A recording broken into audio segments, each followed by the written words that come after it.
the echoes fight. Neon dreams and pixel dust. Through the cold, relentless thrust. Streaming worlds in constant flux. Electric veins, chaotic rush. Restless voice, the static cracks. Solitude with neon tracks. Heroes only streaming the light. Through the chaos, endless fight. In the glow of a midnight screen. Seeking truth in the unseen. Why is single reality torn? There's heartbeats in the digital storm. Faces flicker, fading gleam. Caught within a cyber dream. In the silence of the light. Searching through the endless night. Restless scream against the void. Hope and fear become alloyed. Heroes only streaming the light. Through the chaos, endless fight. In the glow of the midnight screen. Seeking truth in the unseen.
Oh, Sa, dudes.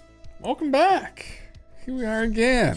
Just hanging out, living life. Welcome, Hendrix, Rabbit, Crimsix, Bones, everybody else that may join later. Watch the VOD.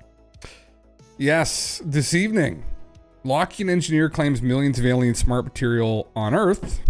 Smart materials. My typo. I can't talk about that already, but there's a video clip of him saying it now, so I thought I'd go over that again. What else do I got going on here? Megaquake aftermath, some memes around that. Then Alexandria Atlantis later. So, should be interesting. Yeah. Max, welcome, brother. Yes, hopefully you're well as well. There is an extreme thunderstorm watch over this area. So if you see me get fried to a crisp, which would be more entertaining and, you know, that'd probably be better. Or the screen just go dark. We've lost power. So hopefully that doesn't happen. But I'm looking forward to it, actually. I love crazy storms, man. I just want something to happen. I want some fun. Cheers, everybody. Just having one of these. Well, technically it was two of these, but they're small cans. Yeah. Grimsix, what beer am I drinking? I have some good German one. Oh, do you actually, man? Yeah, fuck. This is actually not a German beer. It's an English pale ale. What's the bready grain character? Hints of honey. Herbal and floral. Quite good, actually. I'm not a huge pale ale guy, but it tastes like honey. It's kind of like honey wheat. Yeah, it's not bad. It's not bad. It's a local brew. So... not bad. Yes, I did see that too, man. I saw that. I read your comment earlier. Sorry, I meant to tell you the Area 51 footage. I'm gonna go over that later. Yeah, it's pretty crazy. I saw a bit of it. I'm subscribed to him, so I saw that pop up in the feed earlier. So I'm gonna cover that too. So, oh, let me just Get the bucket out. Let's get the bucket. Get the feed out. All right. Get the bucket. It's been sitting all night stewing in the hot summer, weather. I'm gonna keep drinking this because my brain needs it, I think. Yeah, the slop will bring me back. Just need a couple sips of it. I found some of this shit, man. I don't know what the fuck's going on with this. A push by the elite to control us. That's the narrative on Twitter. I mean, it unfortunately looks like that may be the case. I hope not. Or it's just a bunch of idiots doing stupid things again. It's probably a combination of the two, typically. YouTube will begin using AI to monitor user behavior and psychology to determine whether viewers in the US are over or under the age of 18. Interesting. How would you differentiate between a 17-year-old and a 19-year-old? Exactly. I don't know how you would. I mean, probably from like 15 on, I was just consuming the same kind of content until probably, I don't know, my early to mid 20s. Well, actually, it's still kind of the same, just UFO videos.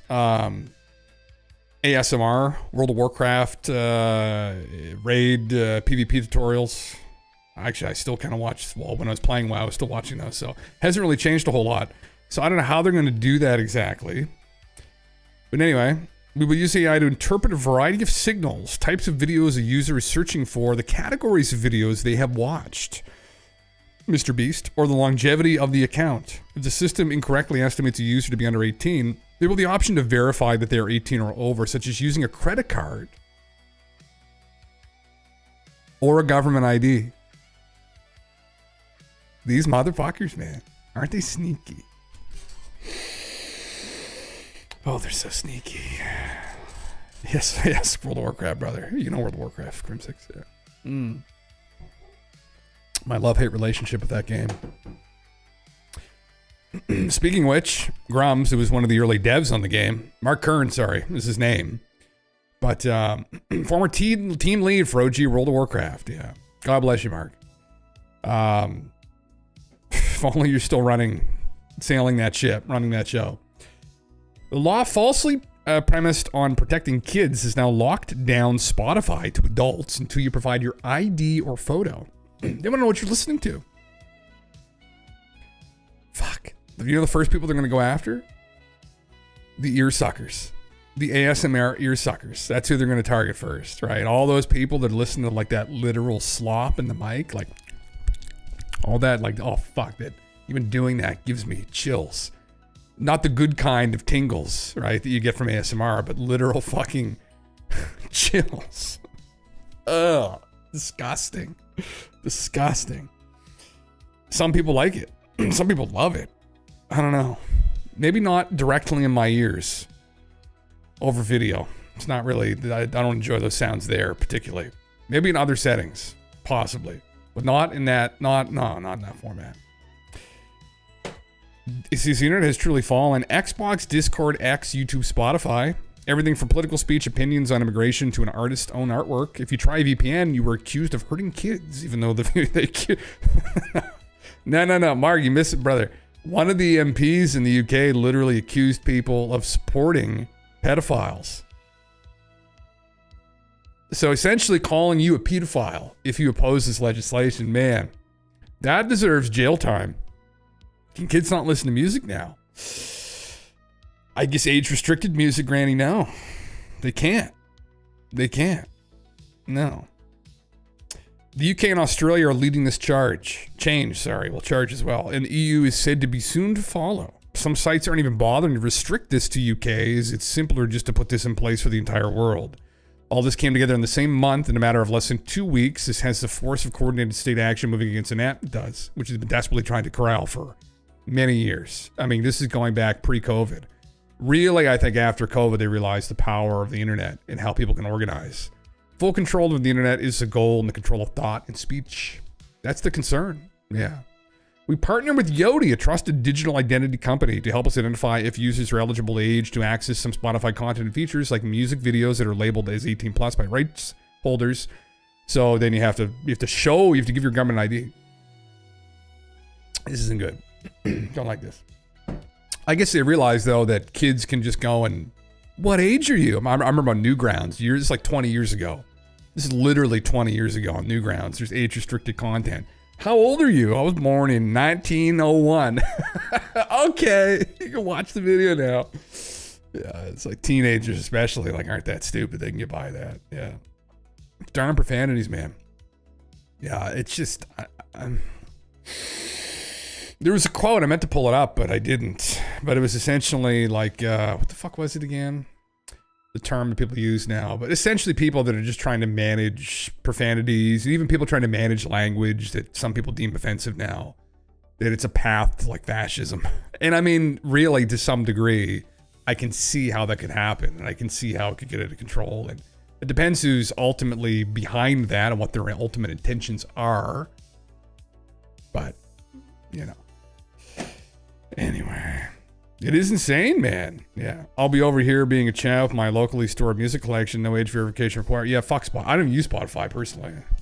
I go on YouTube and listen to music at the gym usually. We're going back to buying CDs. Said, fuck all you idiots. I'm going back to getting cassette tapes even. Right? Fuck you guys. Trying to control what we can listen to. Get the fuck out of here. Although before, yeah, I remember the days when you couldn't go in and buy a mature rated album. You had to have your parents come in. Thankfully, my mom didn't really care a lot of the times, or didn't know what it was that she was buying. Anyway, I'm not sure if it is a path to fascism, but it's definitely fascistic. It's a good way of putting it, Granny. Yes. Yeah. Yeah. Whether it's a path or not, we don't know, but it has a potential, right? It's this control of language. And I guess it all comes down to what are the ultimate intentions with these people? Are they just concerned about their kids, these politicians, or is there something more nefarious going on behind the scenes? With this kind of rhetoric, always, I'm a more conspiratorial individual. I do think, I don't know, I would bet that there are a group of elite who do not like that people have the level of connectivity and freedoms that they currently have. Because this is the problem we constantly run into through history. Again, some people push back about this and they're like, oh, well, everything's all right. Don't worry, Jim. Everything's okay, right? All the bad people died in 1945. It's like, that's a lovely, delusional place to live in, you know? Wow. But the problem is, I think objective reality is a little bit different. And this is the problem we dealt with since the beginning of time. Are human beings who think themselves above everybody else. They get themselves into elite positions in society, and they start making decisions that ultimately benefit themselves, not the majority.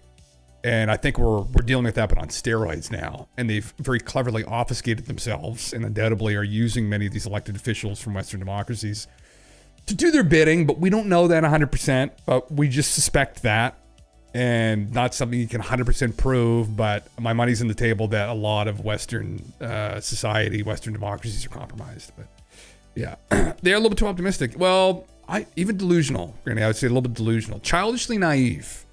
One way I would describe some of the people that have always pushed back against those narratives. It's not that, like, you know, everybody that's disagrees with me is wrong or is an idiot or anything, but I think there's a fine line. I think that's a fair way to put it. Some people go full blown, they're all lizards, brother, and like they've been listening to your phone calls since like 1962. It's like, I don't know that.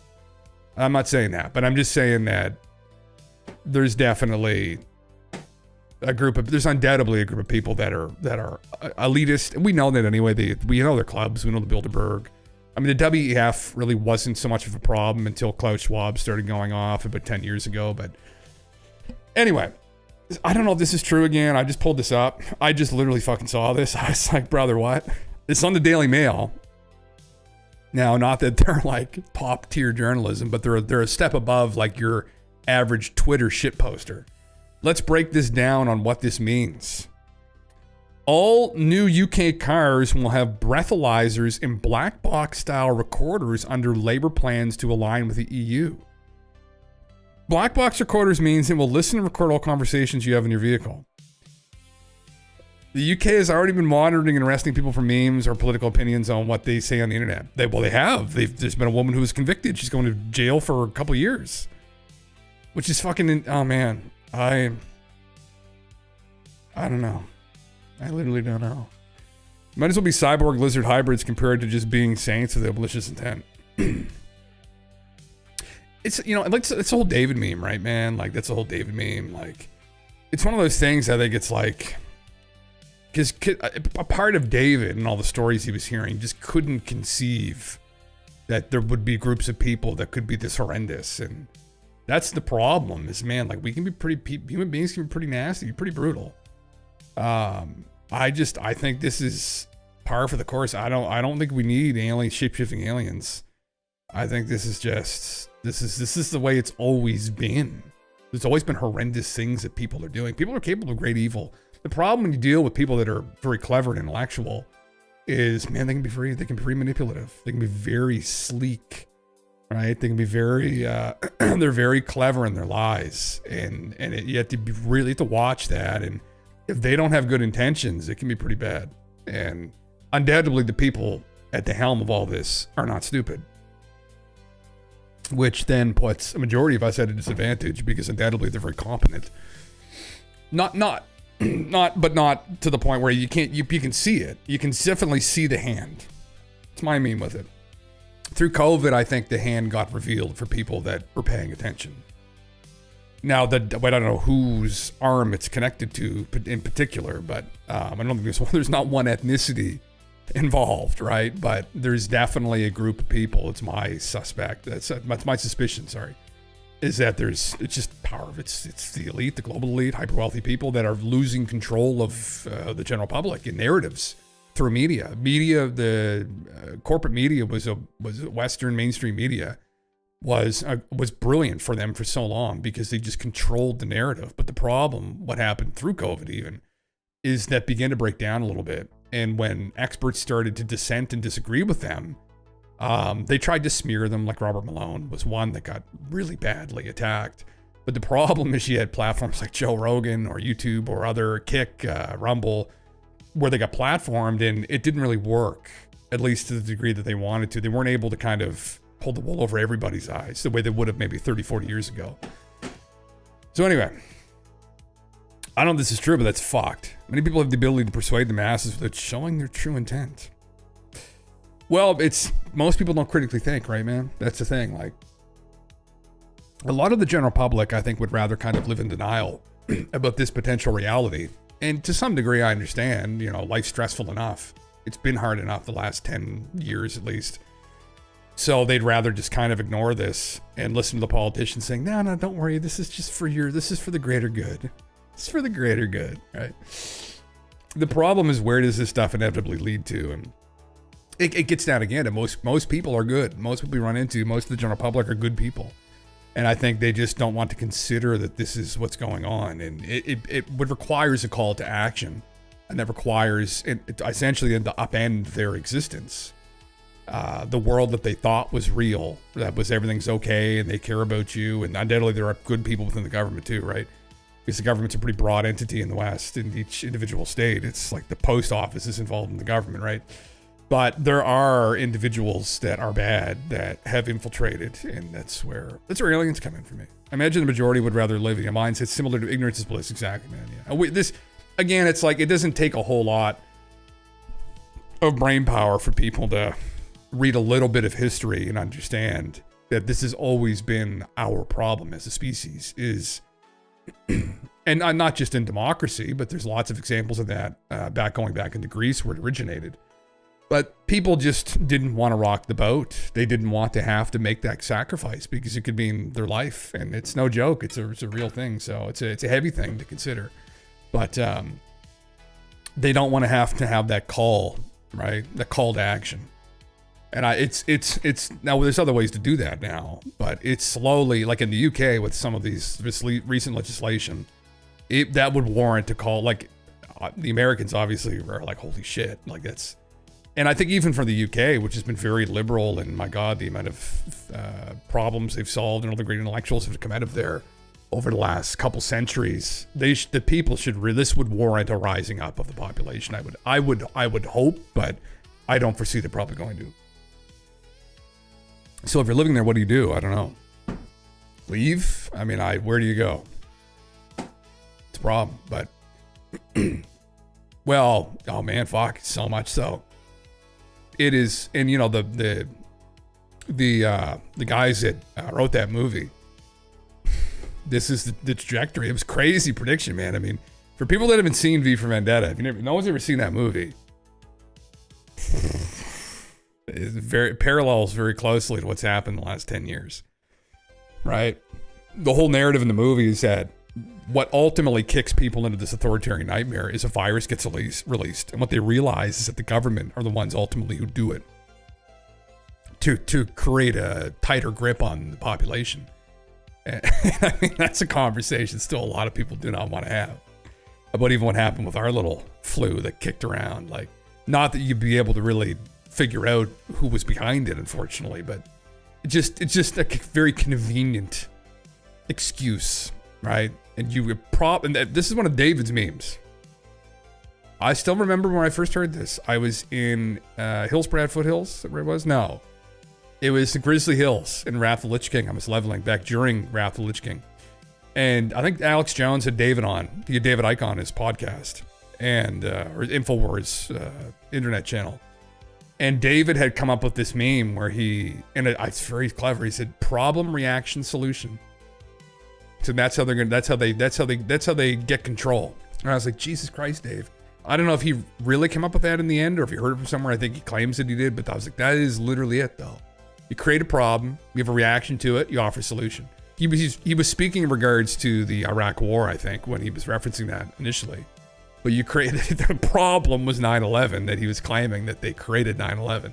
Or they allowed it to happen, and then they had a reaction, and they rallied the troops, and the solution was to go and invade the Middle East and take out the dictator they had trouble getting to during Desert Storm that created them all these problems, right? So, anyway, we just hope that that's not what's going on. I would almost certainly bet that is what's happening, though. This is a very real problem, and who's going to solve it for us? I don't know. Probably no one. We have to figure it out ourselves, I guess. I'm disappearing into the webcam again. I just saw myself. Man, I can't wait to get rid of this goddamn green screen. Holy fuck. Do I ever hate green screens? There, that's better. Oh, anyway, fuck. So I talk about aliens because literally I don't know of any other solution to this issue or this problem than aliens and the skinny balls coming down and helping us solve these issues. Fuck, anyway. Well, listen, maybe Mother Earth will fix this for us. Right? Maybe Mother Earth will fix this for us. Look at this here. This is the time-lapse captures dramatic retreat of water on Halili Bay in Hawaii, receding over 100 feet from its usual shoreline. Jesus, I can't even speak. Don't need the music, bud. There you go. Watch it here. This is the aftermath of the Big Daddy quake. Pretty scary, man. There weren't very big waves, but she definitely pulled back a lot further than she usually does. Kind of cool to see. Man. I bring this up, although you can kind of see a little better there before the water comes back in, but wow. Jesus. Here's this is something I didn't see last night. Yeah, the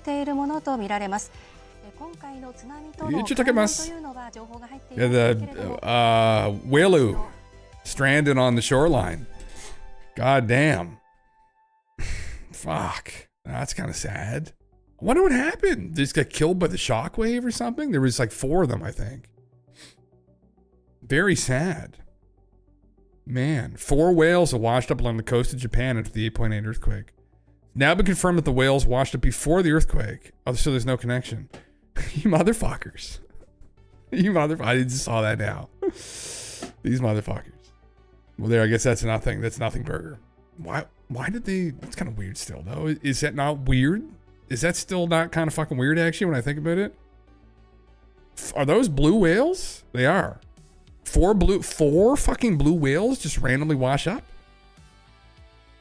That's kind of weird. You never hear about this shit till after these events occur. Kind of like after the big 2011 quake that was a 9.1. You heard for like the month before, these earthquake fish were washing up all over the shoreline. And nobody said anything. Well, the fishermen were saying shit. They were like, oh my fuck, like something bad is about to happen. But then everybody else, like the meteorologically, the meteorological agency was saying, oh, well, yes, sometimes this happens. I'm like, well, yeah, it does before an earthquake. Fuck. Oh, well, this, this can't technically be tied. Like, there's not a direct correlation that's been observed. Well, now there has been. Right? They don't take any of these folklores seriously. It's like, we're not anatomically any different than we were 1,000 fucking years ago. So there's been lots of intellectuals over the last 1,000 years that have documented weird patterns of things. And that's where some of these superstitions come from. So if this fish is tied to earthquakes and a bunch of them wash up, and the local, soothsayers or wise men or people that are aware of these stories raise an alarm and say, hey, this is weird. To just literally hand wave that. Oh my, I want to take the hand and just slap the fuck out of whoever dismisses that. Like, are you literally fucking stupid? Are you so adherent to this dogmatic approach to things? It's like, oh, well, our data doesn't have, now your data does. Look how many people died.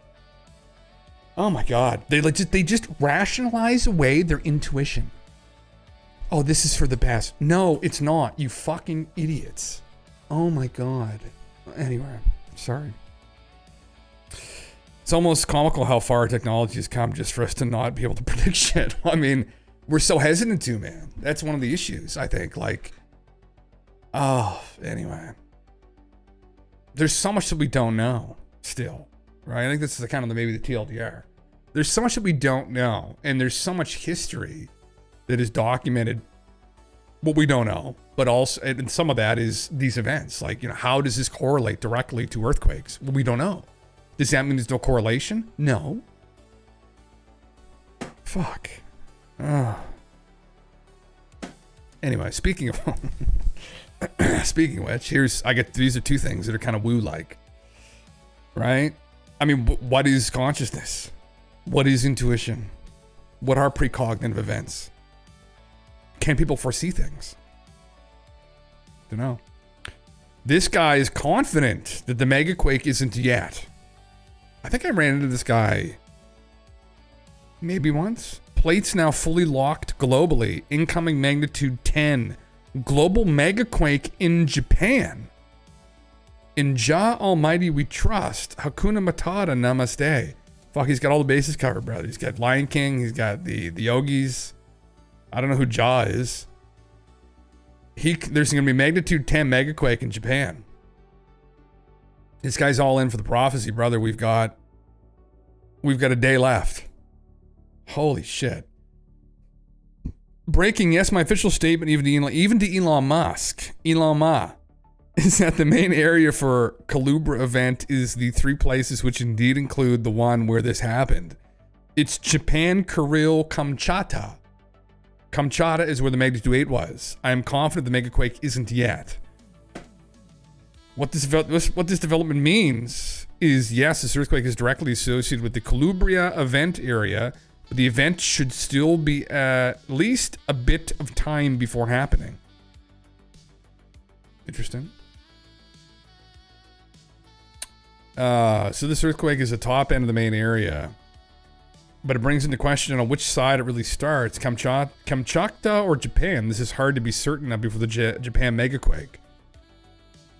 So this guy's calling for a Japan Megaquake. I think he has been for some time. Someone shared this guy with me, like, oh my God, like a year ago or 7 months ago or something like that. And he was calling for something like this. He's been calling for this for a while. But there's going to be some kind of Japanese Megaquake that occurs. Does he have an ETA? Important news. I'm 95% certain to know when the Megaquake is just days away. Even if these don't all go exactly as predicted, but most likely do. The Megaquake is unlikely to happen by surprise. Aside from a foreshock of an 8.7 to 9.0, markets are likely to react. When did he say that? Paul Mario Day, the original singer of British iconic rock band Iron Maiden, has died. What? You serious?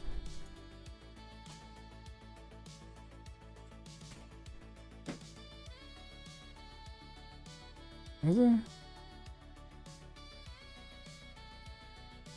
Did he? Iron Man breaks silence on his death. Oh, did he die last year, Rabbit, or? Oh. Oh, no, just 11 hours ago. The original frontman, Paul Mario Day. Was he the one that was known for the Trooper? Or was he the first guy, maybe? Interesting. Did this motherfucker, what, did he, this is what? This is 6 days ago? Wait, what? I'm 95%, how did he figure this out? Oh, man, I don't, how much don't we know? I don't, what's this guy's, I don't know how this guy's accredited in this area or if he just has visions, but sometimes, again, listen, there are so many stories. There are so many stories from the past, from older cultures of people who had visions of catastrophe. And then the only reason the people who tell the story survived is because they listened to them. So I'm not that ignorant. So he said this 6 days ago. I'm 95% certain to know when the Megaquake is just days away. Even if these don't all go exactly as expected, the Megaquake is unlikely to happen by surprise, aside from a foreshock of a magnitude 8.7 to 9.0.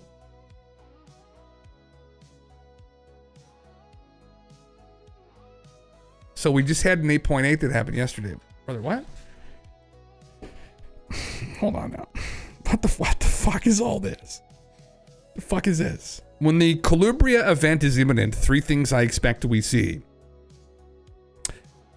Foreshocks up to magnitude 8.7 to 9.0. Liquidity drain from markets with no apparent cause. I don't know what that means. Curve rockets up suddenly, possibly above 3. This line shoots up right before something going down in the economy. All 3 happening isn't a certainty, but signs are lining up that they are likely all to happen more or less the same way. There are 2 yield curves. So what does he anticipate the global leader aware this is about to happen? Is that what he's getting to with this? And the market's gonna get fucked? To people confusing all this, I didn't say the event is a few days from now. I said I probably can detect it within days thanks to these indicators. Knowing the exact timing of the event is not easy, so non-conventional signs may come in handy. This is why this may be handy. So it looks like I might be asked for another news interview by a UK journalist. I'll be available for doing them soon. Yeah, 10 hours ago, I imagine you fucking would be, brother, because he's got what, 80,000 people following him? 83,000 people following him. George Yassoukalos follows him.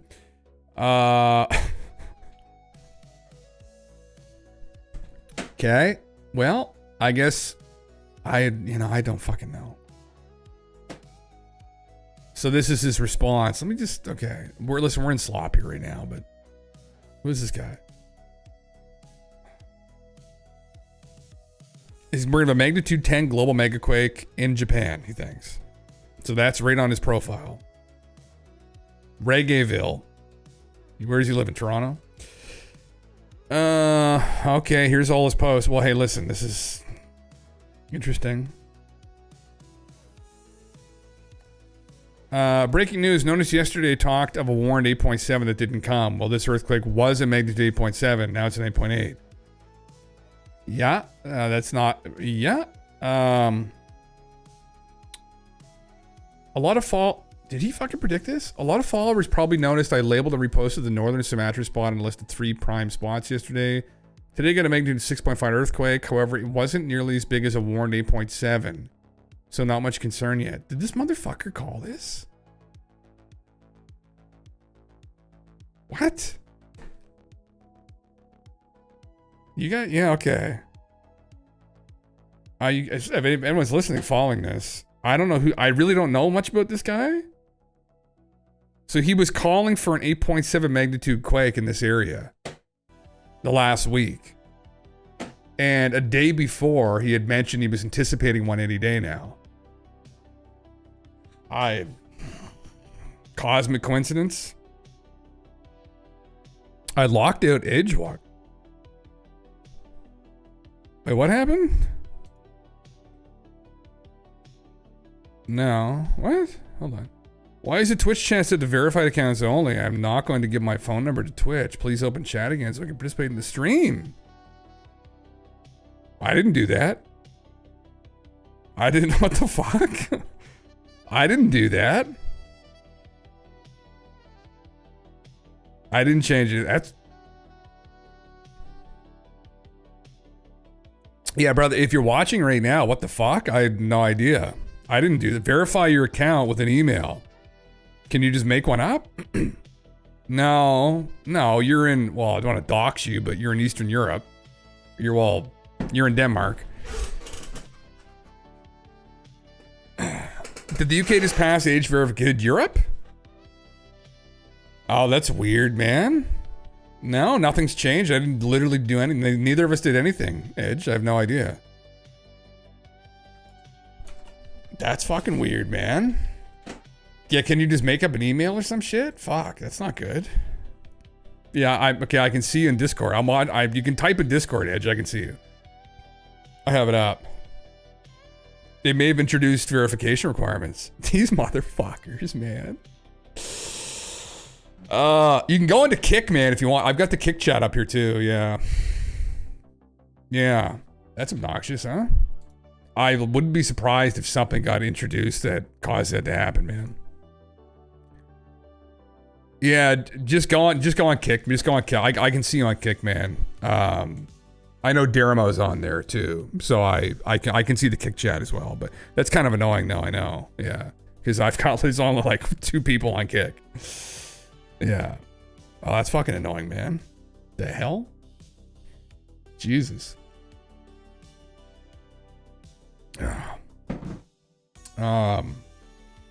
Yeah, just let me know if you go on. I'll fucking I've got Kick up right now, so yeah, no worries, man. Times are changing. Listen, they've got all our IDs. They've got all our phone numbers. They're gonna throw us all in jail. The problem is they can't put everybody in jail. That's really what people should start doing, just shit posting constantly. Yeah, you haven't had any age verification requests or requests for email address in the UK, Aaron? What's up? Interesting. VPN causing it. Good to hear, Aaron. Well. Okay. We'll keep you posted there. I don't know. Anyway, if anybody's curious about following this guy, yeah, there you go. I've had nothing on my chat works fine on other Twitch channels.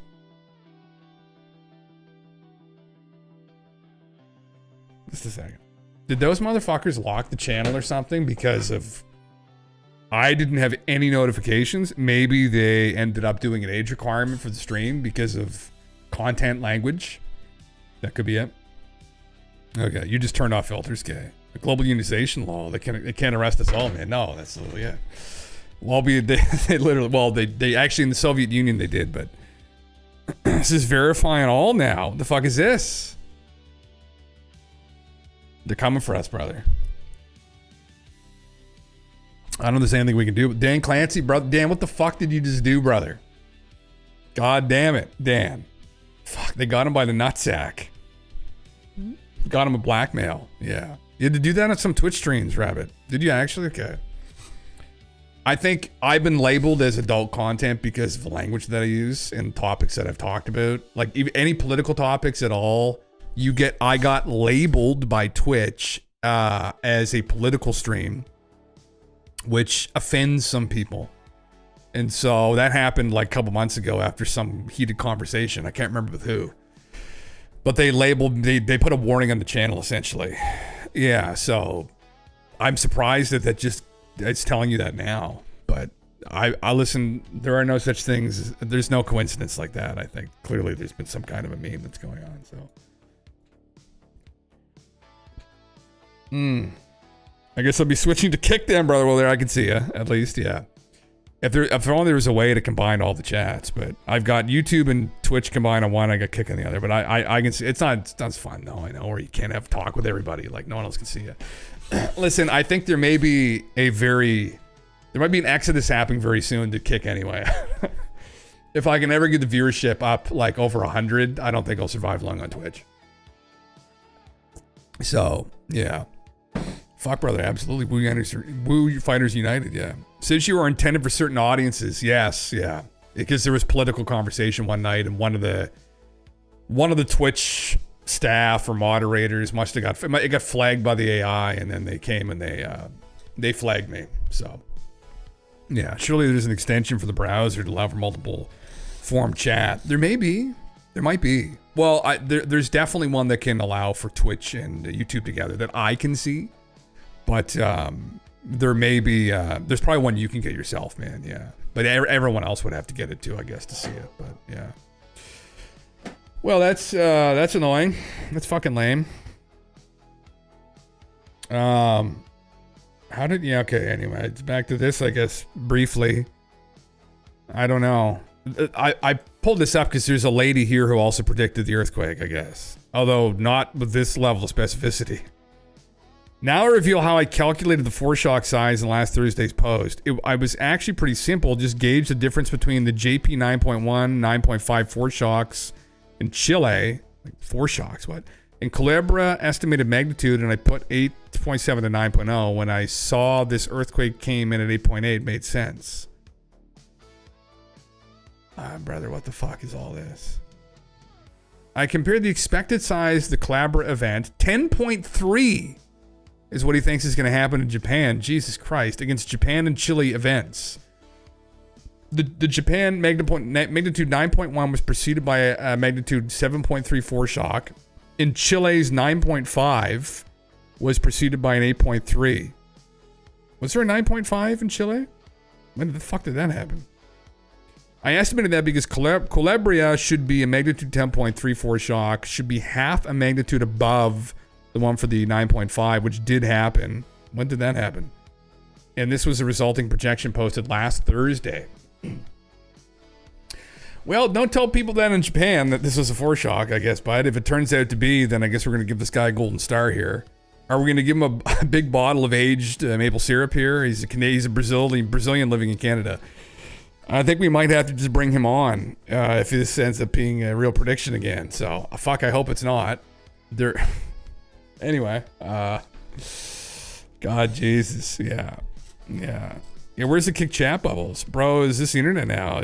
Is Twitch in the UK? I don't think so. Yeah, Karenocracy, brother. Yeah. God damn it. Yeah. So we're expecting a giant one coming soon. Any ETA bones? I don't know. This is what this guy says. I mean, this guy did say 2 days ago that he was anticipating any day there was going to be a foreshock up to magnitude 8.7 to 9.0. He said this can happen at any time. And then that's obviously what we just had.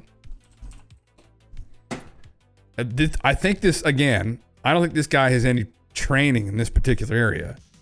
But it's unfortunate sometimes that people just have these visions and intuitions about things. And maybe sometimes they pan out. And it's like, where's he drawing his information from?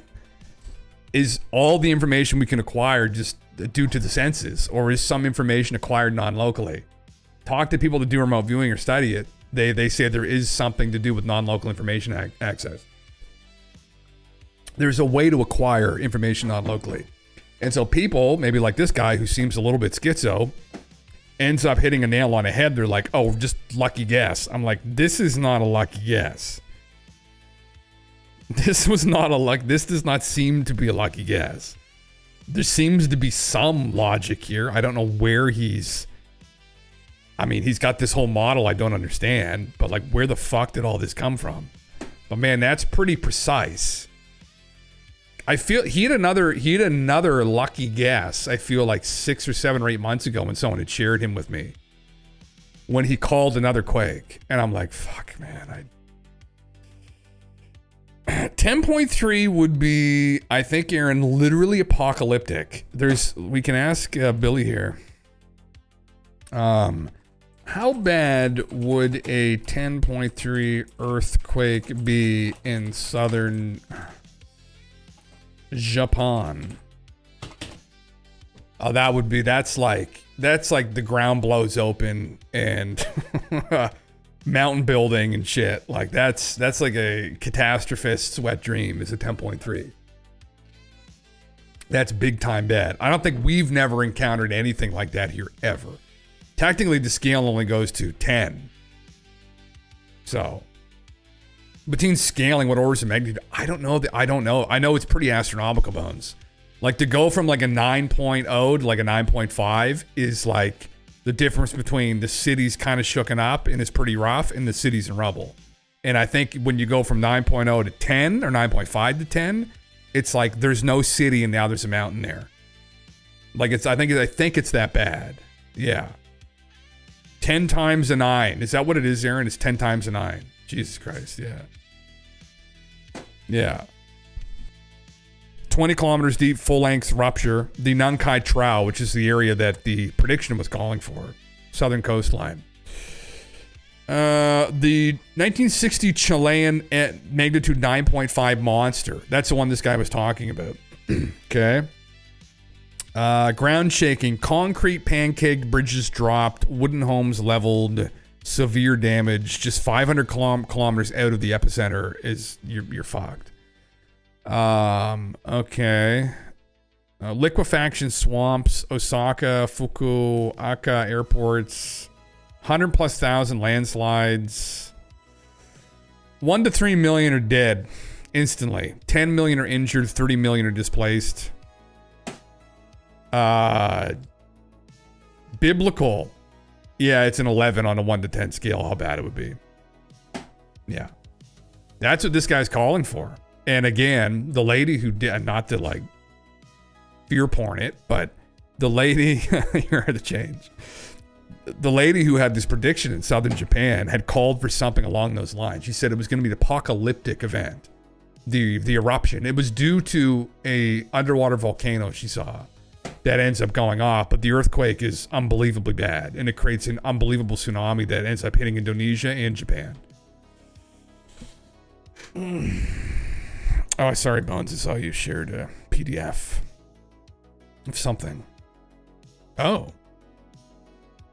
Undersea phenomena. What's this from? Interesting.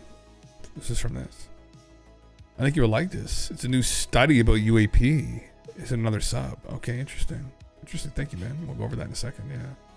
This is just, I got a bunch of other stuff up here. This is just like stuff I was just going over initially, but I'm sorry I got stopped by this guy. I didn't think there would be anything to this at all, but listen, again, yeah, this would be the first shot in the anti-Karen war, bro. It'll be a messy one. When you make a call like this, it's that close, man. Again, you can just attribute that to coincidence because you don't understand epistemologically like how someone could acquire this kind of knowledge. But I know what we don't know, I guess. And so I'll say, fuck. Interdasting. It's a little bit interdasting. Don't know. Time will tell, I suppose. If this shows up, then we're going to have a sit down conversation. I may even message this guy. Not that he's going to come on here with like 17, 18 people, but I mean, I feel like someone's going to have to talk with this guy if this happened. And the media's already talking with him after what had just happened recently because they probably looked at this too and said, what the fuck? But you make a call a day or two before this happens that I'm anticipating an 8.7 to 9.0 earthquake in this fucking literal area, and it happens. Like, brother, we've got a new Edgar Casey here. Anyway, I hope that doesn't happen, man. There'd be millions of people dead in my favorite place on earth. So, same core refined, higher chance of October-March turning out.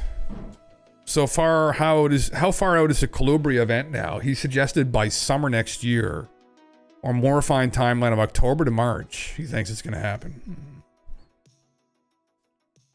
Well, we'll see what happens. Now, what did the astrologers say? Gamers defeated the woke and will defeat the Karens too. Take them down, brother.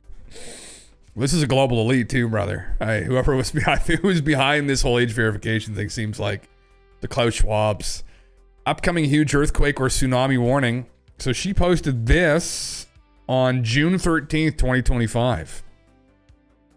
You can copy paste, call it fear mongering or business seeking or whatever. I don't care anymore. I will do what I meant to do. One important event I want to talk about today. There is no need to get panicked. Just prepare yourselves just in case. I'll be comparing the 3 dates when major tsunamis hit us. December 26, 2004, March 11, 2011, September 28, 2018. Fuck it here. I've been studying the charts of these dates as well as studying charts of upcoming dates. I've seen a lot of similarities, a few of which is below. The chart of the coming dates contain multiple recurring themes from the previous tsunami dates. Fiery Mars, Ketu conjunction in Leo, often trigger on it. Strong watery placements with retro Saturn in Pisces. We're going to astrologers now. Moon in a critical nakshatra, whatever the fuck that means, and Jupiter in Ardra, a nakshatra of chaos, storms, and flooding. So if I see an overall structure, I feel from June 25th to July 31st, there are higher chances of huge earthquake and tsunami coming. The dates can mean a couple of days ahead or later. If you have plans to travel to eastern countries, to India or the western coast of America, please be careful. I wouldn't say that was like nail on the head. Shot in the dark, maybe. A Vedic astrologer, spiritual awakener. She felt compelled to say that. And Priyanka, I guess some people may be glad that you did. I don't know. Here's more predictions. Uranus, a planet of sudden upheaval and disruption, squares the new moon and then the sun, a configuration that can trigger global instability. Crypto's going down. Your Bitcoin's going down. Sell. Is she selling a meme coin for us to buy? That would make a lot of sense, actually. And yeah, I don't take any of that seriously, really. Now, how does that wasn't really a nail on that? The other guy was way spookier. Literally the day before says there looks like there might be a magnitude 8.7 to 9.0 in the immediate horizon. And when what happens, you're like, okay, how did you figure this out? Like, I'm hoping geologists would shoot him with a message and just be like, brother, what? Like, anyway, they're too dogmatic. There's like, oh, well, just lucky guess. It's like, brother, what don't we know, right? The crypto-terrestrials are here to steal our Bitcoin. Anunnaki were here after our gold, after all, digital gold. They're coming for the fuck. We didn't anticipate that, did we? It's a bit off topic, but I've seen this lecture about the finding of an ancient maze found in Egypt. According to the scan, show there's a 40-kilometer wide object in the middle of that. The guy said in 2015 it resembles a tic-tac. We know about the tic-tac only since 2017 in the UAP context. Found this pretty interesting. Holy fuck, man. You have a link for that, Crib6? I did have something up here the last couple days I haven't really gotten to yet, which is about... Maybe I closed it accidentally. Which was about some kind of an object showing up in a scan from Egypt, but it wasn't about the structures that Filippo Biondi found. So, how close is Atlas? And in 8.9 yesterday. 8.8, brother. Yeah, it was an 8.8. I don't know. I've heard. Oh my. Blip, God bless her.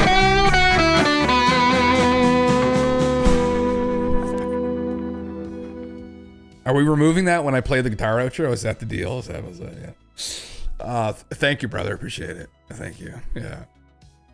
Yeah. Never. It's permanent. Fuck. All right. Okay. Oh, Jesus. I guess swallowed a fruit fly buzzing around my beer. It's all right. Protein. I know how much you love the alert. Thank you, brother. Yeah. Listen, it's all right. It's like that slap in the nuts that I need every day. You know? Yeah. That little riff is so much better than I can even play guitar. Oh, see, I can hear everything that's wrong with it every time. I just did that as a meme. If only I could have done it better, but then that's the motivation for me actually doing it again. So I know you hate it, but that's the style. Everything that's wrong with it is everything that's right with it. That's the thing. Yeah, that's true, brother. That's true, I guess, huh? Yeah, fuck, I didn't think of it like that way. Yeah. That little riff blowing out of our ears every single time, yeah. It's the punishment for everyone who has their headphones on, possibly, yeah. The AI song is too perfect. I uploaded it to YouTube today with a fun picture that the AI made of, I think me, I don't know. I fed it a bunch of images of myself, and the gentleman looks possibly like I might when I'm like 70 years old, although the guy's incredibly jacked, and I hope I look like that. I might be using horse medicine at that point, but... I posted the picture up anyway as a meme. So the song is up on YouTube now if anyone wants, on my YouTube channel with a fun image. So yeah, well, yeah, we could. Yeah, it is. Yeah, just leave it. It's punishment. Yeah. You can hear it too, brother. We need to talk. Other musicians, guitar players could hear it as well. Yeah. Listen, people can hear what's wrong with it. But that's the thing. That's the thing, brother. It's like, you know, I hear that all the time. You'll go out, and when it was playing out at open mic nights the last couple of years, you have young people come up, and you could obviously hear like, but it's like, you know, you try and listen through to like with the potential in it, You know, you're like, what? This could be good. Yeah, this could be good, right? Just be positive. I need to clean my living room and set up my pedal board and upright. Fuck yeah, brother. I need to buy an electric guitar when I have money. Because I hate playing this old Godin that's from like 2005. Oh, thank you, brother. Thank you, Crim6.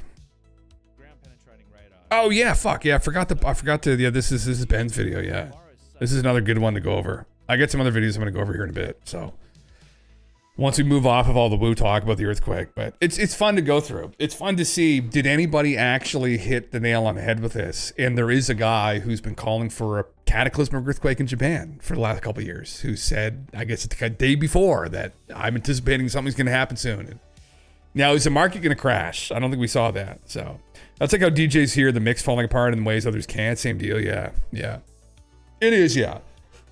It's like guitar players, you can hear how people are phrasing with like a riff. You can hear if it's done sloppily, the tone. Like I can tell that I was just very lazily doing that, and I was like, that's not with enough soul for me personally. But anyway, that's the frustrating part. But anyway. One Bitcoin is $170,000. God damn it. DJ mixing goes off phrasing too. Well, very similar, man. Yeah. Yeah. Mm-hmm. Yeah, there'd be little things that you would notice as well that are different. Same with piano players, drummers, bass players, any trumpet players. You can tell like the nuanced little bits and pieces out of how they're performing something. With the guitar players, it's a huge thing. Like a lot of people phrasing is massive because it's a reflection of your mind as well. Like when you're playing a solo or you're doing something on your own, that's your own music especially, you can kind of get a window into like, what are you trying to say, right? There's some people will obsess over how well is it performed. Like you're saying something, people will obsess, well, how clearly are they speaking? Like, are they pronouncing things properly, right? But then there's also, what are you trying to say? So like you get like the Yngwie Malmsteens who are like, and the Steve Vais and people like that in guitar world who focus a lot on like how well people speak, right? I.e. like how well they play. But then there's other people like Jimmy Page, right, from like Led Zeppelin, who didn't really give a fuck about that. It was more about what are you trying to say? And there's a differentiation between the two. Musicians know what I'm talking about, like that play like stringed instruments at least, yeah. Yeah, yeah. Does he look like the guy in the Freeze Me music video by Death From Above? Play the Dissonance. I need to buy a used electric bass guitar, brother. Yeah, fuck yeah. Did you show Jim how to update his on-screen chat so it shows Kick and YouTube as well? I tried to do that, man.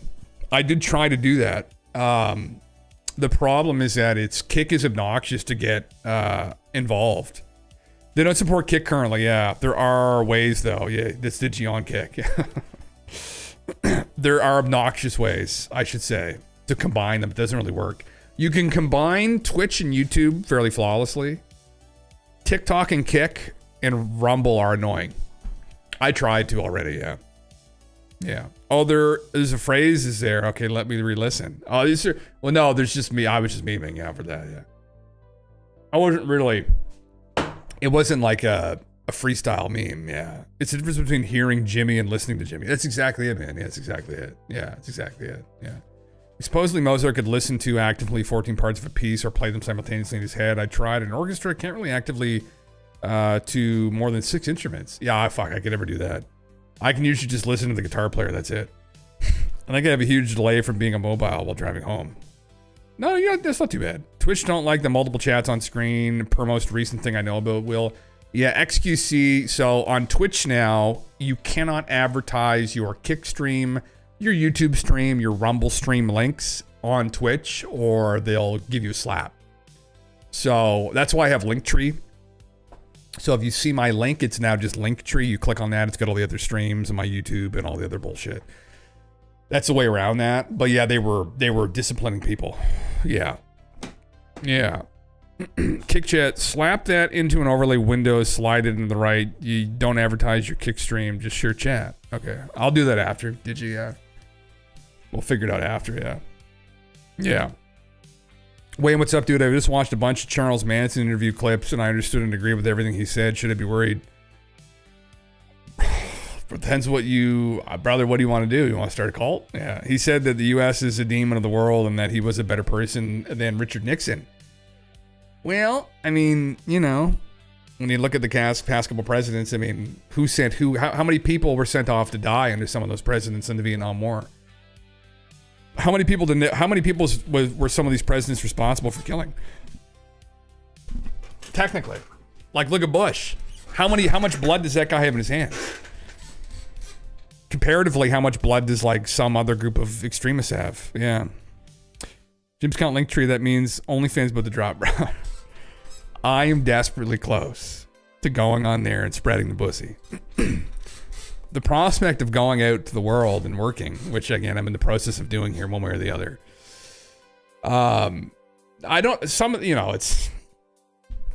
It is what it is. It is what it is. I have a couple different prospects lined up that I'm currently going to be hopefully getting onto here very soon. So I would love to just meet him on the internet. But then my soul would say, no, don't you dare. Right? But you find yourself a nice daddy, because it's all men that's going to pay for that. You find yourself a nice daddy that's going to buy all your images. And then you can just live a life of luxury. Just you have when he calls, you just do what he says, right? Do you want to get up and be a wage slave every day, or do you want to just go send daddy some pictures? I don't know. Like, listen, I do understand how some of the women end up doing that. In the end of the day, I do think you betray yourself. So, I mean, it's like, what is it worth in the end of your soul? Really? But I get it. I do get it. But you walk towards the light. Jim, the new Bonnie Blue on Twitch. Fuck, bro. Just walk that fine line, brother. Listen. Yeah, if only I was a lady, then Dan Clancy might be in here. Maybe I have more than 19 people. If I was a woman, Dan might be in here right now. Dan's the CEO of Twitch. People that don't know, he just needs something to goon to. If you're something to goon to, he'll put you on the front fucking page real quick, right? Say, Daddy Dan, I need to pay my rent. I can over the stream elements overlay. Okay, yeah, okay. Yeah, I can just add the browser overlay into the stream overlay. You'll need to add that URL so it isn't overlapping the chat bubbles. Okay. We can do it after, Digi. I'll figure it out after. I'll figure it out tomorrow. Yeah. If you think you'd do well, if you could get the funding to go around and interview people and do data gathering in places. What could I do? Oh, that's interesting. Why don't you just live stream on YouTube and TikTok all the time, same time and Kick? I am right now, Wayne. I am. I'm live on YouTube and Kick. Being live on TikTok is obnoxious because you primarily have to go live in the 9:16 format, like on a phone. So it's me and then a tenth of my screen. Yeah. So, but Kick, there's really nobody on there. YouTube, there's really nobody on there. Well, the thing with YouTube is I'm putting shorts out. So the more I've been doing shorts on TikTok and YouTube for the last 2 weeks. I've been analyzing how they've been doing. I've had a couple of them. I had one of them go up to almost 5K viewers. Ideally, if you needed to do this for a living, or if you wanted to build a following, your shorts have to be making it to like the millions views. If you get a YouTube short, I can't make money off TikTok here in Canada, unfortunately. So it's kind of a bit futile, but you can build a following. If your YouTube short gets around 15 million views, which is pretty fucking astronomical, YouTube will pay you roughly $1,600. Just to give you an idea on the metrics there, which is unbelievably, it's almost criminal. The amount of money they would have made off that through ad, well, for ad revenue and whatnot. But yeah, they're still throwing money at anyone on TikTok. Can't you do a separate device for that? No, yeah, in Canada, I can't claim any money off TikTok. Yeah, we can't make any money off TikTok. Yeah. Canadians, yeah. Pretty annoying. Digi is in the Kick chat, so that's why Jim looks like he's become a paranoid schizophrenic talking to the voices in his head. Yes, literally though. Yeah. Okay. Just slide it to the side so it isn't overlapping the chat bubbles. Okay. Yeah, we can do it after. It's too much micromanaging right now, but I can't do it. You hear the voice inside your head. Yeah. There's an exodus to Twitch right now, or Kick right now. I saw a short of yours on TikTok. I liked it. The red sky meat. Oh, did you see that, Aaron? Okay, interesting. Thank you, brother. I've been working with DaVinci Resolve, which is a free video editor, just to see how they would do if I actually started clipping them and putting subtitles. And so a couple of them done all right. I'm not very good at it, and you have to pick the right topics to talk about too, but I know some people hate stream clips as well. They like more informative videos, but it's slop. You throw slop in the bucket and you hope a bunch of kids like it. And then it is what it is, right? You play the game. Yeah. Toss a coin to your Twitch moderator. There you go. Digi's my puppet master and the reason I'm able to show up for you all day, every day. Brother, God bless. Don't forget to like and subscribe. We'll do what some of the big streamers do, Digi. This is the thing with the mods. Like, what's that Pirate Software guy who has had his ball sack literally gone through the glass over the last couple months? But you do the fundraisers for the moderators. So you do a hype train. I personally don't like asking for anything. And if anybody's generous and they want to throw a sub or a prime sub, thank you. But I just, you feel like such a literal fucking slut to just, those people that have like their Twitch subs on the side of the window, man. I can't do that. I literally can't bring myself to do that. It's one of those things. It's like, if people have the ability to, then fine, thank you. But if you don't, I don't want to pressure anybody to feel like they ever have to. Right? That's the thing. I like the way Asmon has done it over the years, to be completely honest. I like the way Zach went through and did it, where he just kept having the conversation and he ended up building a following, irregardless of how people feel about him. He just has conversation, and when people have something to give, they give it, and he doesn't expect anything from anybody. I like that. It's not this kind of like mainstream, corporatized, obnoxious fucking stream. It's just conversation, and he's been able to make a living off of that. And I like how he did that. I respect him for that, honestly. He has my respect. I think it's the respect of others as well for that. So, yeah, there we go. Yeah. Thank you, brother. Thank you. Yeah. A slot bucket is a great name for a channel. Or a segment, right? Which is essentially what we're talking about right now with all this earthquake fucking psychics. But you got to find your niche. On Twitch, as a platform, like, the thing I've been trying to do is be the schizo it is what it is, though. I talk about schizo topics. There's anybody that live streams this kind of stuff on Twitch that I know of, that I've been able to run into. And so that's been my shtick. Although I am a philosopher and I do try and pride myself on being somewhat logical. So you approach these things as a schizo, as a meme, but then ultimately kind of dig into them a little bit more critically. But anyway, but you embrace it. It is what it is. Yeah.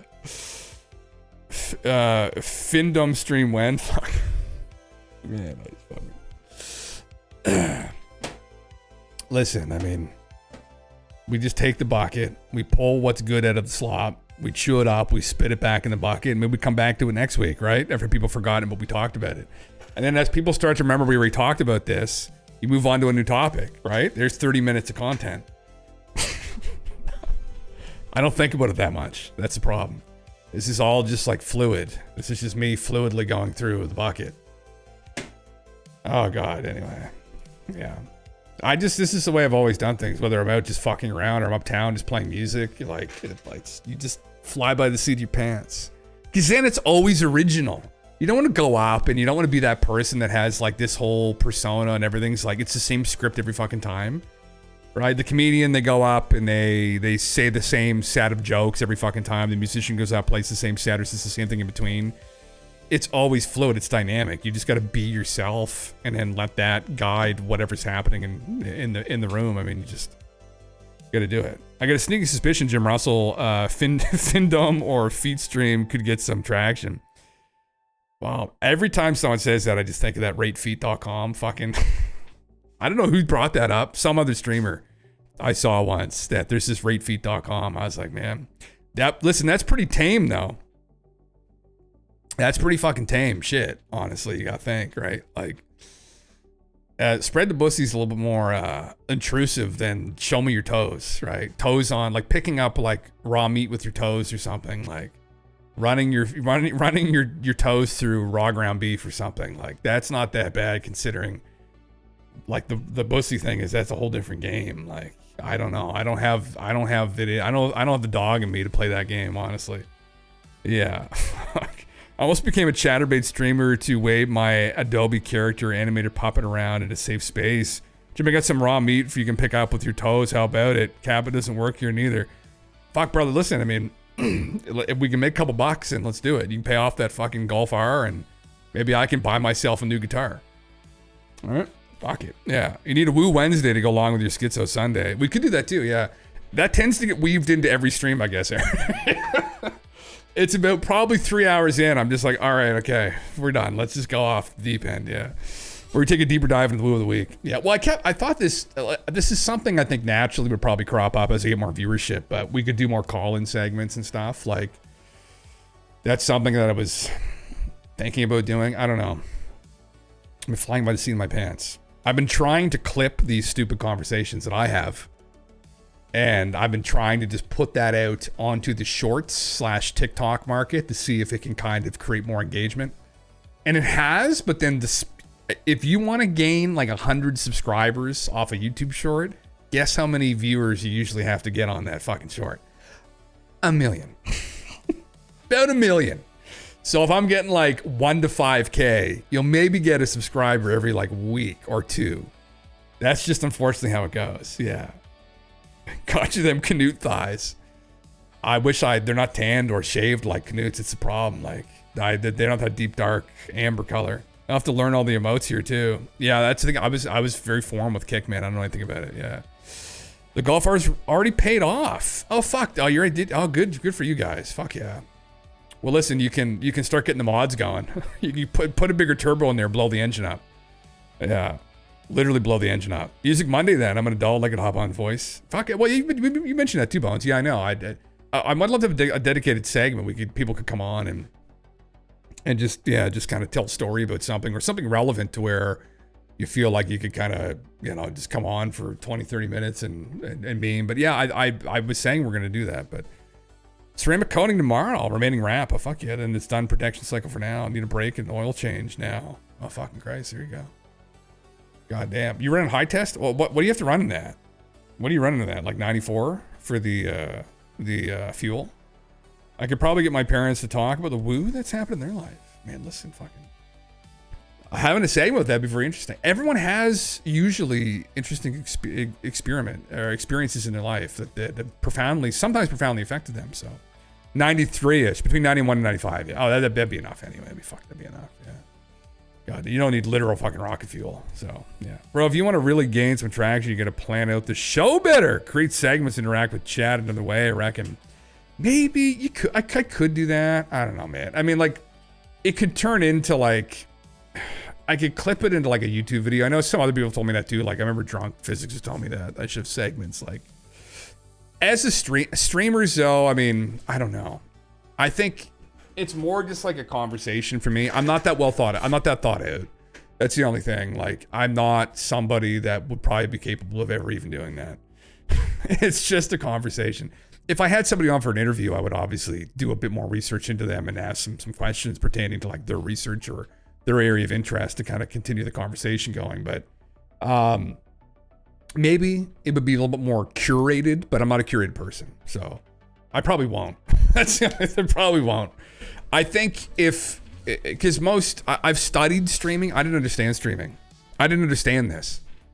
I didn't really watch a lot of streamers, to be completely honest. I just started coming on here and having a conversation after the Dave Grush thing. I had to kind of understand what streaming is and why most people watch it. And it's a fluid conversation, I think, for the most part. People who do it consistently, like 5-6 days a week. There are periods, obviously, where you'll have content. You'll have somebody on. You'll have an interview with somebody. You'll have an event that happens. That's really important. But for the most part, if you're coming on here consistently, it's just for basic interaction. So that's what I've kind of been able to discern from looking through it. We need commercials when you mukbang. None of this BRB nonsense. Play a funny video. Run a Jim Russell ad. I could. I don't know. We couldn't play videos though, because that could be grounds for getting a strike or some shit. Yeah. The constant synchronicity, you could do loose segments. You hop topics, just make hotkeys to throw text over the screen from when topics in your head. I could do that too. Yeah. The way I look at this is it's more kind of like it's a conversation with someone. Kind of, right? It's a fluid conversation with just a person. Just me, I guess. Like it's just talking with somebody. And I do bring up, as you can see from the tabs, where I do organize every day topics to talk over, usually. I do have loosely a set of topics that I do cover. I don't have them split into segments. But it's just kind of like sitting at the bar or sitting on the porch with Jim having a cigarette or having a joint or having a beer and just like talking about these things. That's kind of the vibe that I always wanted to have, and the vibe I think I'm still looking to create. But obviously, it's not as conducive. It's not good. You're not going to market it very well. Right? It's not going to market as well. But yeah, it is what it is. Yeah, yeah. You definitely can just do a Jim Russell ad, just a bunch of slop cuts of the stream for. Maybe. Yeah. I think that's pretty typical though of other streamers, is it not? That you just put a BRB or something like that. I don't know. This is from me watching other streamers. Yeah. I'm just sleeping subathon. Watch Jim farting and sleep. Yeah. Maybe even piss myself. Maybe I have one too many drinks. Watch me soak the whole fucking bed, right? I'll just sleep on a cot back here after like a whole bottle of bourbon, right? That'd probably get a lot of stream views, wouldn't it actually? Yeah. Streams that are too structured start feeling like commercials to me, Granny. Yeah, I think I think I kind of felt the same way. I think that's why some streamers avoid that. Like, it's more of a YouTuber thing. Like when you're a YouTuber is somebody who's very structured. Like you're targeting an audience, you're targeting people with a topic. It's very organized. I began despising YouTube Shorts and TikToks. I still do, honestly, in how they just abuse people's attention, where they cut out all of the breaths in between. It's not an actual conversation anymore. It's constant engagement, and it becomes simply kind of just entertainment. And I hated that. Yeah. Samurai, what's up, man? Yeah, piss oneself as paid con for Patreon. Well, that's an OnlyFans thing, maybe. When we find a rich daddy, that'll be fucking. But then everyone can get on board with that too. You got to double dip, brother. He'll message me, say, "I thought that was just for me." I'm like, no. There's no exclusivity here, right? I'll tell you that it is, but it was for everyone, right? You got early access. Right? Is that how we're gonna fucking frame this? You got early access to that content, right? To that event. But everybody got to see it in the end, right? Get a talking fish. Oh God. God, Jesus. Could do that. I appreciate all these ideas though, guys. I appreciate you giving me your energy and trying to think of how could we make this work more. I think honestly, like anything, you have to market yourself and to sell yourself as something to some degree, and it's just marketing yourself better. I know now like why it hasn't gone further than collaborations is huge within these communities, whether it's on Twitch or TikTok or on Twitter. Collaborating with the community is extremely important, which I've tried to do, but it's difficult. It's one of the issues with it. And then creating more clips, having more engagement of clips of it. That's something I just had to do more of on TikTok and on YouTube Shorts. I've been working with the algorithm. I'm trying to figure it out. I'm not going to worry about an influx of people that don't fit because they'll just leave anyway. But I just got to continue and as that becomes more frequent, and if I can actually start making a bit of money off this, then I can start actually reinvesting it, as I have already to some degree into the stream, which I did initially with my computer because I had to upgrade it, and so I did do that. But you just kind of scale it. So as I have more, and if I were ever able to do this for a living, I have way more free time. I'm not looking for work. I'm not stressed out about that. I'm not, fighting to try and get on with X, Y, and Z different places here the last couple of months that I have been. I can wholly dedicate myself more to working on stuff. And that would be definitely a stress reliever, but it's a ways away still. The audience you were trying to reach, I imagine, wouldn't enjoy a crazy high-octane organized stream anyway. Probably not, no. I hope to think, and I think from talking with many of you, it's more of a philosophical conversation about things, about esoteric topics. That's mainly what it is. And people, too, I think, that enjoy long-format conversation and exploring ideas. And it's not necessarily super high level, but, I think that's the vibe I've gotten already. And I'll just try and carry forward with that. So, yeah. Yeah, I would agree, Granny. Yeah. So that's kind of the meme. Yeah.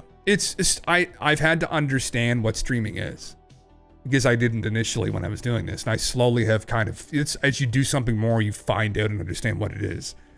And I just have been getting to understand what this is. I would love to branch out to do more IRL content too, but that's something that happens when you have much larger audience. And people are like, well, what do you do? Like, what do you do? Like, let's go to the barbecue or something, like just something fun. Like, And that's also something weird for me that I'm not particularly super comfortable with. But when I was younger, watching Swifty, like Swifty, the WoW player, I loved seeing what he would do. Like, I was back in my early 20s. I was a gym rat, and I loved WoW, and he was too. And I was like, well, take us. I remember a comment, man, like, do another gym stream. I would love to see what you do at the gym, because he was like a pretty built guy. Like, he was a fun character, and I loved the videos that he did when he went to the gym. I used to watch Swifty IRL, Coffee Time with Swifty, every fucking morning. So, you know, that was something, and I started to think back. I'm like, okay, interesting. Like, is that what it is? And what are the specs of my PC, Rabbit? What are the specs? I can tell you right now. Where's this PC? I have a 4060. Information. How the fuck do you pull this up again on Windows, where you see like what the actual spec? I've got a 4060. I've got 32 gigabytes of RAM, and I've got a decent processor. It's not great though. System information. Yeah. B450 Aurorus Elite V2. That's the motherboard. I've got 32 gigabytes of RAM. What the fuck is the processor again? System. I don't know what the fuck. This didn't say that. AMD Ryzen 7 3800X, which is outdated right now, actually. So yeah. Swifty's one-shot macros are cool, man. Yeah, I loved him back. I loved his character back in the day more than anything. It's what I enjoy. I just liked seeing him. It was like this cathartic thing for me to watch him in the morning, because I just liked him as a person. Yeah, I think it's worth your energy to build a following on TikTok. It's such a big audience, and it's all throwaway content, but people respond if you up the rate of your releases at least 2 a day to start. Aaron, yes, it's a good advice. Yeah, you need to stay on the radar. That's all. Yeah, exactly. Yeah, that was my CPU too, Rabbit. Yeah, my AMD. Yeah. I think that's it. It's more clips. That seems to be the algorithm that streamers use to start to actually build a following, is through clips. Now it's TikToks and YouTube Shorts, and both of those have got a little bit of traction, but it's just more content. If I could stream to TikTok, that'd be very interesting, but it's too obnoxious. So I think I'll just do the clips on there, and it's pretty simple to find me. Once you watch those, you click on a link tree, and there's all of the literal streaming platforms. I get the time that I'm live. They click on that. They come on. They come in. There you go. You hate YouTube Shorts. I do too. Brother, again, I hate YouTube Shorts, and I fucking hate TikTok, and I do not watch any of them. But I'm posting them on there.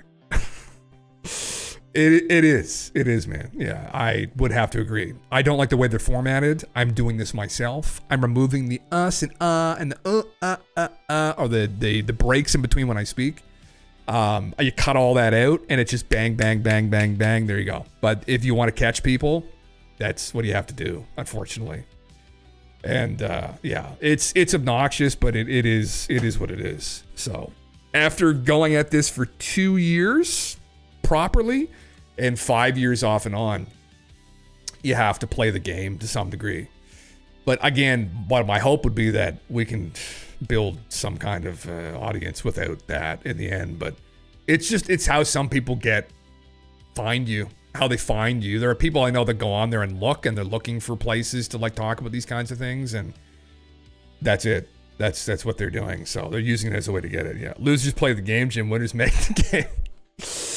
That is true, bro. Should we just start our own fucking streaming service? Actually, yeah. Or is this you're alluding to OnlyFans again? Like, where we got to just fucking make our own game on there? Yeah. Wake up in the morning and do a TikTok over coffee. Go through the Woo News, do a daily on that, and later go live and tell people about what you're planning on streaming later on tonight. It doesn't need to be a long segment; just needs to have a hook. Yeah. Yeah, but that's kind of what I've been doing too, Aaron. Yeah, that's kind of what I have been doing. Yeah, I mean, I've been doing other things through the day the last couple months where I've been like actively out trying to look for something, and been working around with some people and trying to get in some places and whatnot. But I'll usually go to the gym, and that's what I was doing. I was been researching and trying to figure out how I would make this work on the side. And the last probably 2-3 months, I've been doing these clips and trying to understand how to do editing. Watching videos and editing, trying to understand the algorithm, things like that. And that's pretty much it. That's what I would do. Some days, like, it was like me spending all day trying to clip something and then realize that this is a piece of shit and not working. It was sometimes all week I would spend trying to get a clip going. And then and that's initially how long it took me. And then I posted and it got no views, got like 3 views. And I'm like, man, let me tell you how devastating that is. But you just have to keep doing it.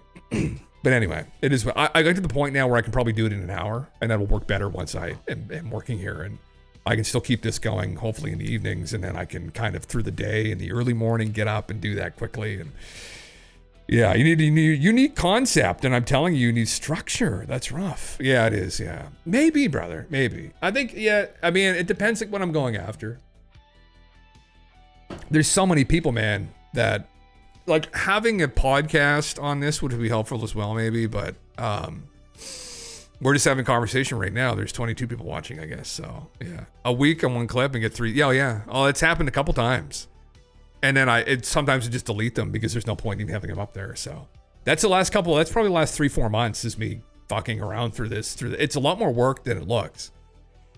I don't just fly by the seat of my pants, although it seems like that. Like I do all of this. These are all talking points that I have. You need talking points. If for anybody that does this, you need talking points to keep you talking. If you have lulls and you're not saying anything, this isn't like me playing Mario Kart. People just leave. So you have to constantly keep some level of engagement going for hours on end. And I've been doing 5-6 because that's what all my voice can handle right now and has been able to handle throughout this. But this is it. And it takes a little while to find these talking points. You're relying on also content from other creators, which can be a little bit dirty, but yeah. Dude, I was tuned out, but Aaron is right on the money. Short form content is just filming mini vlogs in vertical format with some simple CapCut text on screen. All but consistency, man. Yeah. A couple things from stream and mix it in between your content. Just get the Jim Russell name a bit known from a decent clip from stream or a nice edit, like Aaron is saying. Yeah, it's what I've been doing, man. Yeah, it's good ideas, though, guys. But it's a little bit what I'm doing, yeah. Create segments, get the talking points, keep the flow of the show, brother. You think? I don't know, man. Well, it's kind of what this is, though. These are segments. Whether they're declared as segments or not, they still are, right? Yeah. Aaron's my talking point. Fuck yeah. Keep at it, man. Yeah, that's exactly it. Yeah. You are well enough. Thanks, man. I appreciate you guys coming around and having conversation too. Mainly for me, what interested me about doing this and why I keep doing it is to meet people and hear from them. Although it's in a text format. I haven't been really making money at this. Although I appreciate people giving me their Prime sub. I've been making a living doing this. I just enjoy doing this. And again, if I wasn't doing this, I'd be on Discord anyway with the guys doing this. And I don't know how they feel about this because we used to talk all the time and we don't really anymore. It's just me talking at the camera. But this is what we used to do for years. We would just have conversations like this on Discord. And so it was a natural thing to some degree, but there's a consistency to it that does get draining a little bit. But I kind of get energized by it after talking for a while, yeah. It's not a good show for mass consumption. I don't want mass consumption either, though, man. That's the other thing. I don't want to have a bunch of kids in here that are watching like iShow Speed. That's the other thing. Like, I want people in here that are willing to like actually converse or have some level of intellectual conversation. But I know what you I know what you mean. I know where you're coming from. Where if I wanted to do this for a living, you'd have to target that audience more. But I don't know. You can do the old Asmongold, and man, he went through a ringer. That boy went through a fucking ringer, man. He trudged away for like 10 plus years, just posting YouTube videos no one was watching. You can go through his history. He's an interesting story. He's an interesting character. He really is. But he just kind of caught on. He got a few viral videos. He did the Iron Man challenge on WoW, which is where I found him. Personally, I thought he was a really well-spoken guy. I liked his content. I liked WoW. Thought it was really funny.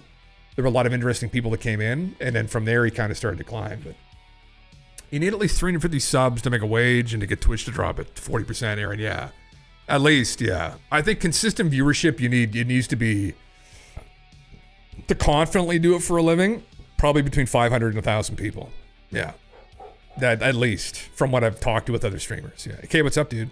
You should also post any of the edits from TikTok over on IG Reels as well, and essentially cultivate your audience and create the tight-knit community you already have, but just a tad scaled. Yeah, it's a good idea, man. I should do that, maybe. It's on TikTok and YouTube Shorts right now. Instagram I tried in the past. There wasn't a lot of engagement, but I could try it.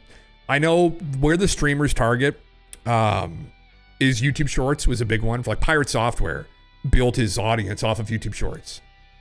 He abused the algorithm and he got stupid amount of views, and that propelled him up.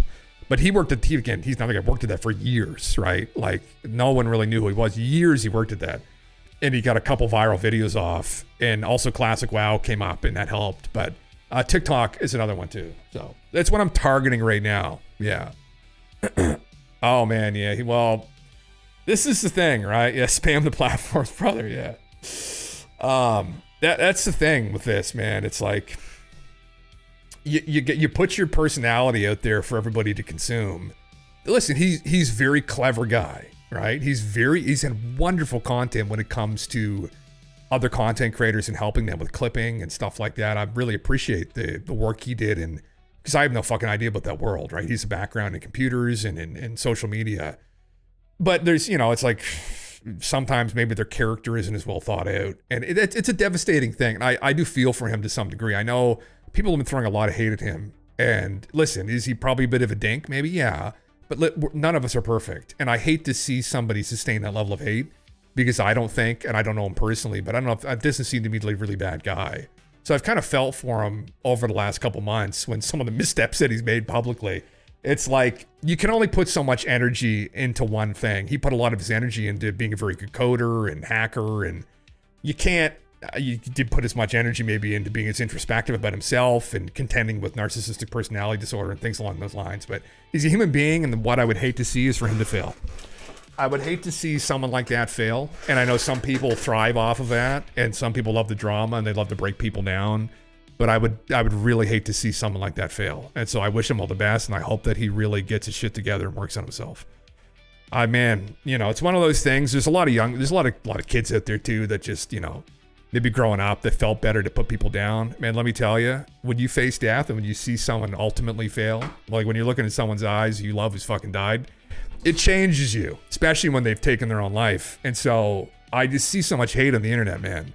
And I can almost only imagine the level of hate that he's getting daily in emails and content and stuff. And you just don't want to put that energy out there. And not saying you are by any means. I know you're not. But it's a dark thing to see.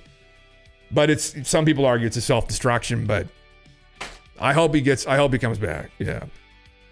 Yeah. IG in general, if you don't do viral crotch grabbing, takes a minute. Yeah, that's fine. That seems to be Instagram, man. It's crazy. It's crazy. There's a lot of fitness people. Maybe it's people who I follow. I don't know, but there's a lot of like fitness women and men on there. Yeah. Like if you're a bodybuilder, like straight up proper fitness person, IG is definitely one of the best places to go. Despite all the hate the pirate software is getting, he's still getting 5K views. He's still doing okay. It's the world could be a cruel teacher. That's at the end of the day, like. If you haven't really thought yourself out very well, or you're still working on your personality and trying to figure out your character flaws, you put yourself out there in front of fucking thousands, millions of people, you do the wrong thing and you double down, brother. They're going to take your ball sack and drag it through 30 miles of glass so there's nothing left. And I just hope that he survives that. I wish him the best. Yeah. Yeah, fuck. Find your niche, your philosophy, present arguments that are morally, ethically confusing and help people to come to conclusions based on sensible discernment. Yeah, not a really catchy topic for TikTok, exactly. But maybe for YouTube, who knows, man? Yeah, TikTok is more responsive to woo topics, which I love too, man. But yeah, that is kind of more that's my background. That's what I'm trained in, I think, which is where I probably would have gone anyway, was to become an ethicist in philosophy. So that is a bit of my niche. But as you know, Aaron, and as I know you love as well, I love the woo topics and I love esoteric things. I think there's a lot of value into looking at them critically. So maybe I should post more of that. I know the meat shower video did okay.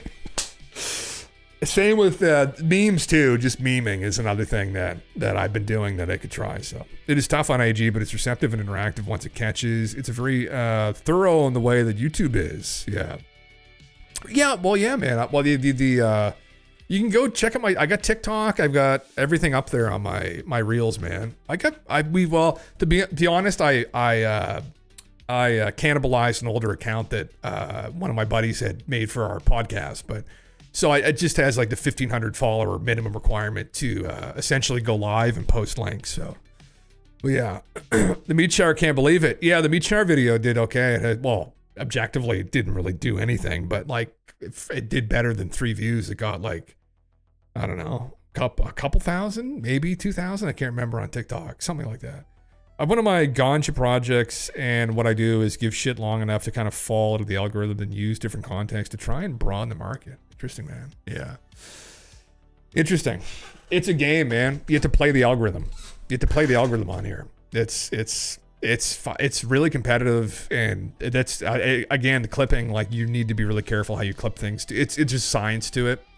This is science to keeping people's attention on those kinds of platforms like TikTok and YouTube Shorts. People aren't even consciously aware of this, but you'll scroll off something if they lose you in the first 1 to 2 seconds. Like, you have to bring them in, you have to keep them, and by keeping them, you have to keep things short. So I've been studying this. Can I make a public service announcement? Barack Obama. Oh, heavens. Barack, I can only imagine what this is going to be. Hopefully it's not something too obscene, but yes. I didn't even know you posted it. The Kentucky Meat Shower. Yes. Yeah, man. It's up there. Yeah. I just threw it up there. I posted a Matrix meme, and I think I just posted something about the earthquake, but that was just slop content to fill in the, that wasn't as interesting. Yeah. I can see a difference on watching the view go up to like 20 to 30 versus 500 within a few days. It's not easy fuck. Oh yeah, man. If you're going to get decent, within the first hour, you're going to get a lot of your views. Yeah. My fellow Americans, it's come to my attention an orange man is in the White House. Oh, well, the fuck, yes. True. Yes. Thank you, Barack. I appreciate it. Please rest assured. The Secret Service is looking into the matter. I was waiting for a fucking Big Mike fucking drop or something like that to come. Like, I was just waiting. I guess there's still time. Yeah. Everyone take a moment to observe an important message from our former president of the United States. United slaves, oh my heavens. Thank you, Barack. Maybe that's actually you, brother. That'd be crazy if it was, actually. There it's Barack giving Barack a medal, I see. Okay. That's interesting. God bless for that announcement. Apparently when you post on TikTok, it first goes to friends and contacts. And if you don't get engagement there, the algorithm bombs. You need your contacts to like your posts. Set up a weekly newsletter to your contacts and ask them to push your content. This will get you over the first hurdle, brother.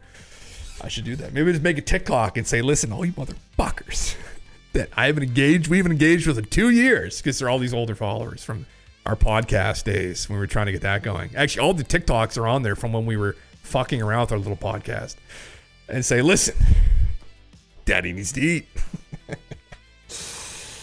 Welcome, our new replacement president. Yeah. Will you vote for me a third term? Sure, Brack. Yeah. Listen, you seem like a really good guy. I know some people said you were a psychopath and all these other things, but you seem like a really nice guy. Yeah.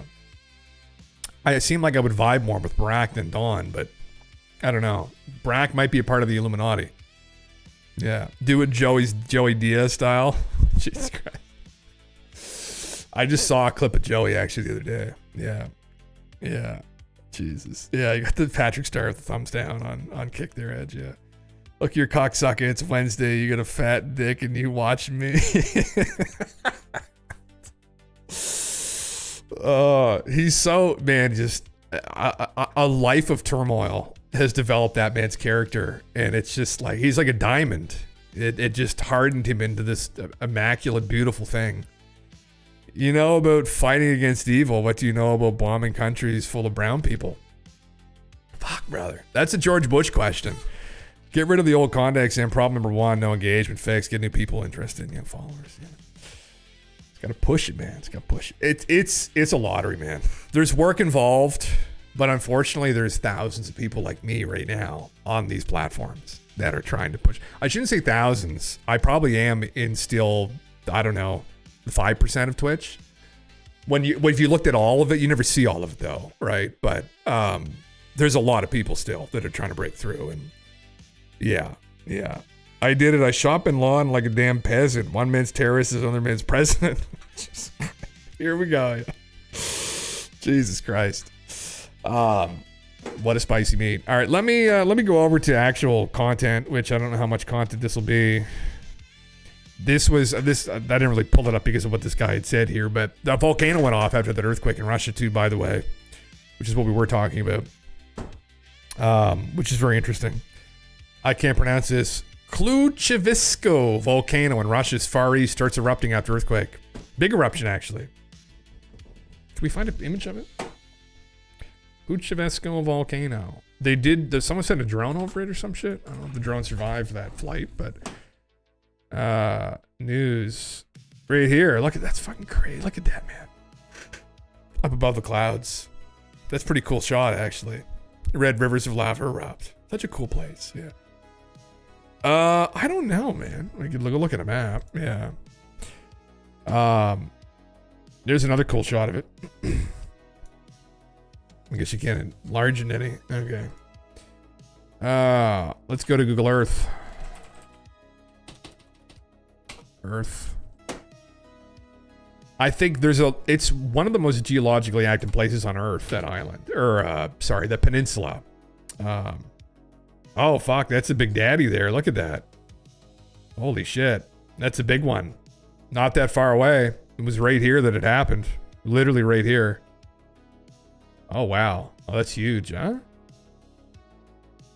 Wow. The highest mountain of Siberia and the highest active volcano of Eurasia. Holy shit, huh? Whoa. Wow. Started spewing. That's probably not a good sign, though, is it? In that this whole area is very, well, we know it's active, but yeah.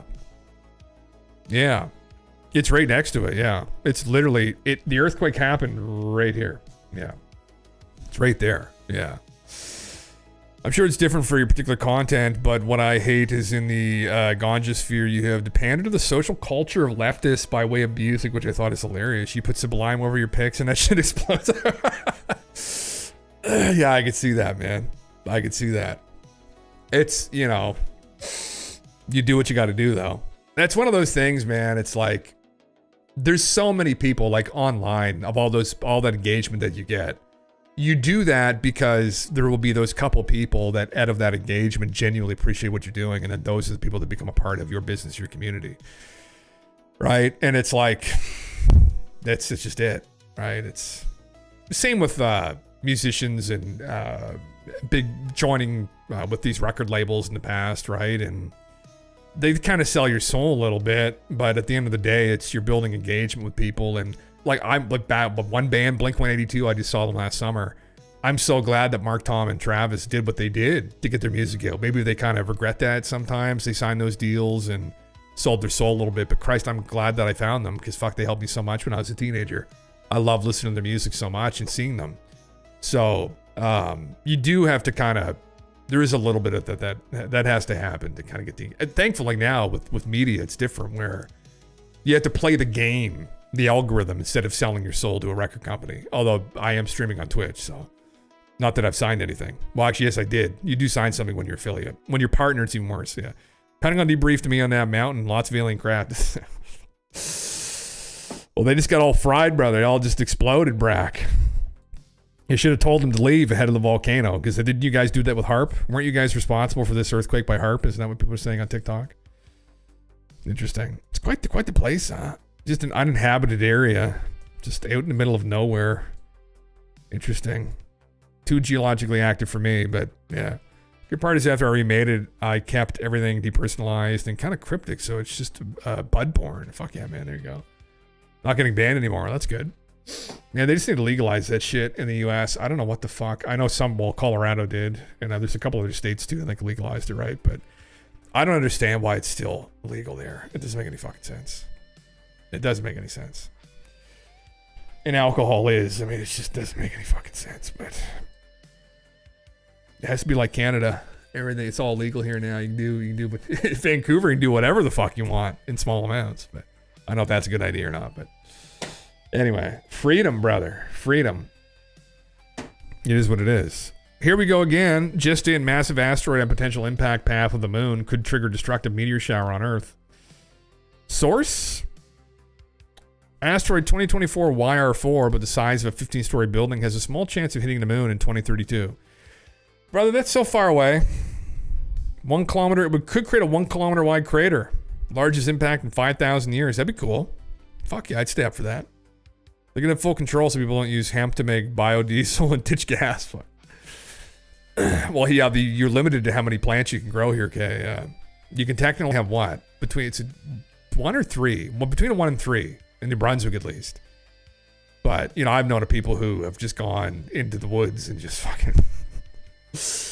They just went along a merry trail like a little leprechaun and just started sprinkling. And obviously that's not going to be like quality shit. But I saw one of the guys had This was years ago, probably like right after it got legalized, a couple years after.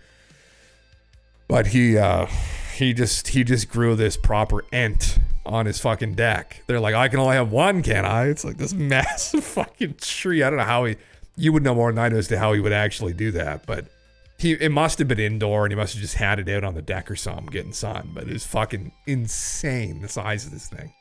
I didn't think it could even be possible you could do that. But it was one of my buddy's friends. Years ago, we were out having a party at his house and he showed me a photo of it. I was like, what the fuck? But anyway, just send it back out into nature again. Fuck, have it growing everywhere. Like, God. Poppy seeds too. What people I think poppy seeds have a hard time growing here, but listen, I mean, who gives a fuck, man? It's one of those things. It's like, we don't do that with barley, hops. We don't do that with any of that shit, right? Like, different pruning methods. Is that what it is, Bones? Okay. Like, it was huge. It was the size of like a literal small fir tree. Yeah. Part of what I've been working on is an outdoor series of genetics that's been bred for decades. Open pollination at sign. Interesting, man. Very interesting. Yeah, I was into it for a while. I mean, I was always kind of like casual, like weed smoker over the years. But when it became legal, I got really interested because all people at the store would be like, oh, there's all these terpenes and all these different flavors and the different effects they have on you. I was like, fuck it. I'd love to like hone in on a strain. But I just have never been able to. I've never been able to hone in on a strain. Like the stuff I had recently that I was out smoking during the stuff we were trying to summon the UFOs at Galen TV was pretty decent stuff here. It's all right. Like I like weaker shit. I'd rather smoke a couple joints of some weaker stuff and just kind of like mellow out, get to that happy place, than take like one toke of something that's stupidly strong. It hits me differently. It's almost like it's like liquor. It's like higher percentage of liquors, like scotches and stuff. Like it doesn't matter how much water you put in it. It just there's always a burn there. I like the stuff to be a little bit more mellowed out. I feel like it just works better with me. But everybody's different. Yeah. I don't regularly smoke either. So like that's that my tolerance would not be as high with it. It's what is it? What percentage is it? 13% this stuff. So it's about like half the strength of like the typical shit that they'd sell. It's lemon skunk. It's a hybrid technically. Which I typically don't like. I like just straight up sativa. But actually this stuff wasn't too bad. This stuff was bad.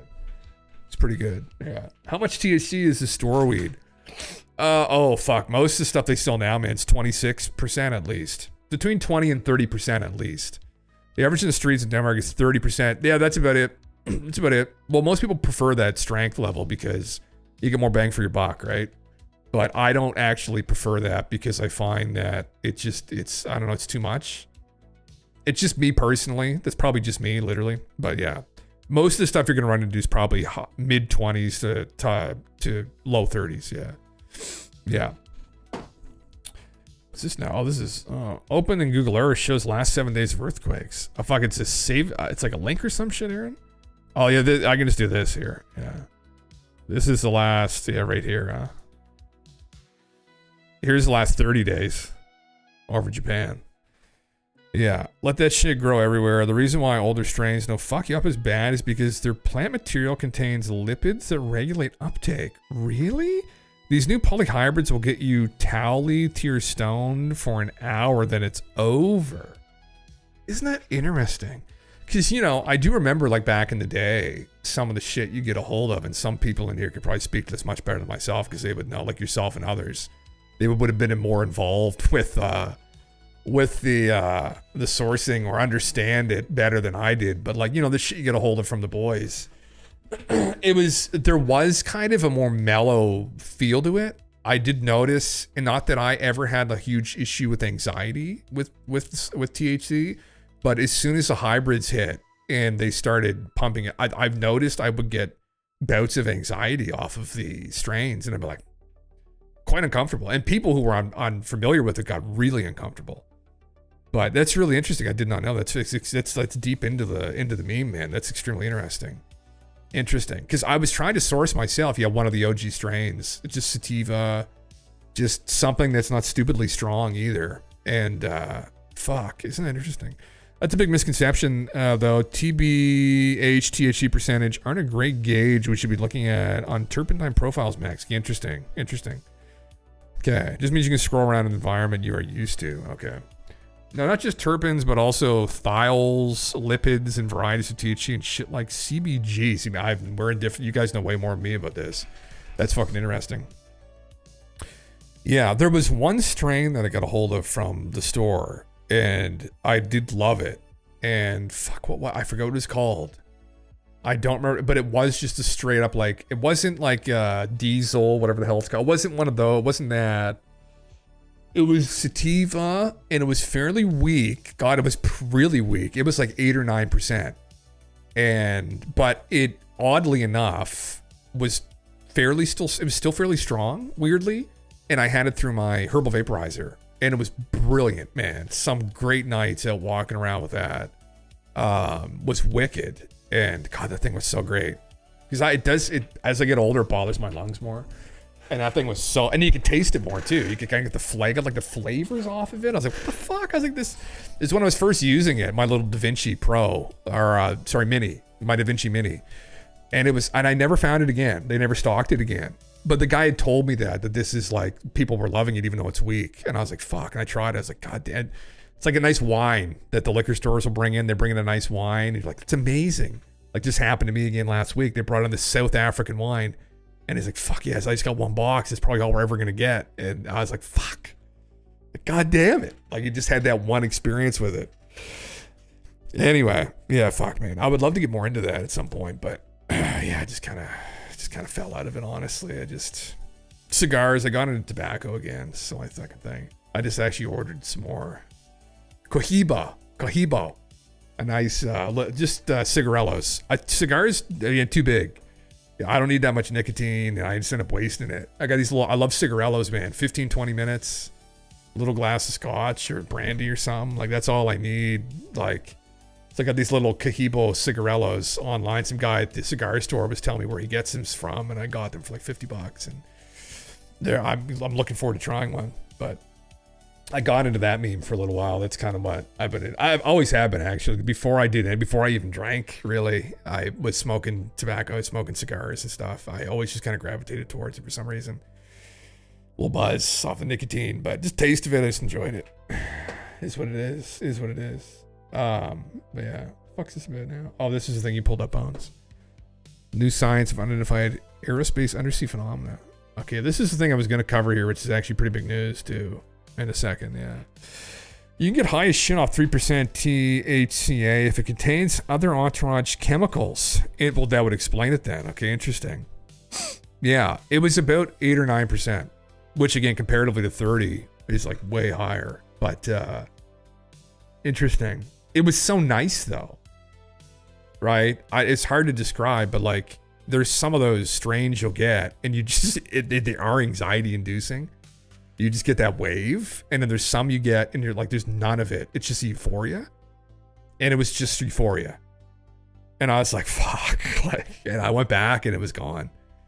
I went back like a week or two later, and it was gone. I was like, fucking Christ. And I had never seen it there again. He had told me, too, that I don't think they were going to have it for very long. Like, that was early on, too, when it had just, it was probably, it had been 2 years after, maybe, they opened, so. Let us know how we can deliver bottles to you the easiest way. I would love. You guys get a little wine over there. That's the only thing. The European wines, yeah. We can't get a hold of the American wines anymore. Fuck, it's great. Wine can't be the crazy. You can order tobacco to your door. You can't order wine to your door. I would love to see the liquor stores collapse here. Yeah, it definitely can happen. These newer genetics aren't landrace strains. A lot of them are hybrids, like you said. So the terps are a bit unfamiliar. It gives your head a spin. Yeah, and right on K. It's really nuanced. If you want to pay attention to the entourage effect, you need to consider cannabinoids and terpenes in conjunction. Just less AB percentages or strains that read a 14% THC will smack you harder than 20%. Interesting. Yeah. And the reason why there's so much crack weed too is using chelated sterile chemicals and hydro or fertigation setups too. Interesting. Talon Rider, let me get mod for a second. No, brother. No, sorry, bud. Appreciated, boss. Yeah, listen, no, thank you guys for both sharing your information on your knowledge, expertise on that. I'm interested. I'm intrigued by it.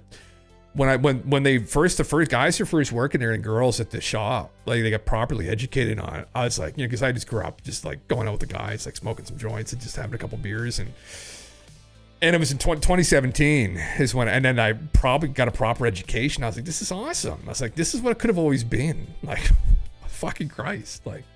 Felt like a criminal for having like a bit of weed on you or a joint in your pocket, right? Like, I always felt like a criminal. You'd be like uptown, like smoking it, like fucking, you felt like a crackhead or something. I was like, fuck. I was like, finally. I was like, now people can embrace. I was like, cigarettes are so much worse, like astronomically worse. And people are just out, because it's not as mind altering, but actually, technically, it is still psychoactive. I think nicotine still is not. Yeah. Yeah, man. Fuck yeah. No, hell, it's passion. It's a passion, brother. Yeah, it's a wonderful meme. It's like wine. Same thing. Yeah.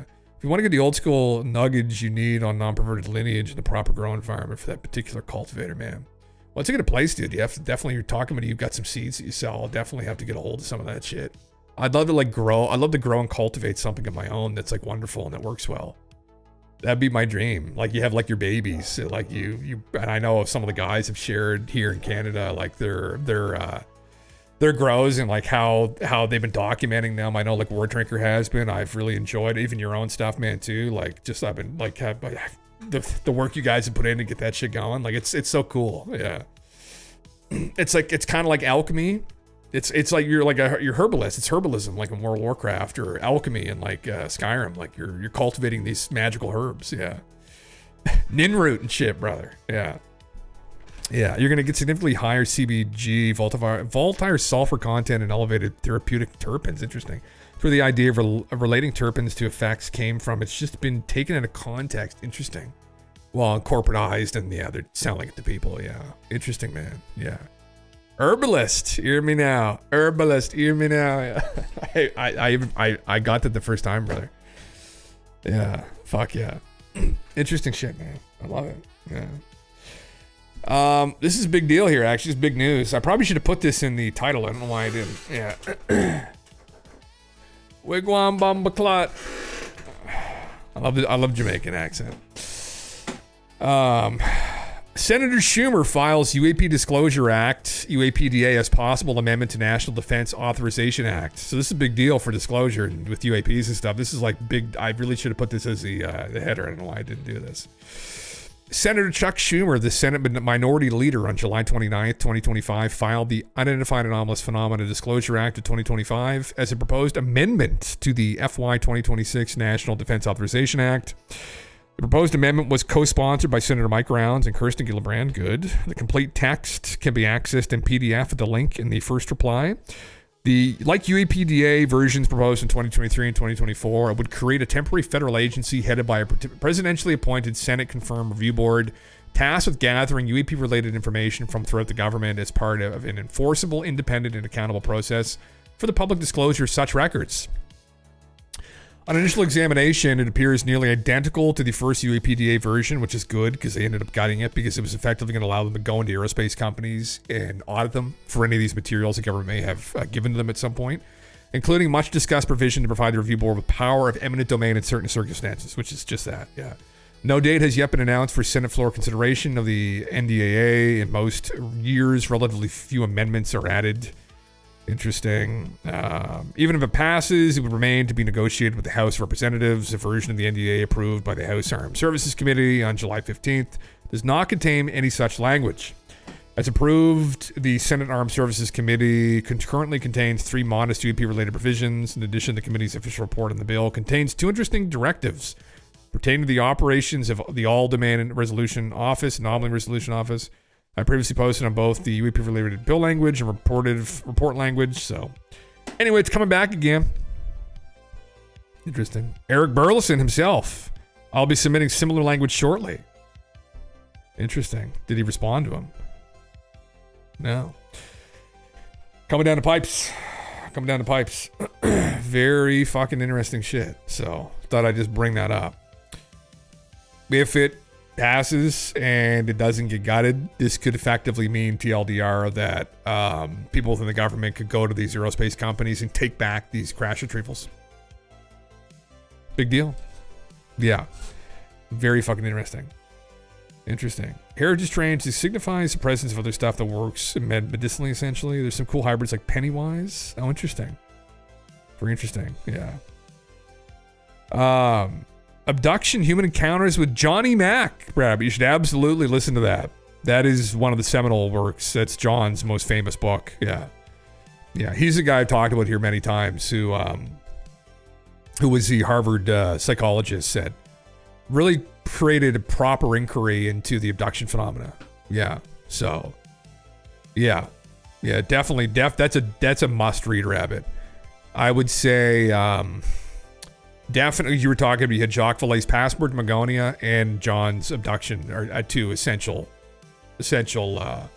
go-throughs. Yeah, with the UAP topic. Yeah, they're both very, very potent. I mean, they've laid the foundation for initially kind of getting ufology going, and then a proper foray into the woo, which is the abduction phenomena by John. So yeah, super fucking important, man. Yeah, very interesting book as well. Very well written, John's book. John was a brilliant guy. Yeah, man. Yeah, it'd be well worth going. Pretty kind of spooky, honestly. Yeah, very spooky when you go through it. I mean, when you understand who John was and how seriously he took his craft, and then some of the stuff that's relayed, a little bit spooky. You might find some parallels with what I've talked about here too, actually, with some of those anecdotes. Some of the anecdotes I point to are from some of those stories, in those books. Yeah, very, very interesting shit. All right, well, what I'm going to do is I'm going to go throw my food in the microwave, and I was going to watch through this video. This guy, somehow he got a real look inside Area 51 overnight on 2 remote peaks above the base. This dude, Uncanny Expeditions. He's a quest to capture the most up close and personal footage of Area 51 you can possibly get. He spent the night on Tickaboo, then against my better judgment embarked on a mission to find and summit a second viewpoint of the base. This might get taken down. 134,000 views in like 12 hours. Crazy shit. So, this should be interesting to go through. That Chuck Schumer on the picture, known scumbag. He is, brother, yeah. Chuck's the guy who took that photo of himself where he had raw hamburgers on the grill and he put cheese on top of the raw hamburger before flipping it. The guy's a complete dingus, but if he ends up kicking this door open, then whatever, right? We'll push him through it. But I'm going to go throw my food in the microwave and I'm going to watch through this and see if there's any... People were saying this is very interesting, so hopefully this guy doesn't get in fucking trouble. I'll be right back.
Saw dudes.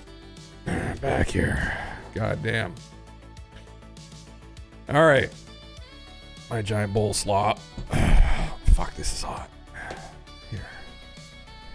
A little bit of... little bowl of slop there. Oh, you can't even see it. Fuck my fork. There we go. Actually, I can't even tell what that is. It's salmon. It's salmon. I got some broccoli, some local baby carrots, and then just some potatoes. Barbecued the salmon. We got some skin fillets, skin side down. Some of them caught on fire. Unfortunately, one of those is in here. And then just all kind of local shit. A little bit of lemon on it after, like nice and simple. Skin fillet. Oh my heavens, Jesus Christ! Yeah. Stank bowl. It's some dank shit, man. It smells good though. It's fucking good for you. That good stuff. A little bit of salt, pepper, olive oil. That's all I put on it. You know, it's easy peasy. You know. All right, I'll play this guy's video and see what the fuck he's saying here. Let me pull this music down to a reasonable level. There we go. Yeah. All right. So this guy went to Area 51. A real look inside Area 51. All right, brother. Timed out here. Oh, Jesus Christ.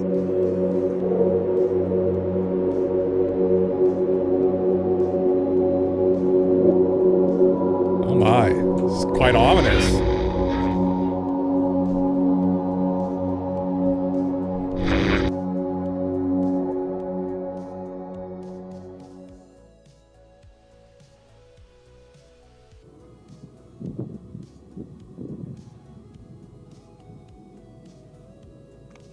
Hey, what's up guys? It is good to be back.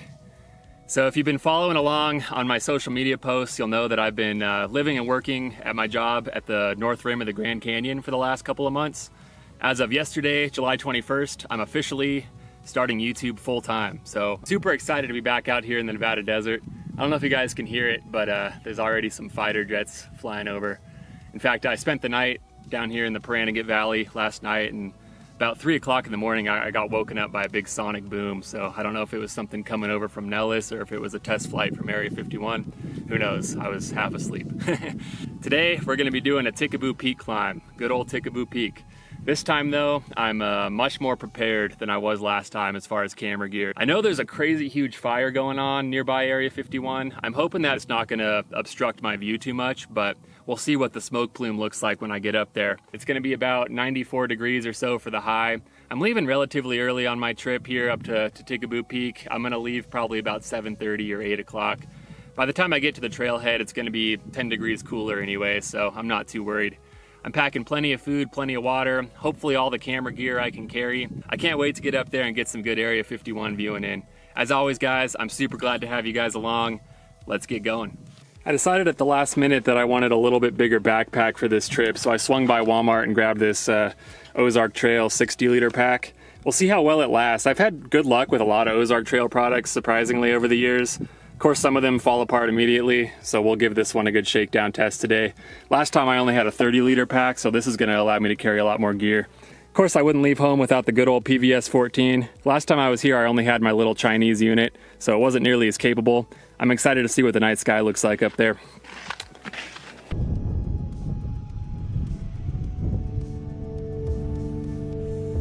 So this is the same guy. I thought I was subscribed to him. He's on this cool little, fuck, is it a Honda? I think it is like a Honda 90, 125 or something.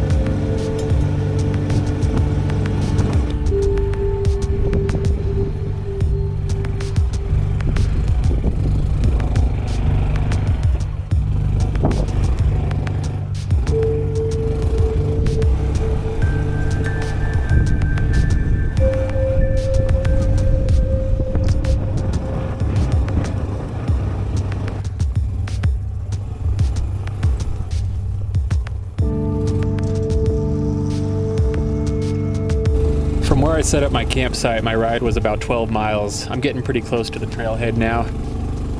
For those who are new here or just generally unfamiliar, Tikaboo Peak has a view 26 miles away from Area 51.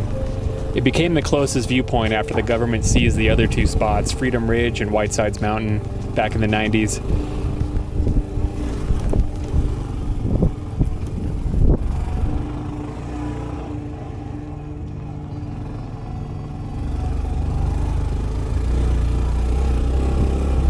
All right, I usually pull up by a little fire ring. I think it's just up ahead.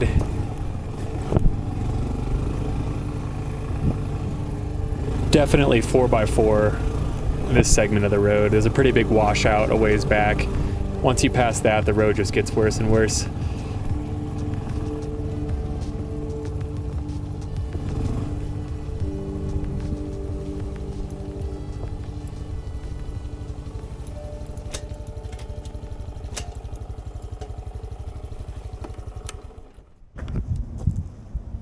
Yeah, it's the same guy, man. We watched him recently, yeah. Yeah, that's what he's doing. All right, well, the air is bike. smelling nice and fresh up here. We got the jets flying overhead. It's good to be home. Time to follow the crude trail of ribbons while scrambling up this pretty steep hillside. Definitely the craziest part of this whole journey. Got our first view of Tikaboo Valley in there.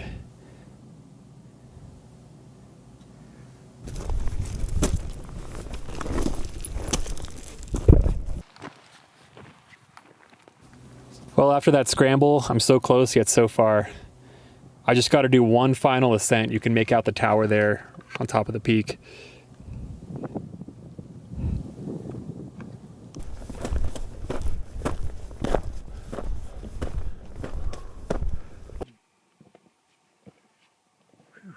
Yeah, he's taking videos of Area 51, Hendrix. Like on the runway and shit at Area 51. Slightly sketchy stuff for him, yeah. Oh, Man, it's a hell of a climb, vision goggles? but it's definitely worth it. Whew, all right, well, I've officially made it to the summit of Tikaboo Peak once again. I got the good old weather station right behind me. Wave hi to the camo dudes. Or give them the finger, your choice. I have a couple of these stickers that I made up several months ago, and I'm gonna leave them in this geocache box. Whoever finds them, shoot me a message.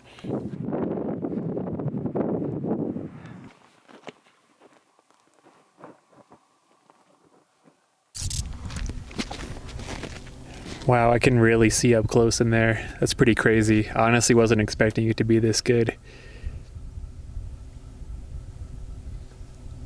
Wow. That's pretty fucking close. Jesus.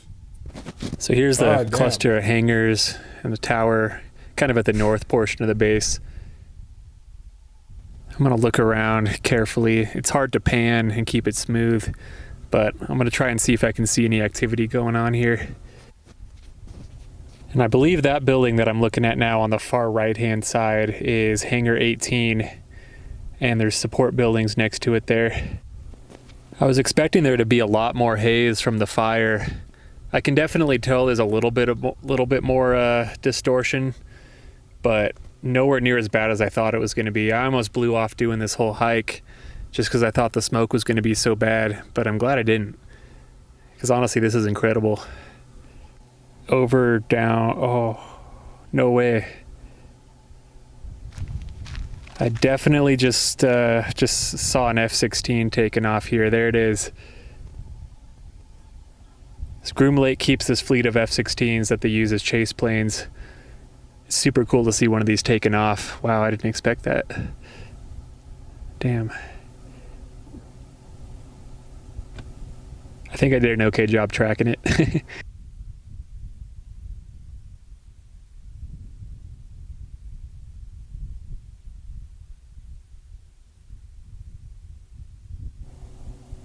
I definitely see some vehicle traffic. I see a dark colored, relatively large vehicle moving towards the right-hand side of the frame there. It's starting to get dark. They're turning lights on. And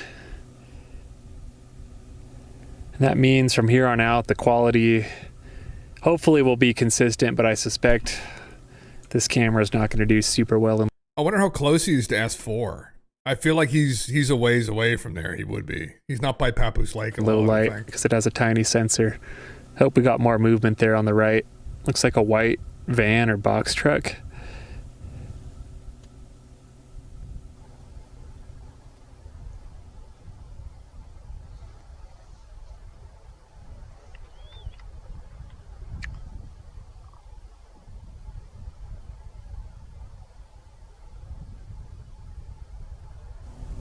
There's another jet taxiing on the runway. I think that's another F-16. It's dark colored, so it definitely wasn't a Janet. I'm sure that was an F-16.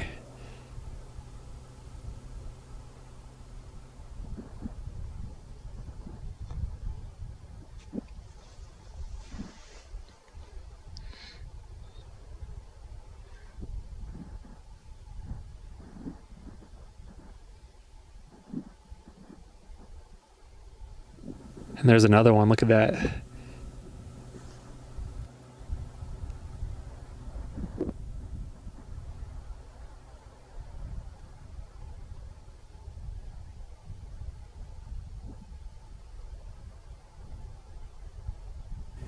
Wow, this is pretty incredible to be able to get this close into Area 51. I never thought I'd be able to see it in this much detail. Get a good shot of those hangars down there. Be cool to see one of the hangar doors open. I don't think I'll get that lucky though. Interesting, man. I didn't know that. Hobby pilot, yeah. You're cracking a Belgian moon, like, fuck it. Cheers. Cheers. Live free. Yeah. God damn. That's definitely crazy, more vehicle activity, more ground activity picking up. I see a couple headlights moving over there. What we really want to see is a saucer being moved around in a semi truck, but sorry for the camera shake. Whenever I'm zoomed in this much, even the slightest vibration or wind, it just sends it shaking. Doing my best to keep it as still as I can though.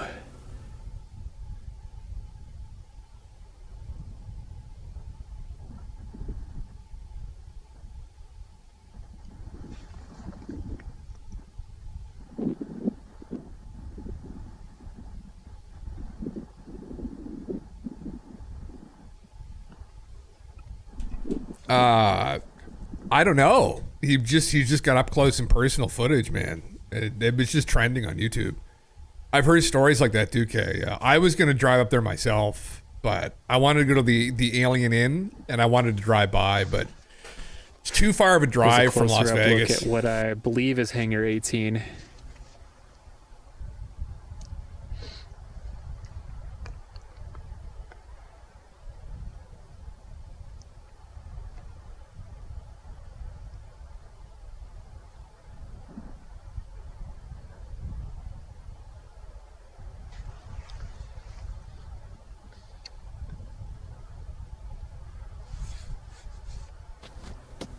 There you can see some radar, and there's one of those F-16s. That tower on the upper left of the frame there. Yeah, that's definitely an F-16. I think it's going to taxi right on past that group of hangars. Wow, it's super cool to see one of the Groom Lake F-16s up close like this.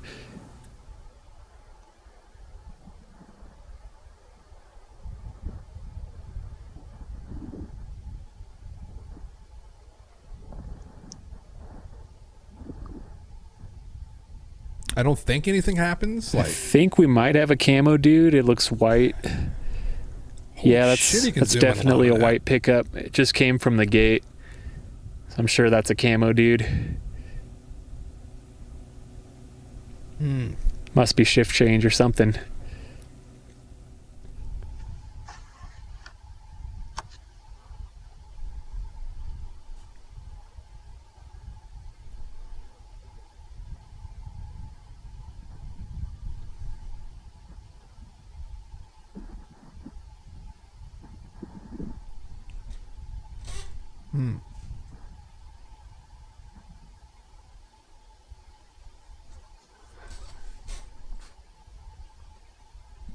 Interesting.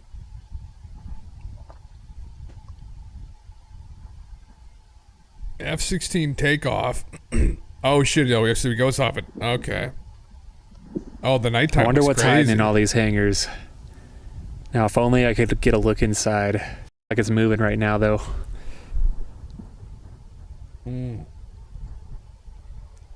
This is like John Lear back in the 80s and the early 90s.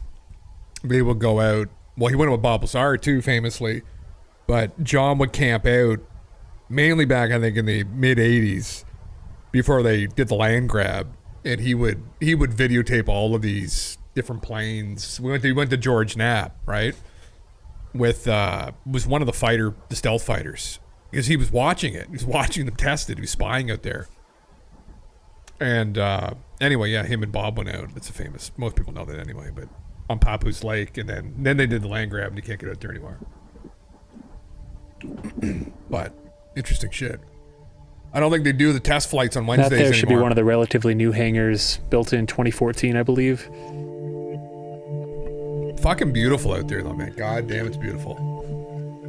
Oh, I'd love to camp out there. I didn't get a chance to, but you wouldn't catch me camping in a lot of places, but I would camp out in this area. It's so beautiful.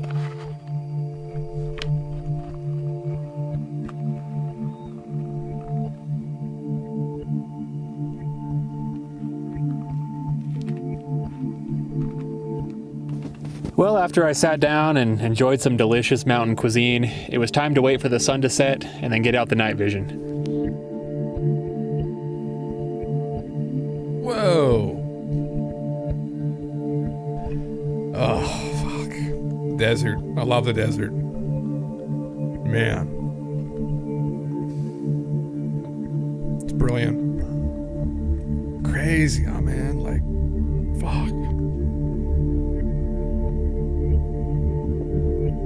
Satellite?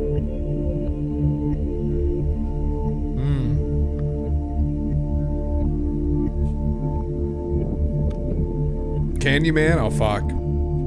I wish I spent more time out in the desert.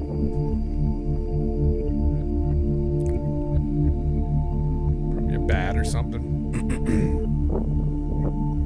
Yeah, Crimsic is crazy, man. We were kind of out at night. After I'd been looking at the base for a while, I noticed this really bright light that kind of overwhelmed my night vision. It appeared on the horizon behind the base from my perspective.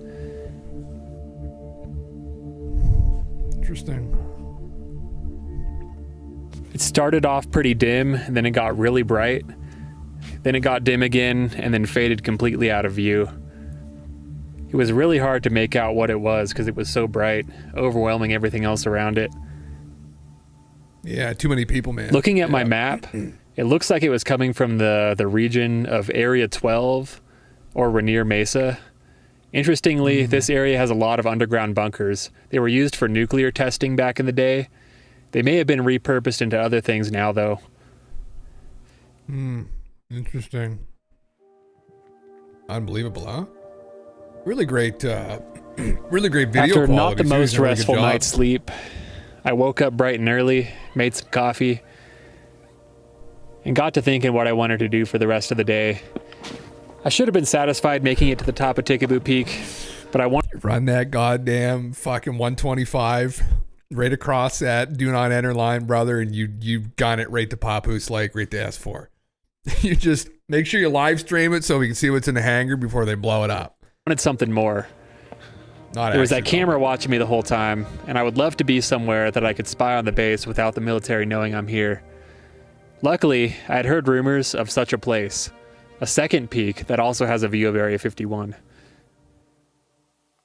So climbing Tikaboo Peak is a lot of fun and all, and I love doing it, but as I talked about earlier, the fact that there's a camera on top basically means you're under surveillance the whole time you're up there. So if they were going to test something that they really didn't want you to see, they could easily shut down the test, delay it. So as if I wasn't sore enough after climbing Tikaboo yesterday, my goal today is to find and summit this nameless mountain peak that hopefully also has a view of Area 51.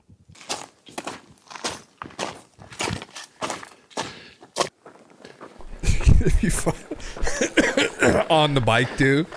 You All right, imagine? so the plan is Going to one of those start full by hiking up costumes? this wash for a little ways. Fuck. I'm hoping I can kind of do this to where it's a gradual incline and I don't have to go any vertical rock scrambling like I do for Tickaboo, but hey, I'm prepared if I do end up having to do that. Where's his bike? In fact, I have a feeling I'm not going to get lucky and there's Just going to be fucking some leave it down vertical there? rock Man, that's scrambling brave. in the near future, but trying to think positive. Yeah, I saw that, did you? I had to pull up one day, that guy. Yeah. The Jim Edgar Lake Preserve. Oh, that's fucking interesting, man. That's crazy. Oh, jealous. I'm assuming he does, Hendrix. I must have locked it up or something. Fuck, I wouldn't trust that, but... The Gloria.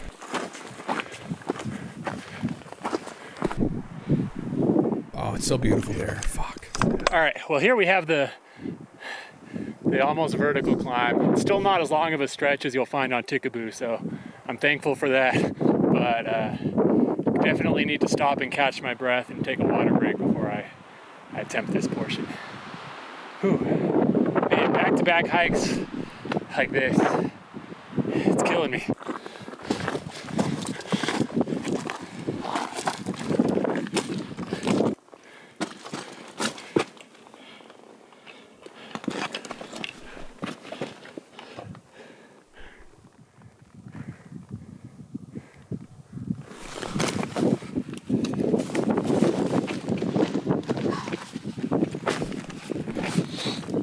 I made it. Boy, that felt like about a Tickaboo and a half, but I'm here. Now, don't mind me while I just die for a few minutes.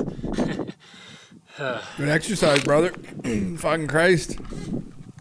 After just lying flat turned on my to- back, trying to catch Mountain climbing watch party. Brother, it was going to turn into a lemon party here just a second ago, brother. So you came at the right time, I guess. my breath for a little while. I got up and looked out over the horizon. I could make out the smoke plume from the Gothic fire, still burning pretty strong. Jesus Christ, snakes in the boat. Luckily, the smoke seems to be staying pretty confined.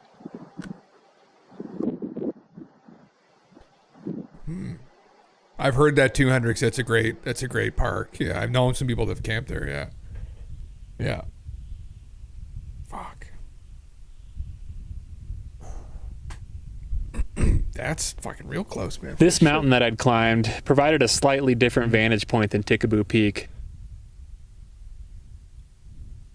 I'm missing out on a few buildings towards the north side of the base, but I can see this tower and where the Janets park. This whole area was not visible from Tickaboo.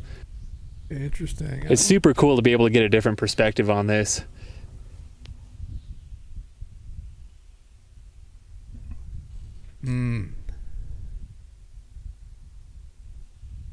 Wow.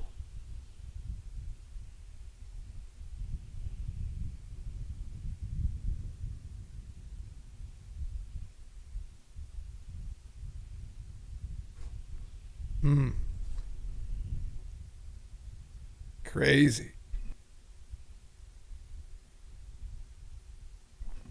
One lone Janet flight sat on the tarmac.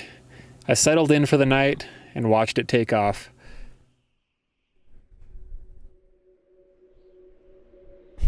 Little Bob Lazarus. What do they know? Maybe he gets some enhancement on this. We can find out their identity.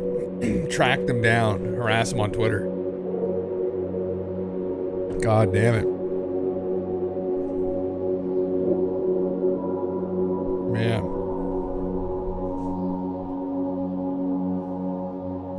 Little Bob's just waiting to be groomed into coming out and spilling all their secrets for us. Spilling the hot tea all over all of us. That's what we want.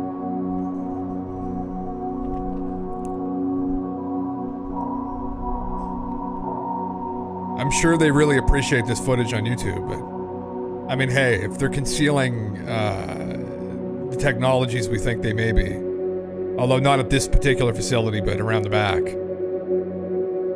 for the people. Groom Lake, yes, yeah. Well, specifically, yeah, Papoose Lake is the area where S4 is off of, supposedly. It's not a confirmed facility, although Jesse Michaels claims that he's heard from people, insiders, that it is a real place. that Bob was telling the truth, that it's a real place. Now, whether there's alien craft in there now, who knows? But yeah. That's where we need to go. We need to go to Papoose. But he wouldn't have the ball sack to ride his bike into there. That wouldn't end well for him. Stream trip. Stream trip. I'm not riding around on a 125 though. We're getting a fucking 450. We'll get a CRF 450. Get a fucking race tune bike, motocross tune 450. I need to be able to get out if things go sideways. Very interesting theory. However, thank you for the follow, M98. God damn. 400DX, yeah. I think KTM's got a 500 or something now. They've got like that stupid 1000cc dirt bike too, but yeah. And Indian FTR, yeah. Yeah. Husqvarna's got a nice 450 too, I think. Oh shit, low battery on my mouse. Fuck, whatever. Wow, they're going home, back to Las Vegas. God damn. No UFOs though. He should have picked a goddamn Wednesday night. Well, the last Janet flight ascended into the air, making its way towards its terminal in Vegas, carrying its secret list of passengers. There wasn't much activity for the rest of the night, a few vehicles here and there. No test flights, unfortunately. I was super happy with the footage I got of the Janets and the F-16s. Definitely made this trip worth it, and I'll be doing it again pretty soon. Now I just have to hope that next time I climb this mountain, there's not going to be a mysterious weather station suddenly at the top. I mean, you know, what the fuck happened to the music? Oh, there we go. Fuck, crazy, bro. Couldn't you get like one of those big like safari telephoto lenses though? Couldn't you get like real close? Like no joke. Can't you get like those crazy telephoto lenses now? He needs more money, needs more subscribers. I am subscribed to him, right? Yeah, I'm subscribed to him. Like it, bro, absolutely. Camber gear, there you go. Interesting. Yeah, it's hardcore doing this on your own and staying multiple nights out there. It is, yeah. Well, I mean, you know, the people used to do it for Christ's sake, used to go on adventures. We used to actually like live back in the day. People used to actually live, go on adventures. Before the industrialists fucking got us all stuck into just being slaves. Spoiler at the end of the Project Blue Book TV series, they show S4 in a scene of the door opening and we get to imagine what's inside. I always wondered why they put that in there. I mean, it's drama license probably, but did Hynek and the captain ever see S4? Good question, actually, man. Maybe there's a rumor. I don't recall that ever being publicly available knowledge. I think Bob Laser, Bob is the, sorry, my mic got turned down. I'm pretty sure Bob is the only guy really that ever spoke about it. I mean, there's Dan Burrish, but there's, you know, people that are somewhat credible. I think Bob is the only one, but yeah. Interesting, though. We're going to see a recreation of it here soon with the Project Veritas or whatever the hell it's called. The guys out of Montreal. So I think that's dropping sometime in August, I think. I can't remember. So yeah, God bless Digi with the Prime. Yeah. Quickest way to be an adventurer, turn your cell phone off, put it in a drawer and go leave the house. Go out to the outdoors naked, raw. Go try and life raw now, right? Completely raw. Right? No debit cards, just cash in your pocket, and that's it. Pair of jeans. No shirt. No shirt. No shoes actually either. Like do it like our ancestors did it. Actually, no cash then. You gotta do what you gotta do to survive. Fuck. Damn it. Yeah. There's a 3D render in Unreal Engine created with the assistive Lazar. Yes, that's the new thing. Yeah, Project Gravatar. I think that's what it's called. Yeah, Project Gravatar. Berserker style, but naked, fucked up on mushroom tea. Fuck yeah, brother. Yeah, like the Vikings did. Like the Vikings. You get hungry, you just take off some guy's leg, grill it up. Yeah, or skip naked down the road into Area 51, shouting death to the feds. They would probably take a shot. I wouldn't put it past those boys. They'd be just itching to take a fucking shot at the first idiot to try something like that. So I'm not going to volunteer on that one, but fuck yeah, man. I'm a desert wanderer in my eyes of the sky. Oh, brother, I wish hopefully this really well with this channel. I think it's a really cool thing. I guess he'll have to travel. Once he gets some more money, he could travel around. But I love his little bike and his little adventures, and that's so cool, man. Fuck yeah. It's all about Area 51, like all his videos about Area 51 so far. I guess that's where he lives, I think. But he could definitely expand it, travel around some other places. Kind of just be like a vlog, a travel vlog. So anyway, cool shit, man. Very cool shit. Thought I'd pull it up, see what it's about. So yeah. You can see the footage online of most of it. According to Lazar, it's pretty accurate. He had some flashback moments when having the VR headset on. Fuck, I can imagine, man. Actually fucking insane, man. Like, actually fucking insane. Yeah. Yeah, I can't wait till it comes out. Yeah. Who doesn't want to hang with Bob? I'd love to hang with that guy. Have a couple drinks with him. Smoke one with your boy Bob. That would be a dream. It'd be a dream to hang out with Bob. And I would love to just, you'd be able to get such a better read on him in person, I think, if you could just like hone in on him. And I don't know. I've heard of that. I've heard of people who have met him, but like the Area 52 guy, Chris Ramsey, is that his name? He had met him recently and essentially said that, where pretty convicted. Like he's been convicted the entire time along. I mean, I don't know. You watch a documentary about Project Avatar, they did, and when it comes to Lazar's reaction to see it, he got real fucked up. Yeah, like it made him physically ill to see it again. Did it really, man? Fuck, okay, interesting. I saw a clip of it maybe. We watched a little bit of the making of too. Yeah, I think you saw it, but I didn't see that part. But yeah, fuck, I mean, that was possibly almost the end of his life. That whole scenario, I mean, he was pretty convinced he was going to die. They were going to kill him. And they may have even tried to. Who knows? So, well, there's that story where they shot this tire out of his car with an Uzi or some shit. So, or some kind of weapon on the highway. But, and he had to pull off the highway, but they're shooting at him. They shot at his car. Who knows? Who knows? Who knows? Who knows? Yeah. He had to go into the room for like 10 minutes and collect himself. Fuck, man. Well, you can imagine though, like you were working on it and then you just weren't. And then the next thing you know is he's never in it again. So it's almost like he never really got to say goodbye to that area, or he never really properly distanced himself from that. So he's probably always been yearning to go back one last time. And pretty crazy, pretty fucking crazy. Oh, so frustrating, man. I mean, fuck. The age we live in now, though, like, there always have been secrets, I guess. There's always been elites that have kept secrets from people, but this is just one of those ones. Fuck. We just need it blown open so badly. Like, so badly. When did we get Phil Schneider in VR? Retro trip to Dulce. I was going to say, which is quite dark, the whole scenario, even his ending, maybe. Yeah, but that's not really funny. That's fucking pretty dark, for Christ's sake. Oh, Christ. The fight over the catheter. Poor guy, man. I mean, again, somebody almost certainly fucking killed him. Jesus. Oh, fuck you. There you go. Nice, man. Thank you, Crimsix. S4 Area 51 Secrets Exposed. Recreating Bob Lazar's alien tech journey. This is Luigi here. Yes. Very interesting. Thank you, man. Yeah. The reactor.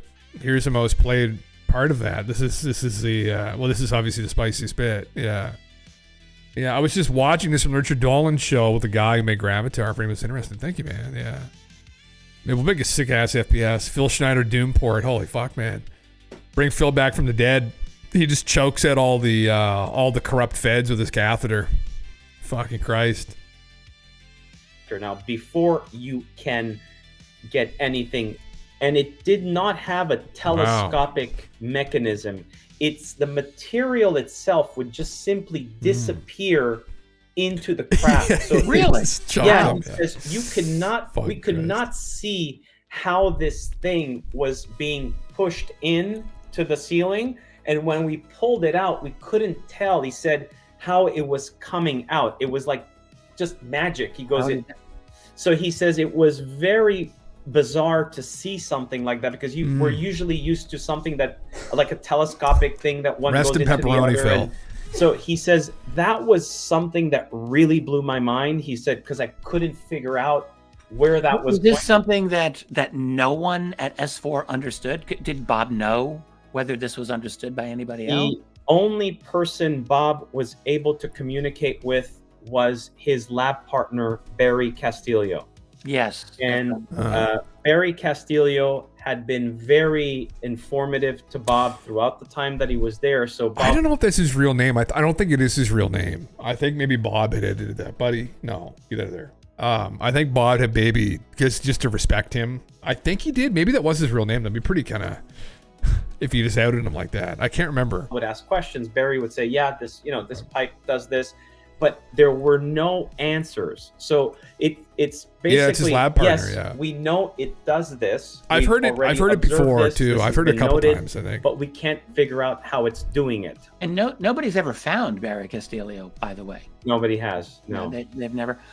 Yeah. Interesting. It's Bob was asked a few times, have you ever been in contact with him? Or he It says, maybe no, isn't his I name. Never. He Yeah. goes, that was it.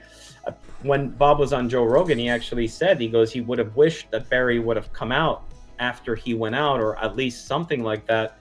But that never happened. And he says, maybe all this caused an even higher degree of security that changed the entire project completely. He doesn't know that. Or some people think he made it that up. Was a hard, that was hard. You don't even know if he's alive at this point. It's been so many years. That's right. Yeah. Let me ask you. Let's just look at some of these other images. This is the same. This is the same. Yeah. This is basically you're looking at the reactor from another angle. The cap has been removed. This is the reactor inside the lab. Yeah. So now, you and I discussed this just before we went on, and you explained that this is literally a separate reactor. Right. Yeah. There were two. Yeah. This is actually a really important part of the story. Yeah. Which will be highly detailed in the movie. So there was a propulsion lab that was right adjacent to the main hangar where Bob was able to view and inspect the sport model disc. Mm-hmm. That propulsion lab was already set up when he arrived at S4 the very first time. So when he walked into the lab, oh really, man? That's crazy. Introduced to Barry Castillo by Dennis Mariani, who was his superior at the time.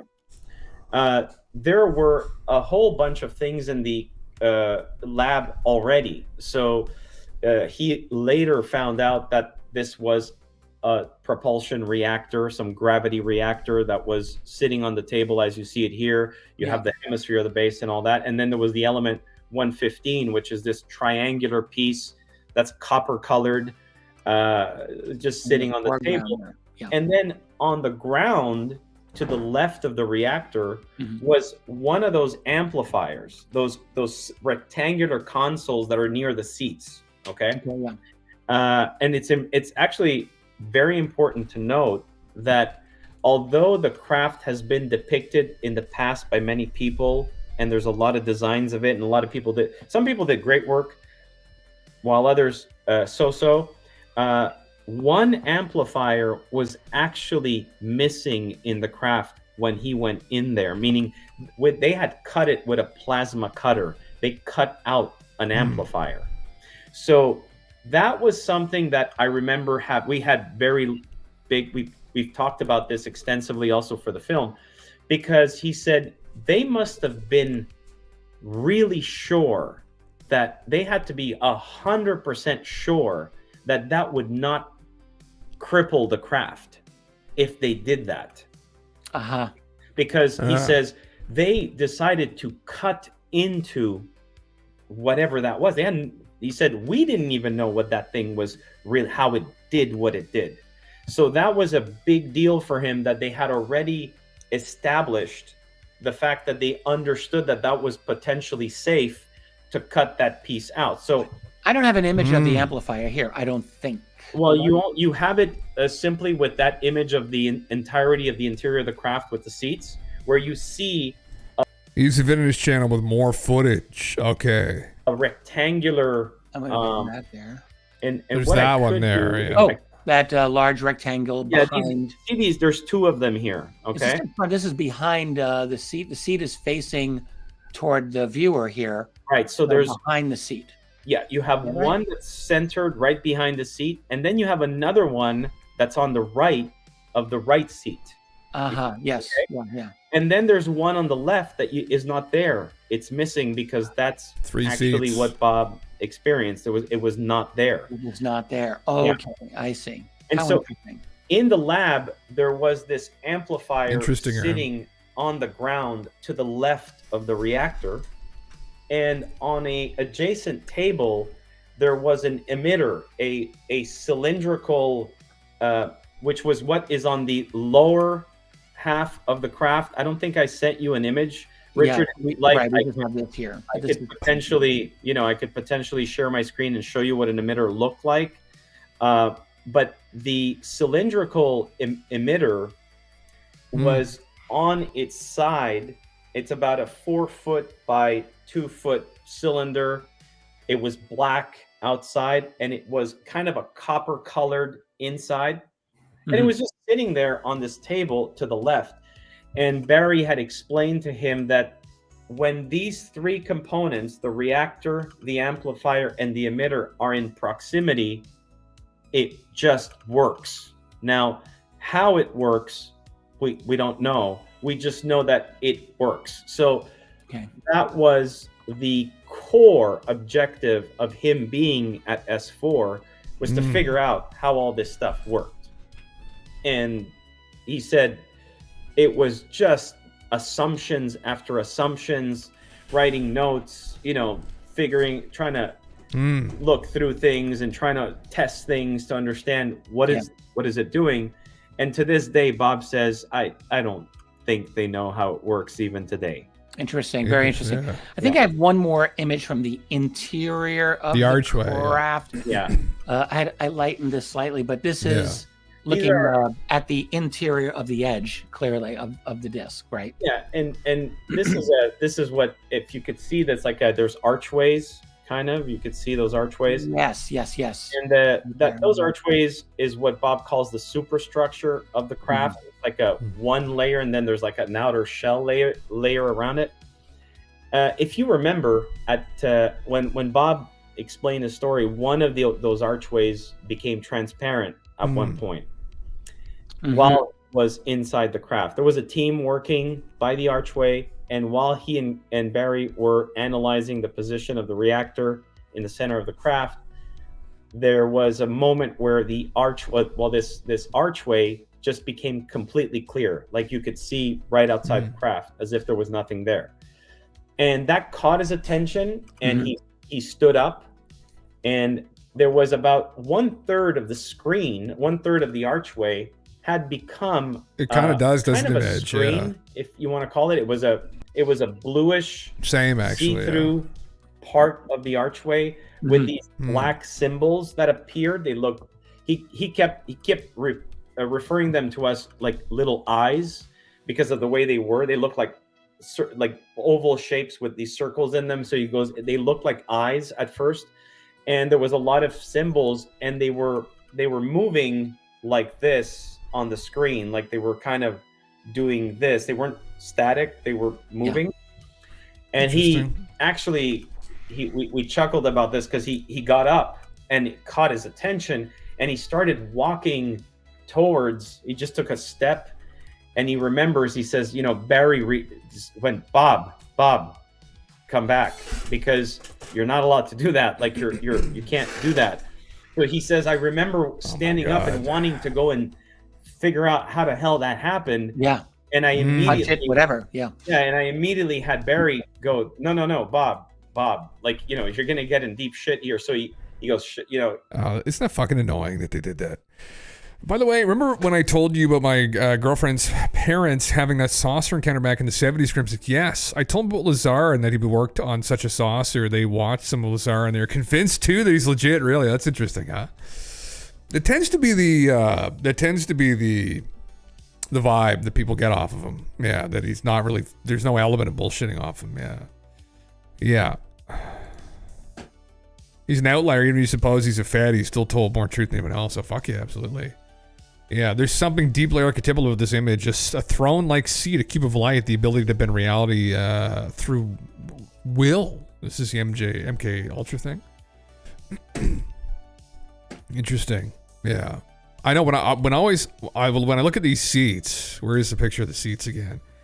Every time I see this, I can't remember who it was from. I don't know if it was like Dolores Cannon or it was some random abductee or if it was like Nancy Leader. But sorry, the three aliens is always interesting because in so many abduction accounts, there's three gray aliens that end up convening with people, just three of them. And I remember somebody one of these channelers had told people that the reason for this, I thought this was kind of an interesting explanation. This might just be people thinking logically about this. But like, why would there be three? Like, what's the idea with three? And it's interesting in this scenario too, in Lazar's craft, there's 3 seats, right?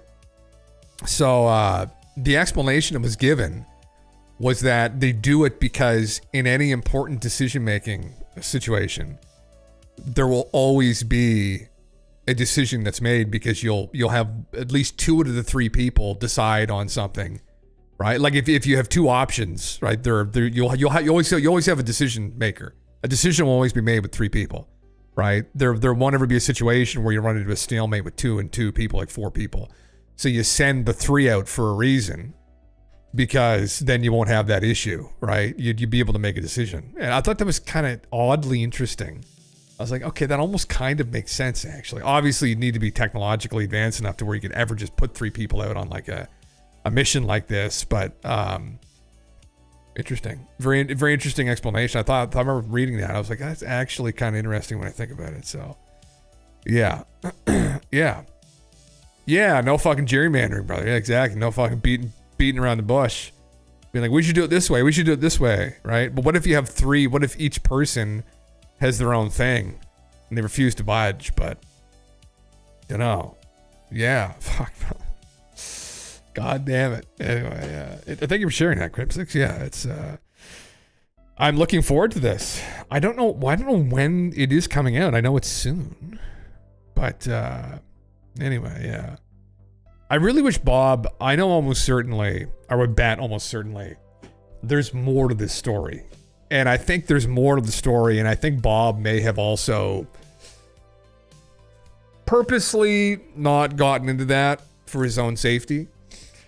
I would love if Bob elaborated a little bit further about some things. But obviously, if this is all true, and he survived it, then I'm sure he's just thanking his lucky stars that he did to begin with, right? So, anyway. Yeah, thank you, man. What's this called? Yeah, Project Gravatar. Did he put the thing down here? Project. Let's see. This. Oh, there he's got the website right there. God bless. Richard, God bless. The Bob Lazar story, S4. There it is. Discover the incredible story of Bob Lazar at S4. There he is there as an older gentleman. There he's just a young lad on the left. He narrates and visually reveals the complexities of a top secret government project. Yeah. Shit. Dunno. No, it's film updates. Film release almost there, coming soon still. Okay, I thought it was supposed to be in 2025. But filming's 100% done. There you go. Wow. Yeah. They have a cool trailer. Yeah, I think we saw it recently. Yeah. Yeah, I was just here again. Like, we've been kind of going in. The poster's cool. There you go, official film poster. Well, you can support them. Get a mug. You get a keyboard mat there. Clothing. You get the sport model sweater. Fuck yeah. Hey, listen. Bob's given me tons of entertainment over the years, and why not? Toss a coin to your Bob. Toss a coin. Toss a couple coins to your Bob, you know? Say, hey, why the fuck not? You know, Bob's never asked for anything. I'll be like Jeremy Corbell here, just trying to talk him up constantly. Just this corner man. And then just dilute the conversation to the point where you just turn off. That's what happened during the Joe Rogan interview. But the first 45 minutes of that Joe Rogan interview were chef's kiss. But then Jeremy started fucking talking. I was like, fucking Christ. Yeah, maybe. Yeah. $1 billion idea here, brother. Fuck. There you fucking go. Oh, God. Well, here's something interesting. Which I guess is the audio. Sorry, I thought it may have been the video. The audio here, which I don't think we listened to, but this is kind of similar, actually, to Bob. Yeah, $1 billion. Instead of Dear John, we need Dear Bob, where whistleblowers can anonymously whistleblow. Maybe Reddit, brother. It's kind of like what it's become, I guess, a little bit, but yeah, we could have somewhere, yeah, they could write it on the bathroom stall of the internet. Well, actually, you know where that place is? That's 4chan. That's X. That's the bathroom stall of the internet. That actually might be the toilet, but still write it somewhere on the pot, you know, just scribble it somewhere. Yeah.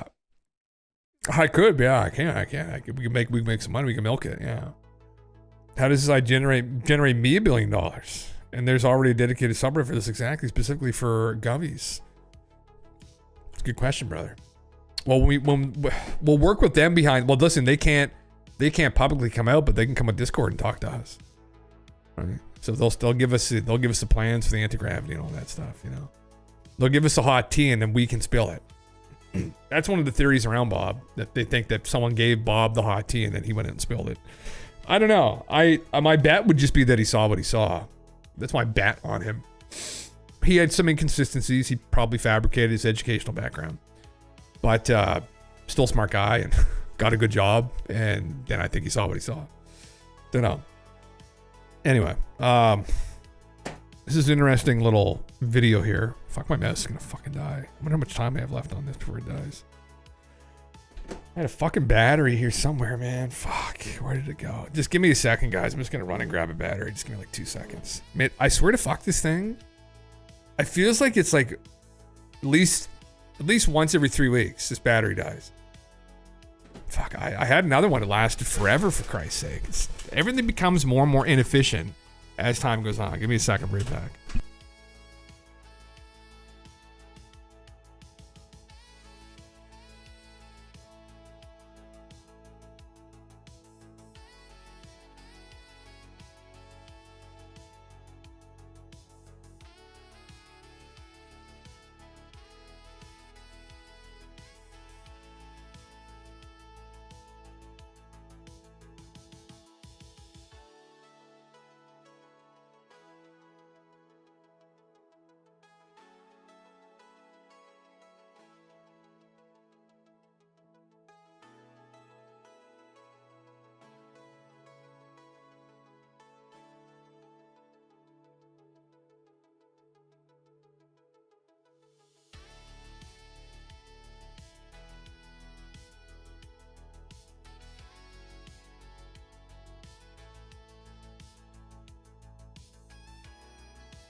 There we go. All right.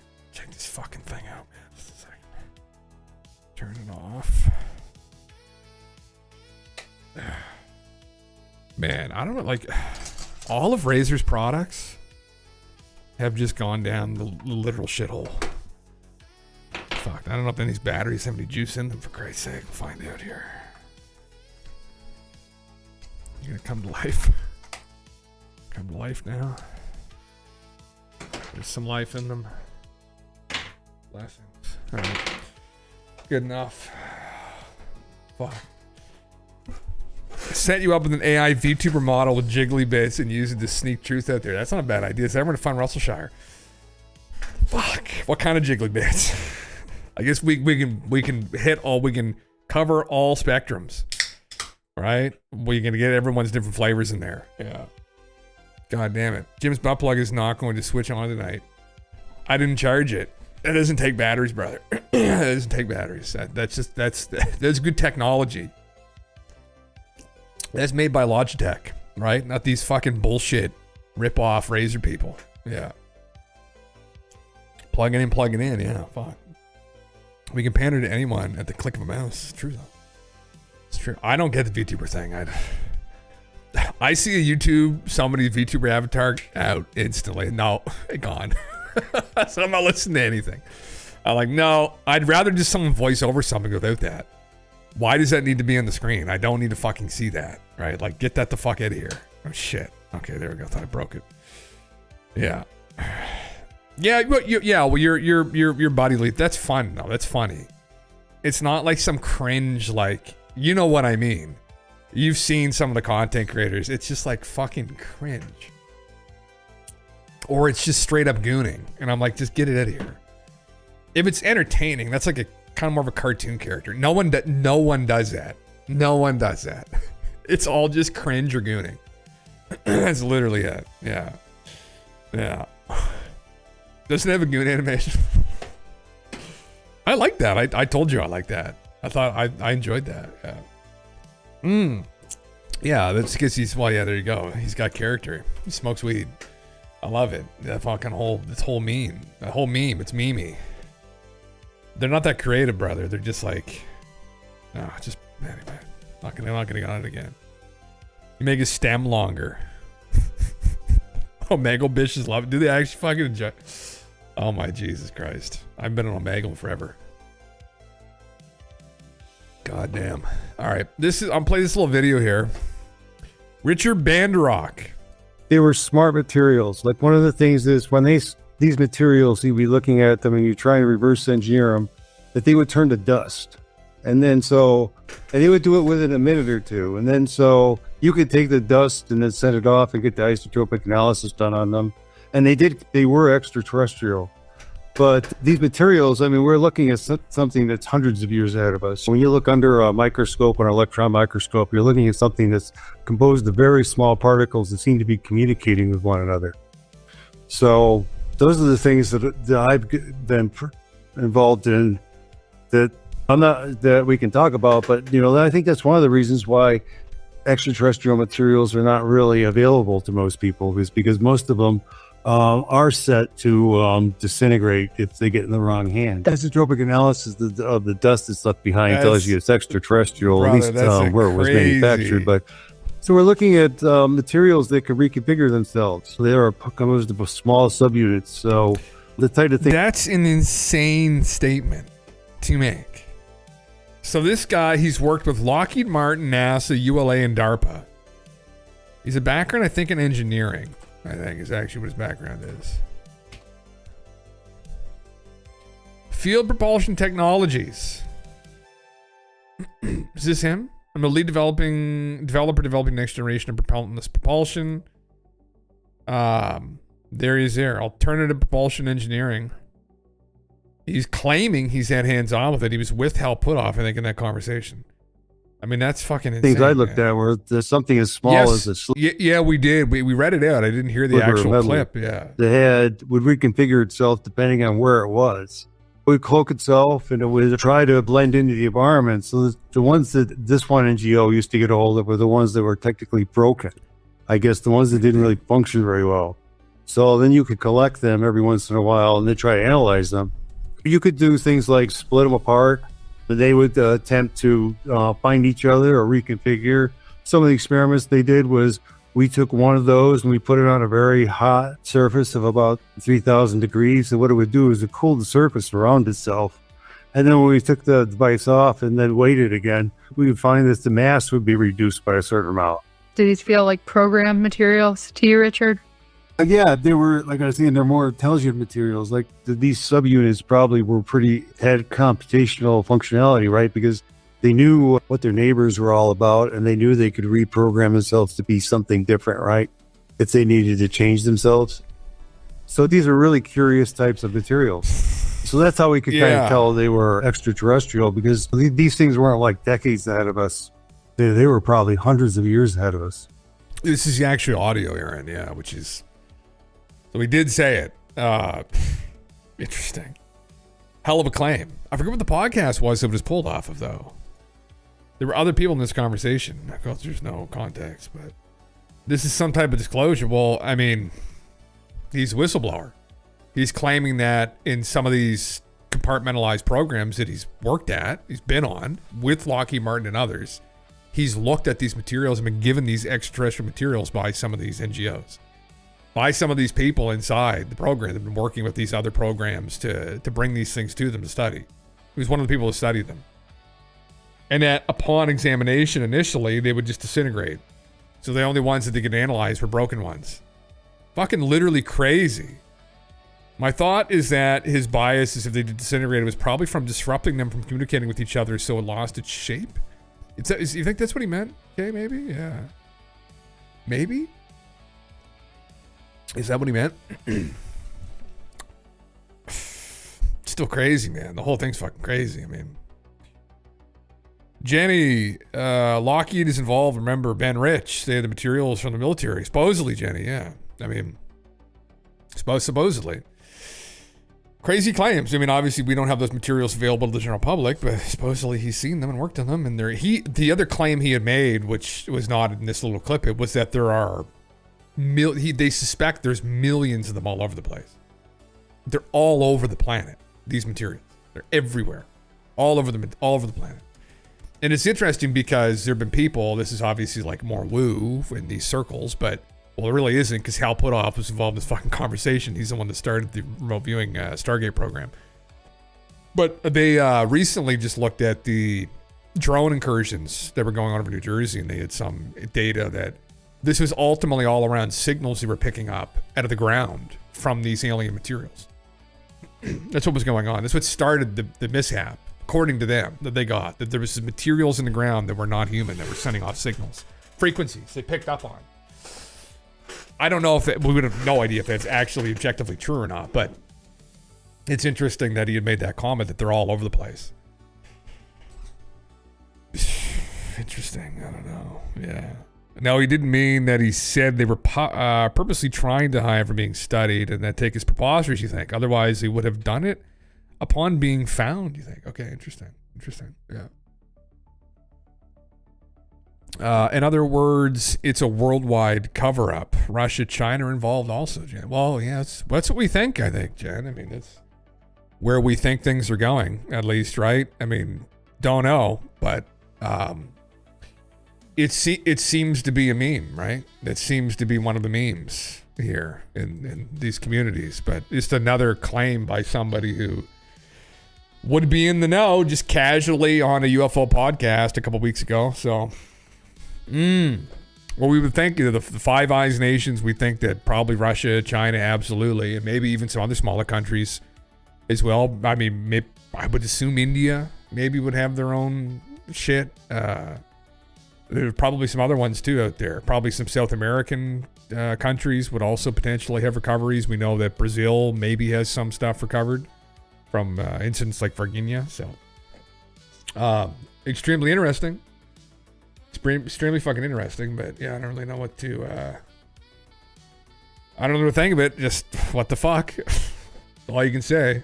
Anyway, I thought I'd just pull up the actual audio of him saying that, because I just read out a clip of it, but I hadn't heard him say that. So the same regimes that were involved in legal studies of biological experiments too. Yeah, they had a pact to work together for the better part of 400 years. Okay, Jesus Christ, maybe man, yeah, fuck. Interesting. Yeah, I mean, that's quite the artwork. Human eye, reptilian eye, gray eye. What the hell? Fuck, man. I don't know what this was about. I just saw this was posted. We read Lepresso's article that came out last week about President Donald Trump allegedly trying to gain access to UFO SAPs. But also, we discussed how Representative Eric Burleson appears to be one of the people within the government helping him. This is what I'm looking for. Oh, yes. Sorry. Yeah, Hendricks had shared this. Yes. Right. We had covered this. Yeah. Provides 6 levels of secrecy. The tycoon will be intrigued with the possibility of using UFO theme to show himself as a president who tells the truth to the Americans. To Americans, yeah. Yeah, that was a hell of a claim. They got some kind of inside information that there's this whole thing going on, this Project Preserve Destiny behind the scenes. Yeah. It's effectively it's a disclosure effort that's been secretly going on behind the scenes. It would dwarf any conspiracy thriller that it's going to give everybody the whole truth and that he wants to do this. We'll believe it when we see it, I guess is all we could say. So, for people that weren't around when we read that, but it was from some kind of some internal source, right? So that was speaking to L'Espresso, an Italian news site. So I have my doubts, but we'll have to wait and see. And is Eric Burleson involved in this effort? Is he helping it? Probably. It wouldn't fucking surprise me if he was, really. But anyway. It's kind of all the UFO talk, all the UFO memes. We got some other shit up here too. What do we want to go on to first, maybe? Yeah, we had the UFOs, but they disintegrated. Hey, Bob's telling the truth. At least that didn't disintegrate. Maybe that was a part of an exchange program, though, that they knew they were going to give them. They gave them the broken, scrapped ones that don't work, or don't work very well. That's how they. That's how that went. Interesting, though. I just had some articles I pulled up here, but this is kind of more the shifting gears into the ancient. This is the ancient astronaut segments. See, I do have segments. I just don't label them. Typically, it's like I just meme on current events for like an hour, and then we talk about UAP shit for like 2 hours, and then the last couple hours I talk about ancient astronaut stuff. I could do up a fancy banner or, scene that plays when this happens, but I'm far too lazy. So then we just go into it. I'm far too inefficient for that. They forgot the part about where they strapped TNT onto them to see how they reacted. Fuck. Jesus Christ. Hopefully they got that on video. I got a piece of something here from Notebook LM's new video feature. Well, okay, interesting. All right, let's just dive right in. Today, we're going Hidden deep worlds. into a world filled with channeled beings, government-sponsored psychic spies, and secret histories that could totally rewrite what you think you know. Did you make this? Is this, what is this? Well, it's interesting. We're going to try and connect some very, very unusual dots and see what kind of picture emerges. So let's kick things off with the big question, the one that really drives this entire explainer. What if I told you that all those ancient myths, all those spiritual texts, all those bizarre stories about psychic powers, what if they aren't random at all? Oh, cool, man. Yes, okay. What Fuck if they're yeah, actually all connected, like scattered Cool, man. pieces of Well, one let's watch giant hidden puzzle? So where do we even begin to piece this puzzle together? Well, a whole bunch of these different sources, they all seem to agree on one thing, one foundational idea, that your mind, your own consciousness, isn't just a passenger, it's the driver. And what's so wild about this first idea is just how simple it is. It comes from a channeled entity named Seth, and the message is incredibly direct. The number one rule of the game is this: you get what you concentrate on. It's basically saying that whatever you pour your energy into, whatever you focus on, whether it's good or bad, The Secret. that's exactly what the universe is Isn't that going to The send Secret, the back book, your way. too? Now, Yeah. another voice in this conversation, known as Abraham, puts a slightly different spin on it. They call it vibrational alignment. The idea here is that your emotions are like a cosmic GPS. When you feel good, you're on the right path. You're in sync with what you want. When you feel bad, you're veering off course. So it's not enough to just think about what you want. You have to practice feeling as if you already have it. Okay, so if feeling good is the key, what's stopping us, right? Well, spiritual teacher Eckhart Tolle has an answer for that. He calls it I know the pain Eckhart. body. Think Know of of it him. like a buildup of all your old emotional baggage. And here's the thing, it loves it when you're not paying attention. It thrives in the shadows of your mind. But the solution is surprisingly simple. You don't have to fight it, you just have to notice it. Just shining the light of your own awareness on it is enough to start dissolving its hold on you. Okay, wait a second. If our own thoughts can shape our little corner of the world, our personal reality, then that opens up a much, much bigger question. What kinds of forces are shaping the grand narrative? Oh my heavens. This is really impressive, Will. This is cool. It's actually really kind of cool. You threw this all together. This is like an AI voice and stuff. This is really impressive. Whole sweep of human history. And this is where we zoom way out, from our personal lives to the story of our entire planet. Because this is where things get, well, pretty wild. A lot of these sources just are spit making this this out. incredible claim that the history That's we really learn in interesting. school isn't the full story, that it might be a carefully crafted narrative designed to hide something. I mean, listen to this claim That's from the fucking writer crazy, Cummins man. Beaumont. It's pretty out there.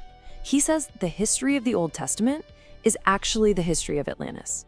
The idea here is that these Holy stories shit. we all know, these epic tales, aren't just allegories. They're distorted memories of a real, highly advanced civilization that was wiped out in a cataclysm. Amen. All right, there's a lot to unpack here, so let's just hit the highlights of this alternate history. The story allegedly starts eons ago with a cosmic war, a destroyed planet, and the arrival of alien visitors known as the Brotherhood of the Snake. Then it Holy shit, destruction of Tiamat, arrival of the Brotherhood of the Snake. jumps to the Goddamn. 1400s, to these massive power struggles between elite families, the so-called black nobility, who supposedly set up the financial systems and power structures we still live with today. Wow. It's This crazy in he just turn did this. leads to the birth of all sorts of secret societies. And it even includes the bombshell claim Yeah, so that the far. United States has been operating Jesus. under a secret state of national emergency since 1933. Look, the individual points are mind-bending, but when you string them together, they paint a picture of a very long-term, very hidden agenda shaping human society from behind the scenes. Now, a central player in all of this is the serpent people. Oh, and what's really heavens. fascinating is how Here their we symbol, go. the serpent, gets treated so differently around the world. In many cultures, especially in the East, the serpent, or naga, is a symbol of profound wisdom, of enlightenment. But then you look at the West, at the story of Genesis, and the serpent is the bad guy, the tempter. The claim here is that this was no accident. It was a deliberate propaganda campaign to demonize a symbol of knowledge and to hide the true nature of these ancient teachers. Okay, so if history is just a story someone else wrote, who's holding the pen? Who are these alleged off-world players, and did anyone ever my. actually see them? And this leads us to what might be the most mind-blowing claims in all of this material. Actual eyewitness accounts of intelligent, non-human activity happening right here in our own cosmic backyard. So picture this. You've got Ingo Swann, one of the star psychics in that secret US government program. His job is to We're getting to the remote David view, part. to the use Ike his part. mind to see a place he's never been. And they point him at the Fuck yeah, moon. man. What does he see? Bizarre structures and things that look like giant tractor treads. You can almost hear the confusion in his voice. He's seeing something impossible, something that absolutely should not be there. And if you thought that was strange, hold on, because we're about to scale things up big time. Oh, A here we former go. NASA and Lockheed engineer named Norman Berggren spent years Spicy analyzing the meat. official photos from the Voyager probes. His conclusion?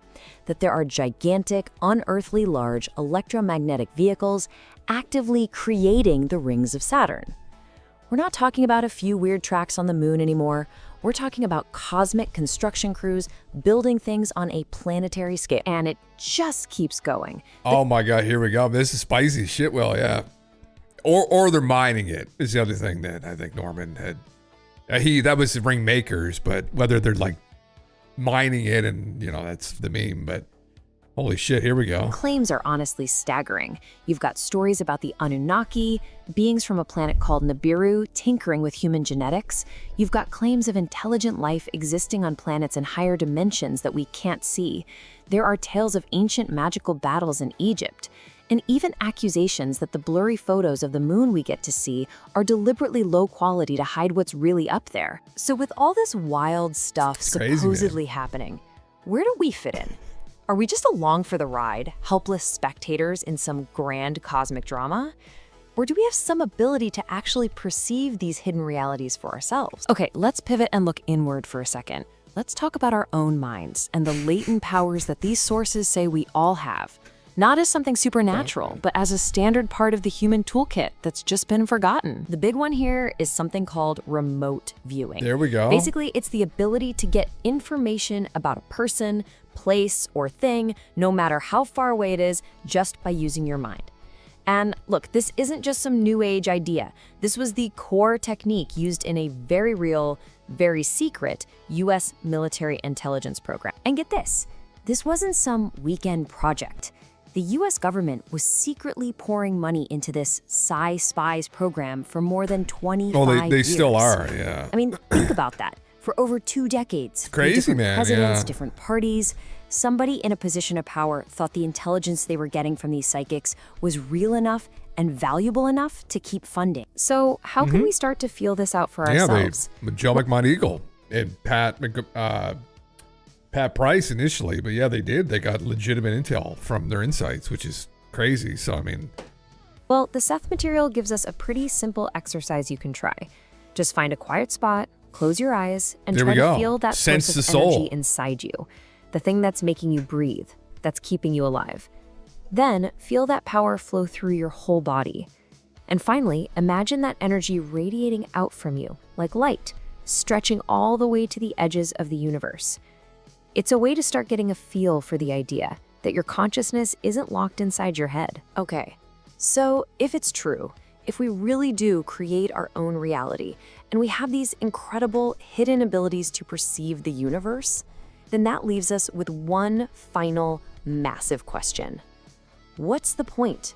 What do we do with all this power? And that brings us to the ultimate takeaway. To pass the service. Big there we cosmic go. choice. Holy shit, go for it, huh? According to some of these The sources, raw material. this is the most important decision any of us will ever make. Okay, so according to the source known as Raw, it all boils down to two paths.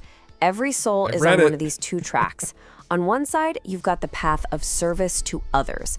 This is the path of love, of unity, of realizing that we're all connected.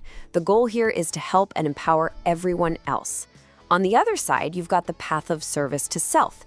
This is the path of control, of seeing other people as separate from you, as tools to be used for your own gain. Yeah. But here's the kicker, the part that really makes you think. According to this, neither path is judged. Both are seen as legitimate ways to experience the universe.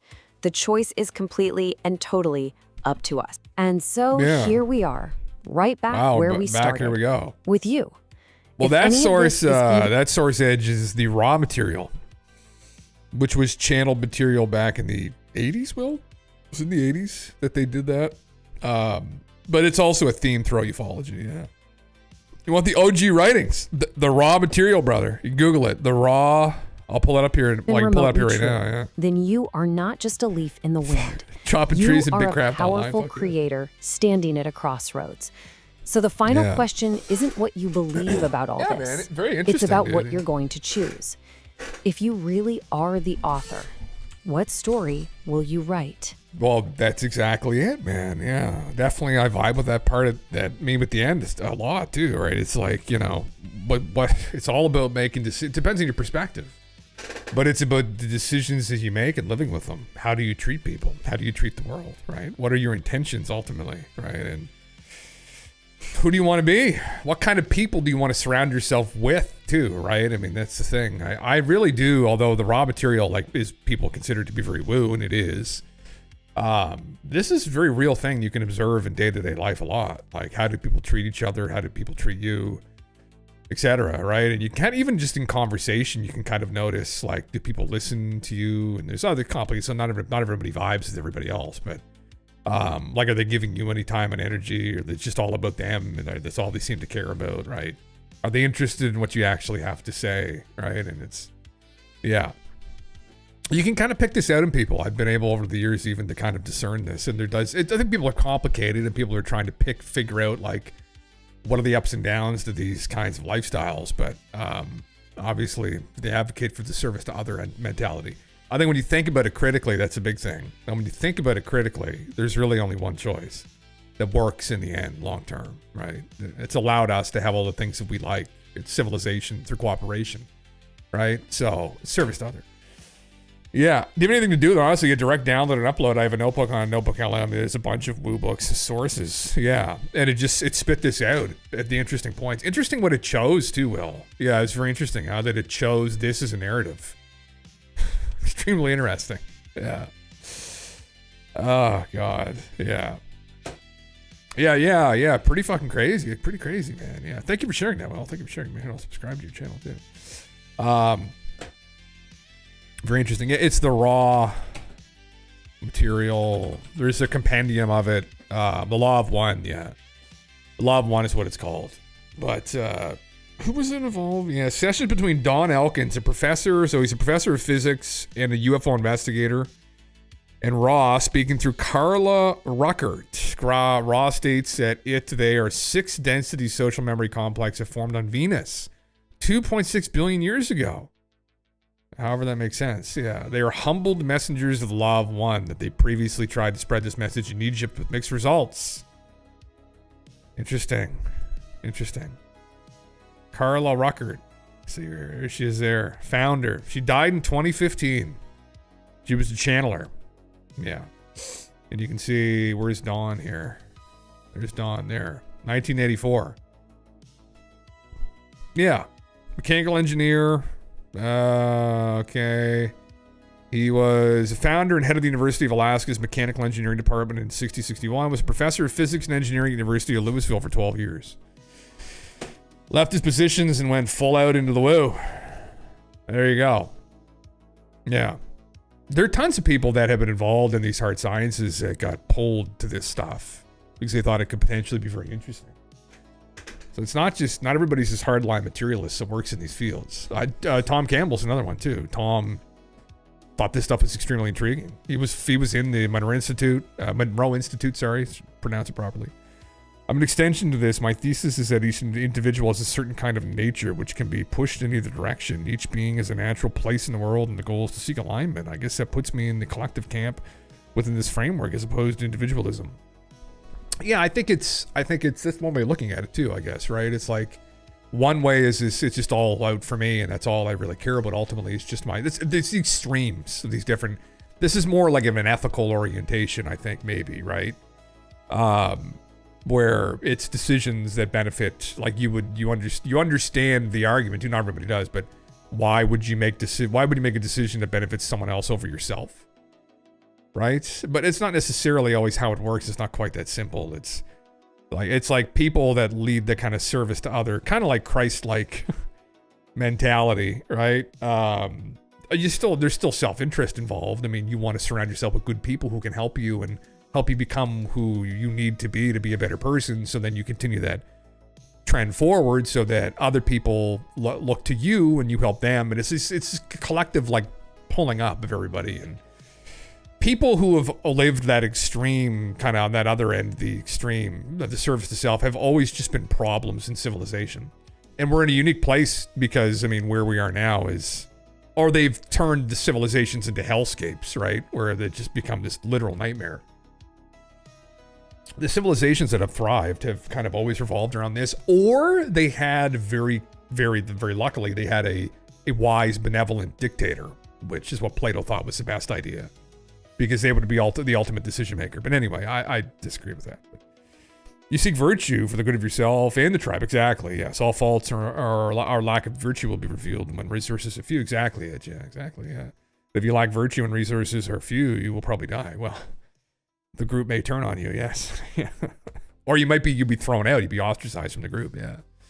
Yeah. I guess I'll make the vid public. You should, man. I wanted to do an AI collaboration thing, asking psychic psi or big questions. Well, man, it's interesting. Yeah. Yeah, it's a giant implication of time not being linear and duality, creating an inference of our souls interact with. Gene Roddenberry was interested in the law of one teachings. Was he? Okay. Yeah, there's a couple people involved with it. I don't know what I think of. I went through so many of them. I've gone through a lot of them over the years. Yeah. Yeah. Thanks for coming by, Crim6. Yeah, man. Yeah, thanks for coming in. Yeah. I don't know. I mean, that's an interesting meme there. I mean, there's other specifics they give about like it being involved with Egypt and stuff, and it kind of gets into like almost like Anunnaki stuff a little bit, but I don't know. Right? It's kind of like Dolores Cannon's works are similar to some degree, where Dolores Cannon wasn't really necessarily into channeling, but she was kind of like Michael Newton, using other people. So through hypnosis, she was getting very interesting answers out of people and recollecting them back to past lives where they were aliens. And I don't take her as seriously as Michael because, to be completely honest, she just didn't have the background, really, I think. And some of the questions she asked, I've read through her books extensively. And like kind of leading questions, like obviously you go through those programs to become a psychologist and you specialize in hypnotherapy there. It's very rigorous. She was a little bit more flippant with it, and undoubtedly she helped people here, yeah, but I don't know if I trust the stuff. I mean, already you're in a pretty murky water. But anyway, if people are curious, she had kind of similar conversations here in the past. Yeah, walked with Jesus, past life experiences with Christ. That's part 2. Jesus and the Essences, fresh insights into Christ's ministry. Conversations with Nostradamus. What's the other one? Legacy of the Stars, Legend of Star Crash. I've gone through all the convoluted books. 3 Waves of Volunteers. I've gone through. I read that book as well. I got the PDF. I got the PDF. Actually. I did not see Jesus versus Christianity: The Myth of Hell and Heaven. I've not seen that one. The Search for Hidden Secret Knowledge. I've gone through that one. I guess there was 5 of them in total. Fuck. Okay. And Horns of the Goddess I've not gone over. That's new. This would have been back in the 20 teens that I would have been reading through her stuff. So almost all her work I've gone through. I've not seen The Soul Remembers Hiroshima. I think everything else I've went through. Between Life and Death. Actually, to be fair to her, she preceded Michael Newton, didn't she? By a couple years. Okay. Well, okay. Fair enough, Dolores. Anyway, yeah. Interesting memes. Yeah. We end up in IRL Yu-Gi-Oh! You imagine, brother Kaiba and fucking Joey. There, it's where you just, oh fuck, you imagine. God, Jesus. Chas, what's up, dude? Faith in religion, faith in aliens. Dolores Cannon. Faith in aliens, brother. 100%. 100%. The problem is kind of like faith in religion and the Holy Ghost and stuff is we don't really know definitively whether or not we're talking with either of them. Not really sure if either of them exist, right? That's the problem. Not with complete conviction. That's where things get murky. Yeah, I love 24/7 Dolores Cannon vid that streams on YouTube. I've not seen that. Will, interesting. Yeah. Have you seen Yu-Gi-Oh! Abridged? I have not actually. No. I have not. Yeah. I imagine it's a fucking meme. I should. Pam Dog if it's the same button. Yeah. I'm telling you, I got a knack for making memes, bro. There, you're fucking great, man. Yeah. Thank you. Anyway, same Law 1's a little more difficult to get into for people that are curious. But again, this is like full-blown different stuff. This is, where was Carla? She was channeling this being. I don't know. I literally don't fucking know. Yeah. Obviously, my personal thoughts on channeling changed when I had my experience, but she had a master's degree in library service. Interesting. But for the most part, I'm still very skeptical of a lot of it, honestly. I'm skeptical of a lot of it. But at the end of the day, I don't know. So I don't approach it like as an ignorant, maybe as I tried to approach it in the past a little bit. But I definitely, maybe, I don't know. Literally, no. She passed into larger life on April 1st, 2015. She wasn't that old, though. How was she? She would have been 70. Yeah. Interesting.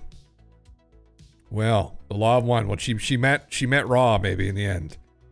Who knows? Same with Dolores is dead. Michael Newton's dead. They're all gone. We're here to carry forward the legacy, guys and girls. Who's gonna do these experiments? Yeah. She knew what the fuck is up. Now she's dead. Yeah, but yeah, she's on the other side. I always wonder if someone would channel her. Like, what would happen? Would she actually come through? Would you trust it? You channel her shot yourself. I don't know. Maybe we get messages. This is the thing, though, too, about that. We don't fucking know. We have no idea where inspiration comes from. Maybe we get messages all the time from these beings or people, and we're just too fucking stupid or ignorant to realize. All right? Maybe it happens all the time, and we're just like, wow, yeah, that was a really unique thought that I had. Wow. Right? Just complete the narcissists that we are, the narcissistic species that we are. It's like, yeah, that's crazy. I thought that up, huh? Like, it's like nothing to do about what we'd have nothing else to go on. We'd have no idea, right? The age of materialism, it conditioned us. Now we're moving out of it into information theory or something. It's like, oh, fuck. Uh-oh. Is there a third button in the console? The aliens made religion. That's a good one. They all learned the truth. Damn them. Yeah, fuck. Yeah. We got out of it. Maybe it was good intentions, though, Will, initially, and things just got out of control. But oh man, listen, if I ever get money, this is what we're doing. I am going to do an experiment with these techniques, these hypnotherapy techniques with people. It's not that hard to do. All you'd have to do, people get worried about confidentiality and shit. Just fucking get a bunch of people to sign a waiver. Right? Be like, okay, yeah, I'll be my name. Here I am. This is who I am, blah, blah, blah. So you don't have to worry about that. And then just try and do this to them and see if they have similar experiences. Like blind, they have no idea. See if it can get them into the state and if they have the same kind of insights. It wouldn't be that hard to test. right? The problem is what information they're bringing back that's valuable. I mean, oh my God, here I am with my soul group on the other side. I see them all. It's like, okay, that's what everyone sees every time. It's like, all right, fuck it, all right, okay. Like, these beings are so almighty and powerful. How come they don't know we are just monkeys and can't receive their advanced signals? Brother. Holy fuck. Yeah. That's crazy. I'd say, I mean, maybe they're just waiting for us to evolve, though, brother. Maybe this is just how they slip it in, right? Maybe that's it. I mean, this is just how they help influence and guide us, right? This is a two-parter, first one above. CIA, FBI, NASA, DOD, ODNI, Air Force, Congress, and President covering up evidence of aliens, brother. Fuck, there you go. Slap it. Big button, do it. Fuck yeah. Sorry, dude, I got sidetracked. Missed everything in the last 5 minutes. It's okay, brother. I don't know how much the last 5 minutes is really worth. Yeah. You just found 12 of her books, Rabbit. Sorry, I just saw that. Yeah. Yeah, you can go through them. I mean, I don't know what to think of it. Michael's books are way more interesting. Michael's work is presented as like a case study. Although, like, it's not something you can like double check. Yeah, you don't know who the participants really were, but it's presented as a case study. The way it's written, you can tell, is from somebody that's far more particular. So when he starts getting into deep fucking woo, you're like, oh, okay. Dolores's is written more kind of like, here's my novel about all this crazy stuff I did. It's like, okay, all right, it's. He came across as more of an authority. I don't know, because he was more. He knew the human mind better too. I don't know. Like, would I trust Michael Newton? That is. Yes, I would trust Michael's more than Dolores, and I've gone through all. Well, actually, there's a new book out from his group, but he didn't write it, so I don't really give a fuck about it, honestly. But when did his come out? His came out in it's like 1995. A Journey of Souls came out. That's not him. This is him here. I don't know. I mean, Dolores never gave me any vibes of interviews I'd watched that she had any interest or intention to deceive people. Michael, it's a hard thing to describe, but there's something about him. For people that aren't familiar with, I went deep into this because I just wanted to know, is there anybody out there that isn't like completely out to lunch that's into this shit? And there's something about him that was just kind of like Bob Lazar. There's something about him that just, I don't know. I don't know this, but there was no deception there. He's a very wise, well-spoken, well-intentioned person. You can almost tell just through a fucking video screen. It's kind of creepy because then obviously what he gets into is very ontologically shocking. But just, I don't know, there's something about him. I'd place my bet that he may have hit on something big. I've mentioned that before. Personally, for me, I'd place my bet that he started to pull back the veil with this. This was the beginning of the veil being peeled back, and we haven't realized, or at least a lot of people in academia haven't realized. But it has to do with consciousness. I think Bob Monroe started to do that. I think Hal Puthoff and Russell Targ started to do that. It all starts with consciousness, and I think it starts too with what is reality. Yeah, those two fundamental questions, metaphysical questions, really. Epistemological too. Where we get information from, right? So. Depending upon those answers, I mean, depending upon how you look at it, like what framework you're looking at the world through, you may dismiss Michael out of hand instantly, or you may actually humor it. Obviously, I was coming at it from a perspective of everything is information, possibly, and then also consciousness is non-local, reality is a simulation. And if that's the case, I would expect to find when you're manipulating consciousness potentially, anomalies. You may see stuff like this happening that Michael had discovered, where people were not themselves anymore. They were not where they were. They were in other experiences that they've had, other lives, which is interesting. And it was kind of channeled through the body. So obviously out there for a lot of people, but people go to church and they go every Sunday and participate in fucking blood rituals, drinking the blood of their prophet and eating his goddamn body. Like, oh, that stuff's pretty out there. Shut the fuck up. Anyway, So if anybody's interested that hasn't gone through these books yet, there's a lot of them here. All right, like Wisdom of Souls, Destiny of Souls. I don't know if that's the one I haven't gone through. I don't know. Almost all of them, I've read them. Interesting. One of them was a collection of other practitioners, other specialist counselors, psychologists who've used the technique to also collect these experiences.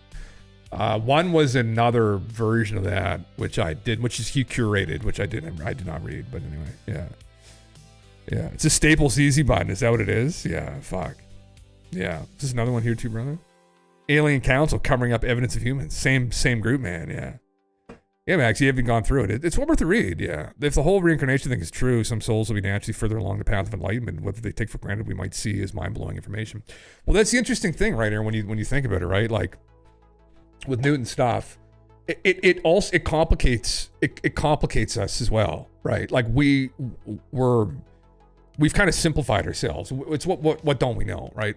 And like you would look at people a little bit differently if that was the case, where again, you'd look at the body. Obviously, there are people who genetically excel, like people that are very intelligent, kind of like that Korean guy who just got declared as the world's smartest man and then said, God is real. With like no context. I was like, oh my fuck. Maybe we should redo that test, brother. You should take that test again, just one more time for me, please. But probably really good at solving math puzzles, right? But it's like, what is he asking the right questions, right? Like, you've got the vehicle. If this is the case, right? It's like you get the vehicle that you're in, the car you're in, right? Like that's your body, it's your genetics, it's your brain, even honestly, it's some part of your personality. And then you've got the driver, right, coming in, pressing on the gas, the brake, and turning the wheel, right? Like if you saw that car coming at you, you wouldn't say, "Oh, that's Jim." You'd say, "Well, that's a Ferrari," right? Or you say, "That's a Gunther Works 993. How did Jim afford that?" And they say, "Jim got a sick kick deal," right? That's me dreaming. Anyway. But you wouldn't look at that car and say, "Oh, that's Jim," right? Unless maybe you got close enough and then you could see me through the windshield. But you would say it's a 993, right? It's a Porsche or something, right? Like, and that's kind of like us. But you can't see the driver, so then all we think is that it's just the car, and it's complicated then. So people that aren't familiar with these arguments, though I think everyone in here probably is. So, but anyway, yeah, man, it's. And ultimately, really, the only way you might be able to differentiate between somebody that's an experienced driver and someone that's not is how they handle the vehicle, right? And like what they do with it, right? Like what are you doing with it? Ultimately, that's one thing. It's like, I'm super intelligent. I'm a part of Mensa. It's like, what the fuck have you done, right? Are you like Ed Whitten? Are you at the forefront of theoretical physics right now? I got crazy high IQ. It's like, what are you doing with it? What have you done? Right? It's like, oh, I own a Ferrari. It's like, okay, well, like, have you won any races with it? What the fuck are you doing? Like, good for you. Wow. All right, that's wonderful. What are you doing with it? What questions are you asking? What are you doing? Right? Like, what are you... Anyway, that's my personal bet as to what reality is that there's a combination of those two things in people sometimes. I know there's always, but sometimes you get people that are like Einstein who are a combination of maybe the two, where experienced driver, really nice car. And that whole meme. Yeah. Anyway. Who knows? Who will aliens select as their Earth leader? Sukalo, Stephen Greer, Alex Jones, Rael. Oh my God, brother. I don't know, but that's a top. Probably Giorgio. Fuck Rael. Fuck Stephen. Alex is far too chaotic. Yeah. Far too fucking chaotic. Yeah. Oh, this is it here. You may have beaten me before, Yugi, but this time I have the upper hand. I've placed my faith in the heart of the cards, and without Exodia, you have no chance of overcoming my unstoppable blue eyes white dragons. Yeah, well, at least I'm not adopted.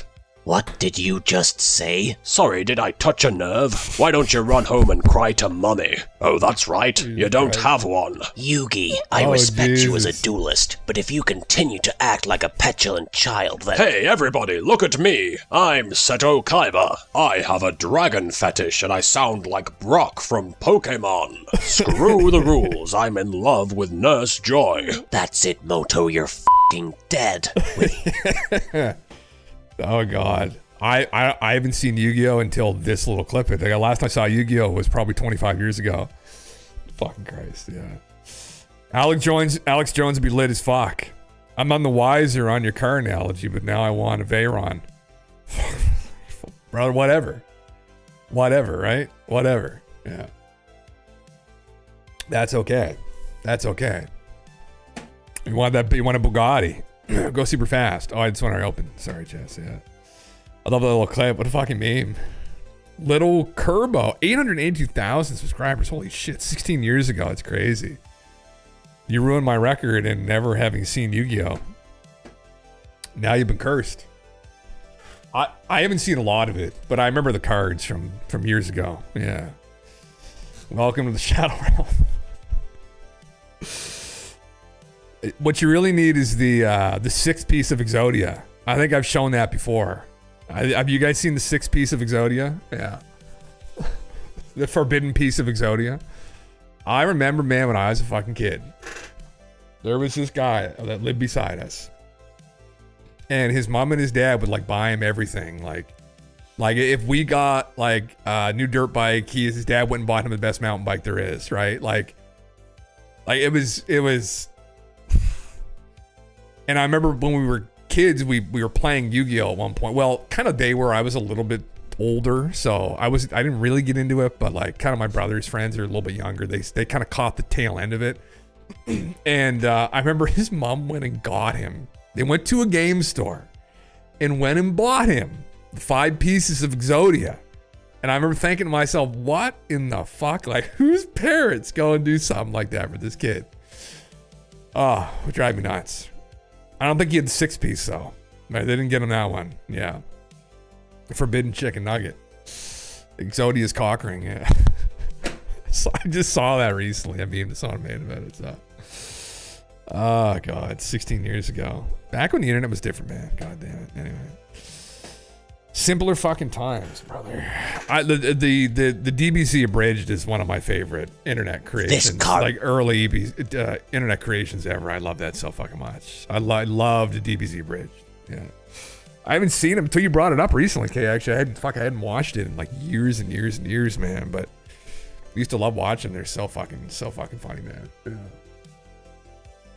Like nobody makes content like that anymore, do they? Like no one does that. No one does that anymore. Like it's a different time. Like there's no TV shows like that anymore. Like I don't know. I guess the one I saw recently that's kind of made me think of like the old anime was JoJo's Bizarre Adventure. I was watching through that on Netflix. Actually, that was like 5 years ago, probably. It was through COVID. I remember watching through that and actually really enjoying it. I was like, this is so fucked. What the fuck is this? Yeah, it's sad, man. It's sad how things have changed. How the internet has changed. How media has changed too, and like people's consumption of it, and crazy shit. But yeah. Like 1/5 millionth because they churn out so much. Yeah, oh man, I know, it's crazy. Started watching the Stone Ocean JoJo. It was insane. What is it? Stone Ocean? I haven't seen that. What is it? It was on Netflix, Will. Fucking 5 years ago now. But I remember it was on Netflix, and my brother had watched it, and I know some of our other buddies had watched it too, and I hadn't watched an anime, and I'm not like a big anime guy. Except like Dragon Ball Z and shit, and Pokemon. Like when I was a kid, Pokemon. But I love Dragon Ball Z. Huge Dragon Ball Z nerd. But I just thought I'd give it a shot because it was kind of like fights and stuff and fighting. I was like, it's kind of like Dragon Ball-esque, you know. But it's very. The first season was like, okay, what the fuck is this? I didn't understand what was going on. That like there's different generations of them. I'm like, oh okay. But like the recent One Piece episodes, they're actually pretty lit. I heard people saying that. Yeah. Yeah, this one's on Netflix. MC is a lady. Oh, okay. Interesting. Yeah. Fuck. Yeah, I've had lots of anime recommendations thrown my way over the years, but I can't really get into any of it. But the JoJo I thought was the memes too, which was from one of the later seasons, like the guy with the fucking cherry in his tongue. I was like, what the fuck is that from? It's such a weird scene. I was like, what is this eccentric fucking show? And I realized it was JoJo. I was like, oh, and then I watched a bit of it. Yeah. I thought it was very meme worthy, at least. The mortgage plus interest rate. Oh, brother, fuck, there you go. The variable rate mortgage that you didn't understand when you signed with the bank, and then the economy crashes, and now you're paying $2,000 a month for a fucking $250,000 house. Yeah. Oh, that happened to a couple people I know. Yeah. 85, 95 anime hits different. Oh, it's so different, dude. It's not even the same, man. It's not even the fucking same. Like, the animation now is just so trash. Like, I tried to get into Super. I did watch it, but I disliked it so much. The animation in Dragon Ball Z was just unreal, man. Oh, I was blessed, or we were blessed, or those of us who grew up with it, to like have that. And like, I remember watching that when I was a kid. Although it picked up in Canada, Cartoon Network, a little bit later. I think when they dubbed it was like, what, the late 90s when it got dubbed, or mid late 90s. I remember watching Dragon Ball first when I was a kid, and on Saturday mornings. And then Dragon Ball Z is like, just came at the right time. Like Power Rangers had just kind of come off, and I was just old enough now where I was like, fuck it. And then Dragon Ball Z came along. It's like, fuck yeah, more fighting stuff. Like, just this that my parents probably wanted me watching. Yeah. We paid $150K more than this house I live in is worth, and bought January 2024. And mortgage is insane. You're not alone. Listen, Jess, don't worry. It's all going to collapse, brother. Just gotta. Yeah, I know. I've heard that from lots of people. Yeah. Yeah. Oh yeah. I've heard of worse stories than that, brother. Heard of people getting literally hosed, man. Like, there's families around here that came from Ontario, and oh my God, they paid double the price for homes. Like $250,000 home, maybe 25 years ago. They paid 500 plus for it. Like, no work done on it whatsoever. Nothing done. Right? Yard kind of a mess. And they just didn't give a fuck because they sold their home for like 800,000, but just got literally fucked, like, so badly. And that's why Venture Bros was so good. It's like the reality TV from the perspective of Hanna-Barbera action adventure characters in midlife. Okay, interesting. Yeah. Man, I miss those days. I definitely miss those days. Anyway, I don't watch TV anymore. I don't at all. Like, at night before we go to bed, we'll like throw something on, but like, other than that, I don't consume television or at all. And movies kind of once in a while, but I use like an hour a day I had to like spend on something, and then I'm usually asleep. So after that, I'm usually just fucking done. But yeah, we consume slop and slop accessories. Fuck it. The media, the world will be okay. The world will end. Bro, that's how you sell though. All right? That's how they pay off their mortgages. Like, what's Drudge Report saying right now? They're done with the earthquake slop. Big tech gets bigger. Metastock record high. Wow, interesting. They keep posting pictures of Ghislaine in bathing suits. I think they're obsessed with her secretly. It seems to be that was her obsession for a while. But listen, wait till the next earthquake comes. Then it'll be on Drudge again, and it's what sells. It's what sells. It's the slop that sells. Is fear. Fear of the end. See, the actual end, it's like what they don't want to talk about, right? Like the actual end, like where the fuck is it? It's the actual end, although sometimes they talk about it, but the hell is this? Restitution. Bernie Madoff, 65 million. The Fed, 37 trillion. Recovered assets. What the fuck is this, guys? I'm not downloading your fucking PDF. What the hell? I can't see this unless I download the PDF. Oh my God. What? Oh, give me a fucking break, you parasites. Anyway. Okay. Yeah, 37 trillion. Yeah, there you go. Fun times. Yeah. Absolute memes. Lots of fun. What else do I have here? Some other slop to go over. There's a couple of videos I was going to comment on, I guess, which was particularly not that one. That was one for me, but the burned knowledge of Alexandria's library is one thing I was going to go over, actually, but pertaining to that, potentially, I was going to pull up, well, this is interesting. These two things are both interesting, are both relevant to that discussion, possibly. Yeah, this one is you specifically. Fire tornado alien abduction, how I go out. One or the other, brother. Listen, that one or both at the same time, maybe. Maybe what happens is I'm on my way out. I run into the fire tornado on the Harley, right, at 100 miles an hour. They abduct me at the last moment. Wow. I'm crazy, actually. Yeah. That would be fucking ideal. How I go out, fuck yeah. Creative it is,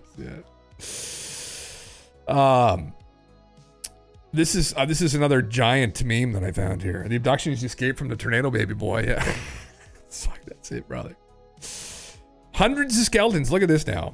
I love these little tidbits I find. More people are getting onto this. I love that people have gotten onto the giant meme proper now, right? They can finally dig into it. They're realizing that there's some meat here, right? That we can sift through all the sinew and you can get through you can get to the meat, right?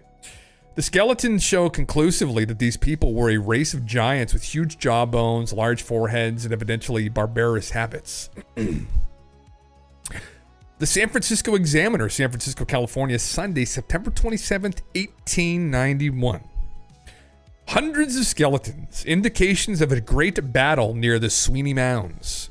From the latest investigation made in the Sweeney Mounds near Carthage, interesting, another burial mound, says the St. Louis Republic, it is difficult to determine whether the field was hundreds of years ago the scene of a terrific battle or a cruel massacre. The first two investigations revealed only... That shit you're talking pretty racist, buddy. Here we fucking go. The first investigations revealed only skeletons of adult persons as stated. Many of the skulls found contained ragged holes indicating that either the owner met death in warfare from a bludgeoned or battle axe, or else the apertures were caused by decay. The former theory seems to be the most acceptable one. Yesterday's investigations proved conclusively that if this was the scene of a prehistoric battle, those who became victims were not alone warriors, but their women and children, for skeletons of both have been unearthed. The bones of infants were remarkably well preserved, and the two mounds opened first. The skeletons were of unusual size. 3 femur bones being unearthed that measured 19 inches in length. Some of the skulls measured 7 3/4 inches across the parietal bone, while many were found that measured from 14 to 16 inches in length. In one mound, a number of skeletons were discovered in such a position as to lead to the belief that the corpses were buried in a standing position. A peculiarity of the investigation was the color of the soil found deposited inside of the skulls. It was jet black and resembled heavy blasting powder. Upon exposure to the air and sunlight, it quickly dissolved into the peculiarly clayey earth which constitutes the mounds. No less than 500 people must have been buried here in one heap. Outside of a few skulls and 1 or 2 skeletons, few of the larger bones were secured intact from the fact that they crumbled away almost immediately upon being exposed to the air. In one mound, the find was simply a hideous mass of bones, and from lying on the plains had been denuded of flesh by wild animals or decay, and hastily gathered up and thrown into the pit. The covering was evidently an afterthought. The skeletons show conclusively that these people were a race of giants with huge jawbones, low foreheads, and evidently barbarous habits. The teeth and jawbones show that they were utilized in tearing and masticating the toughness of food. It is a singular fact, and no pottery or implements of warfare or domestic use have been found to indicate how these people performed their labors or fought their battles. This mass of human bones, males, females, and infants, and the mounds in which they lie are still the scene of a great interest in further investigations. It is expected will reveal further marvelous evidences of prehistoric people. Several scientists have been investigating smaller mounds in the vicinity. It is now discovered that the miles around the skeletons of the mound builders can be found. Many are buried only a few inches below the surface. The skeletons face the east, the knees being drawn up to the chin, the skull resting on the right arm. The blatant racism, brother. Unfucking believable. Unbelievable, though, huh? Another account. They're endless. I don't know. Was it Freemasons and government that covered this up? I don't know how this fucking happened, but peace of mind, mortgage, wife, kids, mother-in-law, me. Fuck, brother. Your duty. Your duty to procreate. Listen, you could be still hanging out with the other guys on Discord playing World of Warcraft or some like game, but you've decided to disturb your peace and leave a legacy. Will that pay off? Will it end in you possibly having a heart attack at 65? Probably. But listen, you did something. Although, Scarab Lord is something. We can't discount that achievement. That is a fucking achievement, so. You see the jeans commercial? No. People are being racist about jeans now? Jesus Christ. You're divorced, kid-free, single, and on my Discord with my boys. I do have the mortgage, though. Oh, fuck. Well, brother, lucky you, huh? Aren't you lucky? Yeah. Jesus. Oh, well. Yeah. Jeans are racist. Is that how it goes? There's another fucking article in New Mexico. We've gone over that one before, though. It's a New York Times one. Another one. There's so many of them. There's hundreds of them. Yeah. So for all that speech, my duty is to myself, bitches. You do you, Jess. You do you, bro. Do it. Do it. Hold, you're finding this. Racist gene commercials. How could that be racist? I don't understand. Why is it racist? Making Haitians get mad. The ammunition making Haitians get mad. Yeah. The way it is. I'm trying to think of what other ethnicities they're good at. Lots of stuff. At the end of the day, it might be more of a cultural thing too. I've known lots of people who happen to be ethnically Asian who weren't good at math. Discipline. Pre-watching, hold one sec. Sydney Sweetie stars in jeans commercial. Democrats most affected. Is that what happened? What happened now? Oh my God, that girl's everywhere. She's in people's soap, for Christ's sake. She's on TV. I don't. What is she? What's she even from? What movies is she in? I don't even know what she's from.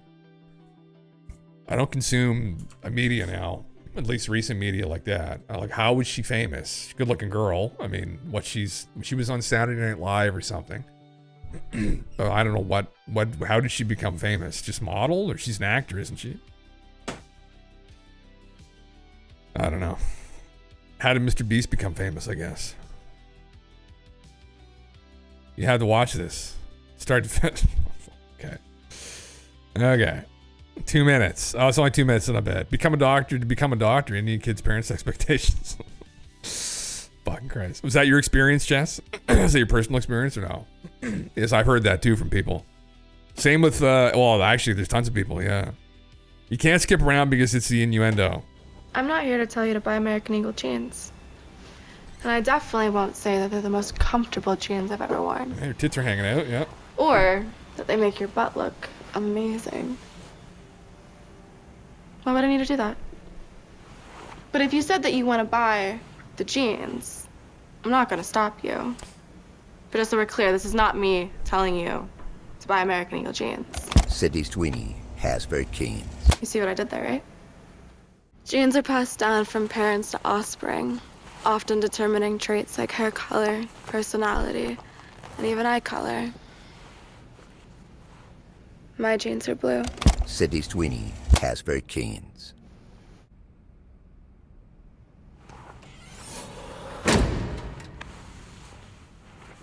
You're Caucasian from Europe. Sydney Sweeney, Hasbro Jeans. It's a nice car.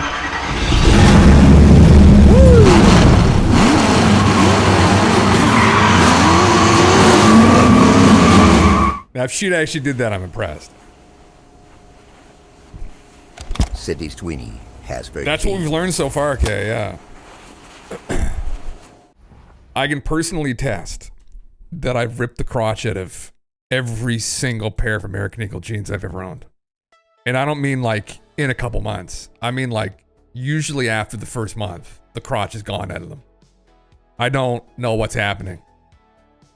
They weren't bought too tight. I think they're just poorly put together. That's my assessment, right?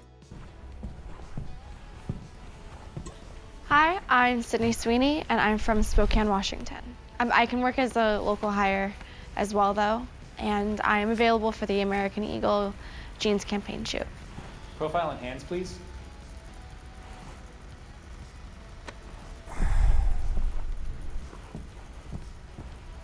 Thanks. We'll be in touch. Sydney Sweeney, Hasbro Jeans. Next. Yeah. Yeah, well. Wow. So how is that racist? Accused of being Nazi propaganda because they're saying she's got great genetics. Who's debating that, I guess, really? I mean, I don't think you can debate that. No, I'm not going to be an asshole. I don't know if there's a. I don't know her. She's probably a nice girl. Like I said, I don't know if there's personality there though. That's pretty fucking nice. No, I mean it's like you just turn into a sex symbol. No one cares about that. That's the sad thing, right? My 2026 resolution is to get a date with her. Listen, bro, what Will was talking about earlier, manifest it. Just put a bunch of pictures all over your room of her. Actually, your whole goddamn house. You got your whole house to yourself. Manifest it every fucking day, right? And then start running a cycle, right? And then that might maybe will help. I don't know. That's right. Don't do that. Waste of time. It's a play on words that pisses off the lefties. Is that what it is? Okay, yeah, because that's essentially it. Yeah, I remember when the 80s had women that looked like that, so they still exist. God. I saw some in Italy. You got to stop rubbing it, Jim. So it's passing down for traits bit. I stop rubbing. Fuck. I just can't stop rubbing my taint throughout the day. Is that what's going on? I'm just absolutely destroying the most essential part of the genes that holds everything together. I think they're just not very well put together. That was my assessment, right? When I go down like a deep squat, or I like just randomly do the splits in the mall, right? They should hold up. They don't though. Yeah. Rewind to 29 seconds. Watch 5 seconds of that. You know what? That shit you're talking is pretty racist, buddy. You should probably stop that. How many bits was that? 1 bit, brother. Oh my god, that's how my jeans got fucking. That's what's happening there. Slapped right in the knots. 1 bit. 29 seconds is the part. Oh, this is a fucking this part. Genes are passed down from parents. The left is army. We need something to be angry about. It's genes like Gloria Vanderbilt, Jordache, Shivik, Calvin Klein, Gas Sassoon, Vidal Sassoon, brother, Ralph Lauren, Sergio Volante. Oh my heavens, man, I miss those. I usually buy Levi's now. They don't rip the crotch, just rip into them. I already had dated an actress. Did you actually? And she's getting bigger and bigger. I don't mean that lightly. It was torture dating an actress. Holy fuck, did you actually? Who is she? Death, what's up, dude? Yeah. Rub him the hole in the crotch. Tell him to stop wrestling around. Yeah, fuck, I don't know. Although dating is putting it mildly, we were together for 4 years. Oh, that's impressive, man. God damn. Well, there you go. I mean, background it. Just listen to the audio, but that's the part they're mad at. This is the part they're mad about here. Okay. Let's listen again. Right. Genes are passed down from parents to offspring, often determining traits like hair color, personality, and even eye color. My genes are blue. Sydney Sweeney has very... Just blue eyes. How? I don't know. How the fuck is that a problem? I don't know. People just will complain about anything. I don't know. Because they think it's Nazi propaganda and blue eye. I don't know, man. It's like, you know... Just... I think we know. Just to ignore that, yeah. Like Brooke Shields' jean commercial. You mentioned it the other day too, Sprank. I haven't seen that one, yeah. If she had no jeans, I would buy them. Double denim. She would look good wearing dirty rags. That's the whole point, I guess, brother. I wonder how much they paid her, though. I don't blame her. I mean, fuck, if the American Eagle came to me and say, hey, Jim, will you do a fucking ad for our jorts? You know, for like 20 million? I'm like, fuck, yeah. I'd, well, especially right now, because I'm broke as shit. I'm like, I'll do anything for that you say. Gene Daddy. Yeah, she's in a couple shows on Netflix, including one popular one. She is a major character in it. Also was in Disney movies as main character. Oh, really? Fuck. And it shows for them, but I do not share her name. I don't want to protect her identity. I will let her speak about. Oh, this is your ex. Okay. If she ever chooses not to be around. Oh, okay, interesting, man. Yeah, fair enough. Yeah. Interesting. Oh, that's interesting. Now you have me wondering. Interesting, though. Fuck, man. Well, there you go. Fuck. And you guys are married, I guess she said. Okay, yeah. It's too much text. Yeah. Kids lost the ability to deal with nuance. Talking about genetics, zooming into blonde hair, blue eyes. My genes are blue. It's a double entendres. Blue eyes, blonde hair. Oh, but I mean, you know, even that they go to the Nazis, but I mean, that was a preferable. It was an exotic trait to begin with. I mean, it happened to use, what was his name again? Fuck. The author in the 1870s, it came out with the, not the Ubermensch, that's Nietzsche, which also influenced Hitler, this Superman, right? But there was the, the Aryan race, the Aryan people that's what influenced his meme on that. Yeah, but That predated him. I mean, it had been a meme that was around for a long time. So, I mean, it's... Anyway, yeah. Somebody could tell them you choose to interpret it the way, but why do you choose to? Okay. Fuck. It's funny. Yeah, there you go, William. It's funny because if they think this is Nazi propaganda, they'd hate my memes folder. Jesus fucking Christ. Yeah. You got the same hair color and blue eyes, just like her, brother. You're a true Northernman. That's where it came from. It came from people from the north. My people usually had red hair. Actually, I do have auburn hair. Well, you can't tell now because I shaved it, but I do have auburn hair. Although there's some red-haired people up there too, but it's where we were, brother. We'd fucking not enough sun. Not great. My melanoma runs in my family, so have the fair skin, and yeah. I wouldn't buy your jeans. Sorry, not even if you cut them really short. Fuck, how dare you, brother? Even if I sold them to you really well, right? Even if I pulled them up really tight. Yeah, I wouldn't need, they'd give me the deal though. I could care less if I bought the jeans. As long as they give me that money up front. Do you think she actually wears American Eagle jeans, for fuck's sakes? Give me a fucking break. I highly doubt it. She, young girl, multi-millionaire. I guarantee you that she wears designer clothing only. She would have thrown all those American Eagle jeans in the garbage, knowing full well you ripped the crotch into them instantly. So, yeah. Are we going on the UFO hunt this weekend? Probably not, actually, man. Soon again, though. Definitely, I do need to do some IRL stuff again, though. Yeah. The red-haired giants are so racist. How dare you, brother? Fuck yeah. If this is all it takes to piss them off, I see them more. Oh, yeah. Who cares, man? I mean, I don't know why it matters. I mean, I don't like whether it's her or it's someone of Asian descent or someone of South American or Native American or African or Northern European or Western European or Eastern European or Southern European or whatever the fuck.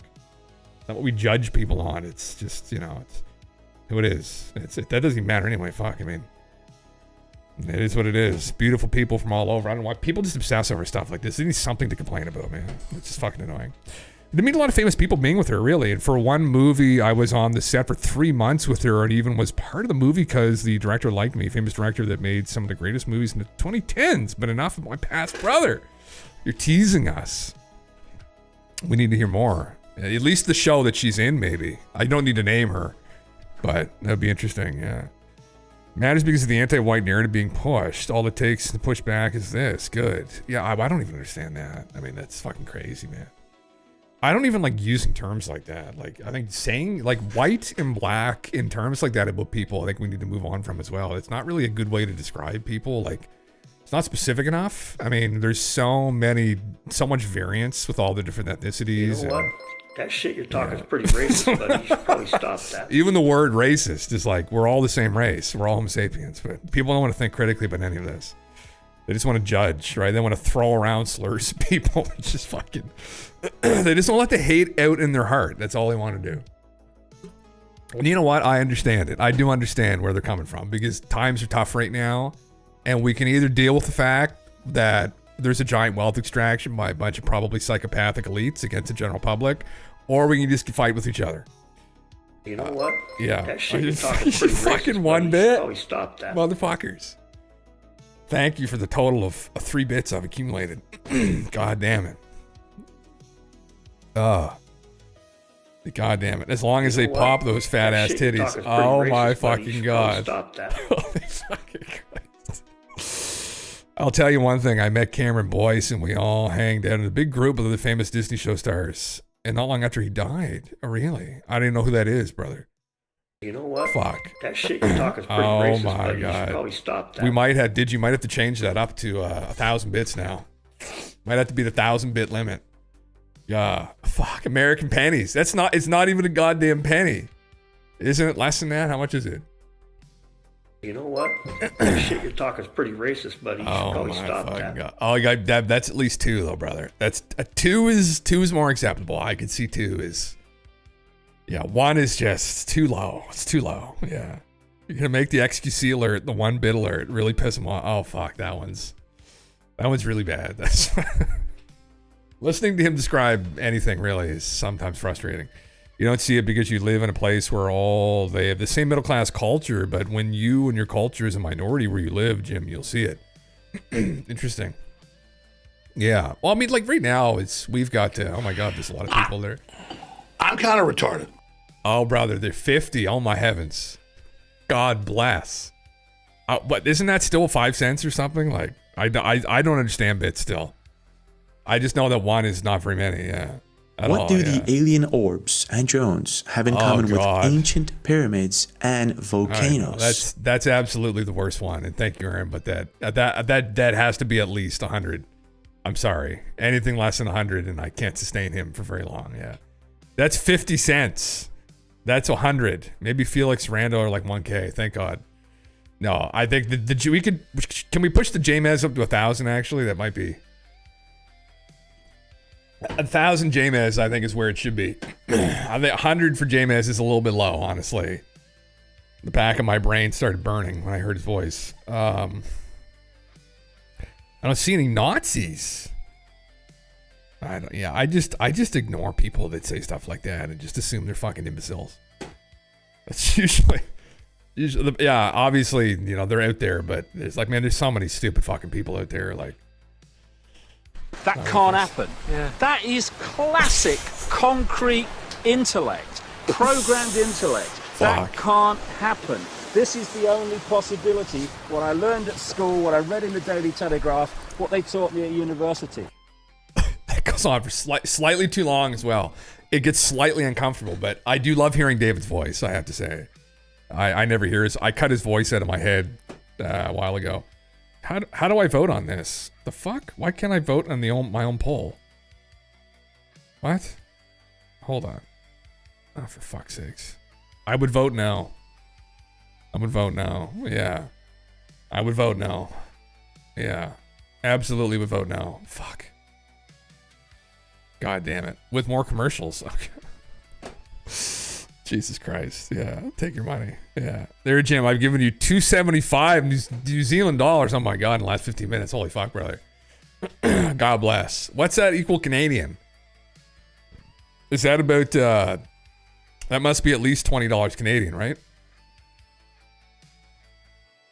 You guys are kind of just as fucked as we are, though, aren't you? Probably like $5 Canadian. Hard to tell, right? Yeah. It doesn't seem to be a poll yet. Oh, did you? How do we facilitate that? Yeah. Single votes and double voting. Okay. Why would I buy those jeans? I can't picture myself unbuttoning fat ass jeans except to take a shit. That's why we're going to come up with the new jeans. There's just no crotch in them at all. That's the new, we'll call them jeggings. You don't need a crotch. I'm kind of retarded. Don't knock it till you try it, brother. That'll be the whole thing. There's just no crotch. You can kind of interchange the crotch for whatever you want. You don't even have to wear one, honestly, if you don't want. And then that's way easier. And then you can't rip it out. Lots of movement to get the job done. Yeah. $2.25 Canadian, apparently. Oh my God, it's worth more. Oh no, that's not good. That dollar. Oh my heavens. Your New Zealand dollars. That's terrible, actually. That's fucking terrible. That's Hobbiton, for Christ's sake. That's not worth anything anymore? God damn it. Yeah. What jeans does everyone buy then? Levi. Or I just wear these little fuckboy short shorts that people get frustrated about. From Jed North. They're not I was gonna actually I will definitely not. They're just like they're kind of like gym shorts, but you ever bought jeans online instead of denims? It's the stretchy Chinese material. No, I wish that happened though. That'd be far more comfortable. Yeah, less chance of them ripping, brother. For every 1 million jeans sold on their ad with her appears, I would contribute to the cause. Fucking Christ. I don't really wear jeans. I have some, but like whatever fits really good. Yeah, that's kind of my vibe too, man. Like I will wear jeans, but usually like joggers, I'll wear those. Like gym shorts. I do have some jean shorts that I cut out myself. But you're too fat for Levi. The shop won't let me in. Fuck, brother. God damn it. You don't need Levi. Fuck Levi. It just, yeah, it's only used to stretchy jeans these days. Ain't nobody got time for the old stiffies. Yeah, I was in that, man, but I got the Levi's and they're really nice, actually. They're kind of like the boot cut.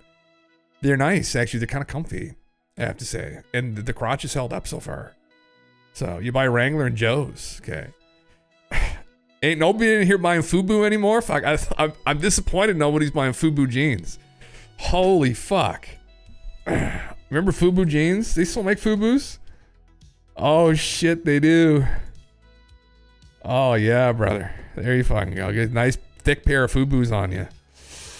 I haven't tested the crotch. I haven't taken the crotch for these for a test ride, but I don't know if they'd hold up or not. Yeah. Jeggings are hot. Do you wash your jeans? Yes. Well, sometimes, Rabbit. I've learned not to dry them. The trick is don't dry them. I think the drying was what was ultimately destroying the crotch.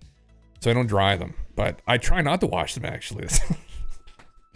Keep them as fresh as possible, yeah. You haven't seen FUBU since like 2001.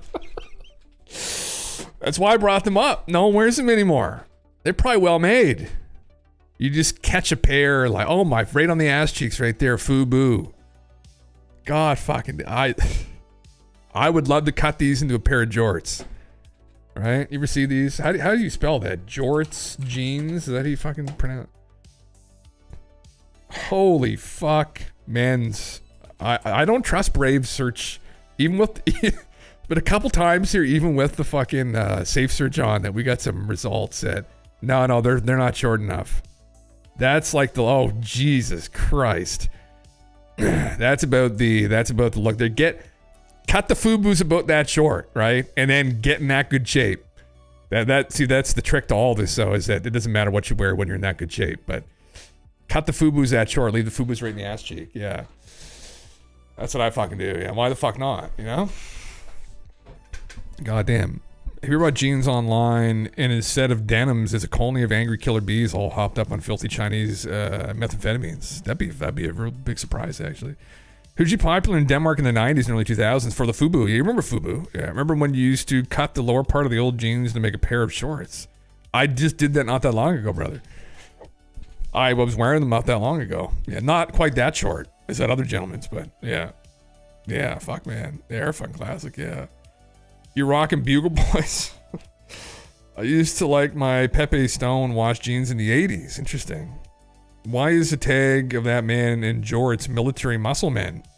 I'm not going to click on it, brother, but you can look that up yourself on Google image search and find out.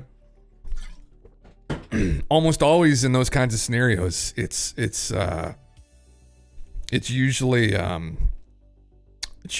some kind of pornography for other men, but sometimes it's for the ladies. I'm sure the ladies appreciate that, you know. Might be a bit much, though. I think I've learned that over the years and from other women that's just a bit much. When it's usually for other men when it's that overt and it's that much. So that's usually why I come to that conclusion. Yeah. God damn, you haven't done that in 10 years. I hadn't done it in a while anyway, too, but it was last summer actually is when I did it.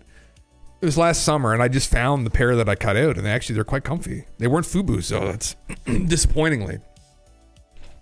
Get myself a pair of FUBUs and get those like roller skate shoes that are the roller blades on the back of them. You can just fucking, goddamn, just go back in time, right? Like a time capsule, but it's on you. All right, yeah, fuck American Eagle, yeah.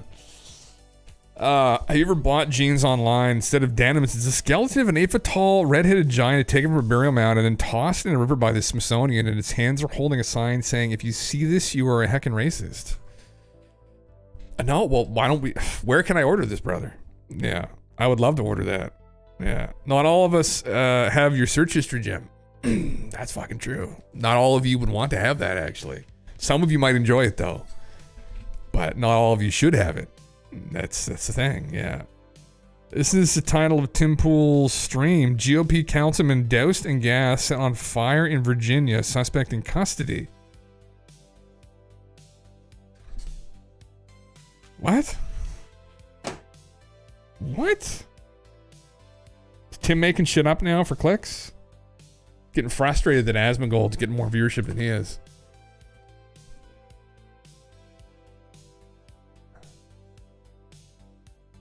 Oh shit. Oh shit, is that him? 38, goddamn, he's like almost my age. Same age bracket. He's set on fire Wednesday when police say it was a targeted personal attack at his place of work. A voice for the people. Vogler, football. Oh. All those motherfuckers, man, saying you should just go out and do do the right thing. Be a part of your democracy. Go and just try and do the right thing. And then this motherfucker, 29, attempted first degree murder and aggravated malicious wounding. Oh my God, did he survive? According to a video posted on Facebook, the suspect entered the building and doused Volger in a 5-gallon bucket of gasoline before chasing him to the front of the office and igniting the fuel.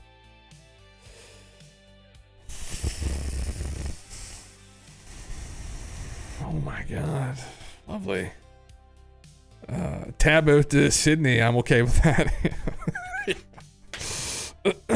Things are getting bad. Yeah. Let's all play a game where you control V into the chat and let's paste the last thing you copied. That always goes well. Fuck, what was it? I did just copy something. Well, this GOP councilman doused in gas, set on fire in Virginia. Yeah, it's pretty bad. This is when certain people get in their head they need to fight or do something. Yeah, when increasingly extreme action gets licensed. Yeah. What people are saying. What people are saying. That's fucked. I hope he's okay. I'm imagining he's not. His extent of his injuries are unknown. Well, I'd probably assume that he's pretty cooked, and he's probably not in a good place. Man, I guess, what would you think? Guy walks up with a bucket. You're like, oh, is he here to wash the floors? Next thing you know, you're covered in gasoline. Next thing you know, you're on fire. I mean, Jesus, man. Anonymity, just stay away from it. I think probably drawn and quarter would be a good punishment for this. For Michael here. I don't really know. I mean, you have to do something extreme. Like, you're just going to send that guy into a nice warm place for the next 25 years of his life. I don't know what state was in it again, whether they have the death penalty. Virginia, that would definitely warrant the death penalty. Absolutely. 100% warrant the death penalty. Yeah. You laughed at cooked, I'm going to hell. Well, I mean, like, that's what literally happened. It's fucked. It's fucked. I feel like genuinely feel bad for this guy, but yeah, man, fuck. Yeah. I've heard from firefighters that when people are burning alive in houses, which unfortunately happens, it smells like barbecue, like pigs. You agree? Familiar? Fuck yeah, man. What's up? Yeah. Hang, drawn, in quarter would be justice in this case. What do you do? Like this, there's a problem with the justice system to some degree when someone does that kind of evil and we just put them in a warm place for 25 years. I mean, he gets meals every single day. I mean, it's like, well, these are his human rights. I'm like, I think he may have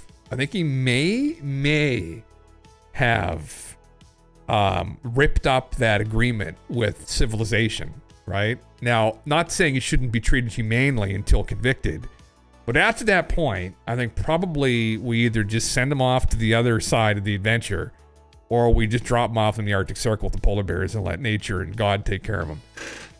But I think that's worthy of tearing up that agreement, right? With being civilized here and civilization. You're not civilized anymore. Now, could we fix him? Probably not.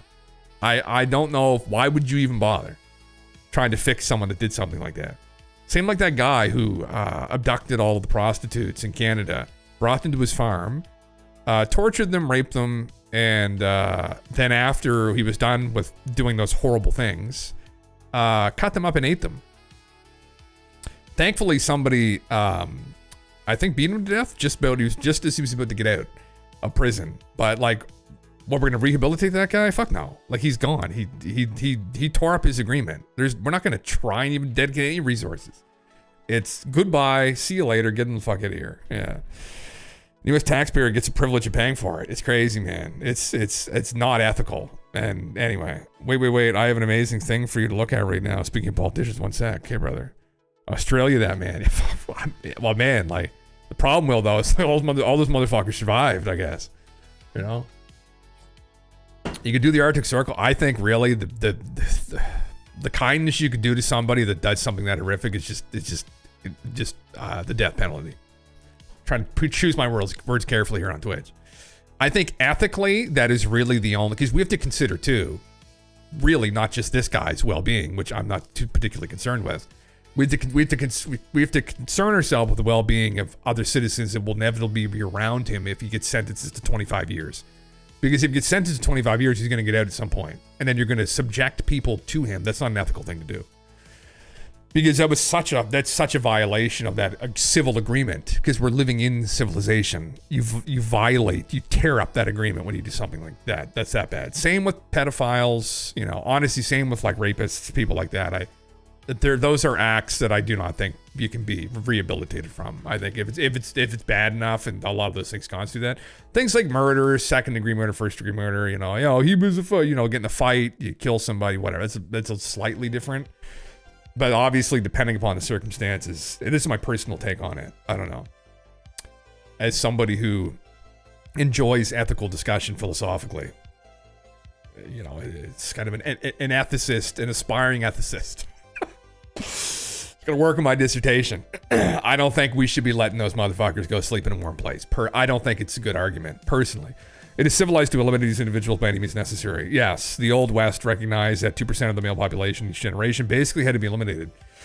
Well, I mean, yeah, man, I think obviously we have the judicial system. We have people that are going to make sure that this happened the way they said it happened. And then obviously that doesn't work perfectly either. But when somebody gets convicted of an extremely heinous act like this, and we know for sure they did it, and they've confessed to doing it, or we have serious evidence they've done it, then yeah, absolutely, I think that would probably be the determination. The concern people have is that there's people that get sentenced for these things, and they're innocent, and then they get put to death, and that's very terrible. But, in an ideal world, we would be able to convict these people properly, and then if you lack the courage to deal with evil, I mean, at some point, it's just going to deal with you. And that's kind of what's happening right now. I think in the UK, very unfortunately, for a lot of people there's a lot of troublemakers. And that's an unfortunate reality, is that there are almost exclusively, there's a lot of young men that have come in from other places who don't respect the place. And there's young men that live there too who don't respect anyone either, and they're just as evil. But it's a huge issue. And they don't respect Western values, and what do you do with them? I don't know. I mean, send them home, I guess. And then for the ones that do horrible things, I mean, send them off to the other adventure. As long as they're convicted with evidence and things are done properly. I don't agree with putting them in prison for 25 years. People that would debate me on that, obviously, who feel like they can rehabilitate people like that, but oh fuck no, man.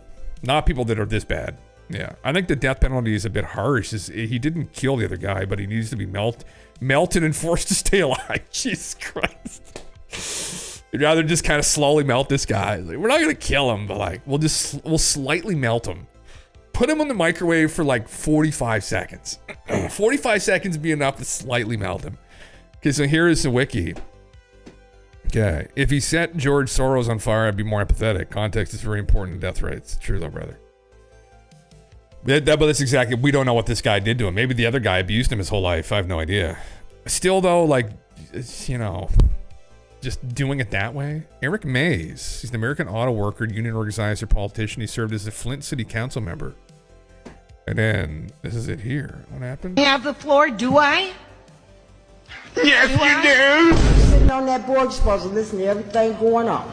But you're playing on your phone. No, I'm not playing on my phone. I'm taking care of business. All I said, there was mediation and there were told people in rooms. details That's of who in not what confidential. room and how many. But I am what. going to finish saying this. Oh, go ahead. To me, I'm not okay. If you okay. You're just trolling the pocket a little bit. You're just sitting in your chair. And you be eating food like we at McDonald's. When they go low, I go lower. And so far it done worked. What did you say? I said point of information. What is your point of information? Jesus Christ. Since you want to say it like that, what is Mr. all President, this? Don't why even is fuck he around. still talking? Because I got a mouth. Why are you still talking? Nasty elect. Point of order. Point of order. You have the... You need people like that in this world. They lighten the mood, yeah. Melted eye for melted eye. Fuck, you're all for that eye for an eye, huh? Yeah. Listen, if it's bad enough, I mean, it's I'm just more concerned about other people. Is this guy gonna, if this was just a random act, then that's why you have a trial. That's why you have a trial, right? Yeah. He gave 0 fucks, but his wiki shows how crazy he was. What did he do? Just a character. 2013 arrest. Possession of marijuana. Refused to be fingerprint. Yeah, fuck off. Yeah, good. Possession of marijuana. Get the fuck out of here. Good, bro. Flint water crisis. Removal and mayoral bid. He was an activist for the quality of Flint's water. Good for him, man. Be one of the first elected officials to question its quality. It's initially the sole elected voice regarding the issue. Fuck.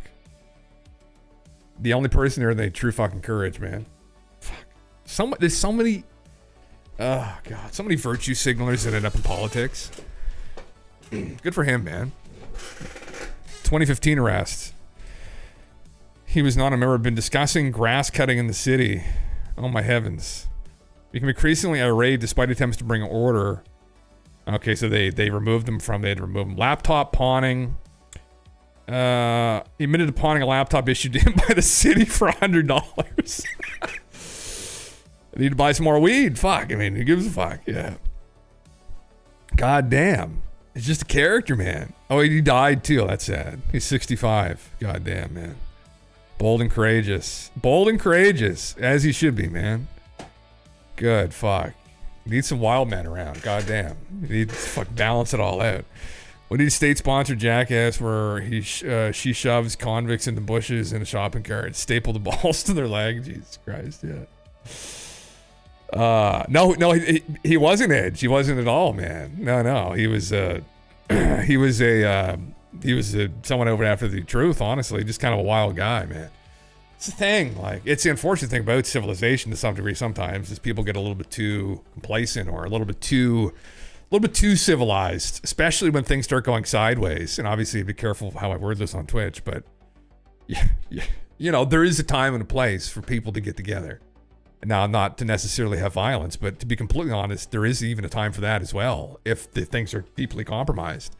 That's what the founding fathers believed in the U.S., and they're very right, although they themselves were also kind of shitheads. But they understood at least that you don't want to live under tyrannical rule. And so you have to kind of do what you got to do. But it takes a lot of courage to do that. The kinds of people that initially fought for our freedoms, I don't know where they are now. They're not in government, I can tell you that fucking much. Not very many of them, at least. Maybe Eric seemed like he maybe had the courage to, but unfucking real. Yeah. Every now and then, Mike Valley pops in like the mysterious stranger from Fallout. Yeah, fucking cut the roof off their cars, Don Vito style. Share one more thing with you, wiki page. Republic of Molesia. A micronation claiming de facto sovereignty over 13 acres near Dayton, Nevada. Holy shit, this guy, my God. Is that house worth that? I don't know. Interesting. Welcome to the Republic of Molesia, an independent sovereign nation. Beyond this point, you're no longer in the United States territory. Holy, you need a passport to get in? Look at this guy. Would you give this guy your passport? Yeah. Malaysia.org. Welcome to Malaysia. Click here for greetings from His Excellency, the President of Malaysia. Got a big family, so he let some people in. Help to fight the war with East Germany. Buy war books. Buy war bonds, sorry. Jesus Christ, our nation. I've never seen this before. I think you'll get a kick out of this guy and what he did. I'm telling you, read into it. It's so crazy and fun to read. They have their own currency, own measurement unit, customs, flag, and so many other things. They have visits and so on. It's so nuts. Do you try and actually establish? Is this recognized? I mean, Government House, Boston, Malaysia. Or Molesia, I think is how it's pronounced. Culture, the holidays. Emperor Norton the First Day. A day to laud our national music instrument, the molossophone. Chinese New Year. Day of the Dude. It's honor of the dude himself, a day of great easy taking. We strive to do as little as possible. We go bowling and drinking with White Russians. Brother, what? Like Chocolate Chip Cookie Day. Katrina Day. Oh my God, he's got a day dedicated to his wife. Wow, holy shit, man. Yeah, that's holy fuck. Not legally, but it's one of the most famous cases of someone trying to do it. Can we seek political asylum? Yeah, well, we'll sleep in the bathroom. Or do I really want to, though? I don't know. Chocolate Mint Day. That's his favorite ice cream, I guess. Holy shit. Treaties. Kickashia Invasion? The Republic of Molessia was invaded and the government of our nation was overthrown. After a short period, however, the invaders' new government failed and the rightful leadership of Molessia was restored. The dictator. Brother, that looks a little bit like Nazi-esque, I guess. Oh, they came in like a huge LARP. Oh my god, look, they got him up against a fridge and everything. Holy shit. Angry mob. Got their guns. Oh, they kind of beat him up a little bit. Oh, they're shaking hands with him now. Successful. Kikassia. Wow. They LARPed it. It's crazy. There he is right there. I can only imagine what happened afterwards. I don't even want to know, actually. It's like going to a furry convention. You don't really want to know what happens after. Yeah.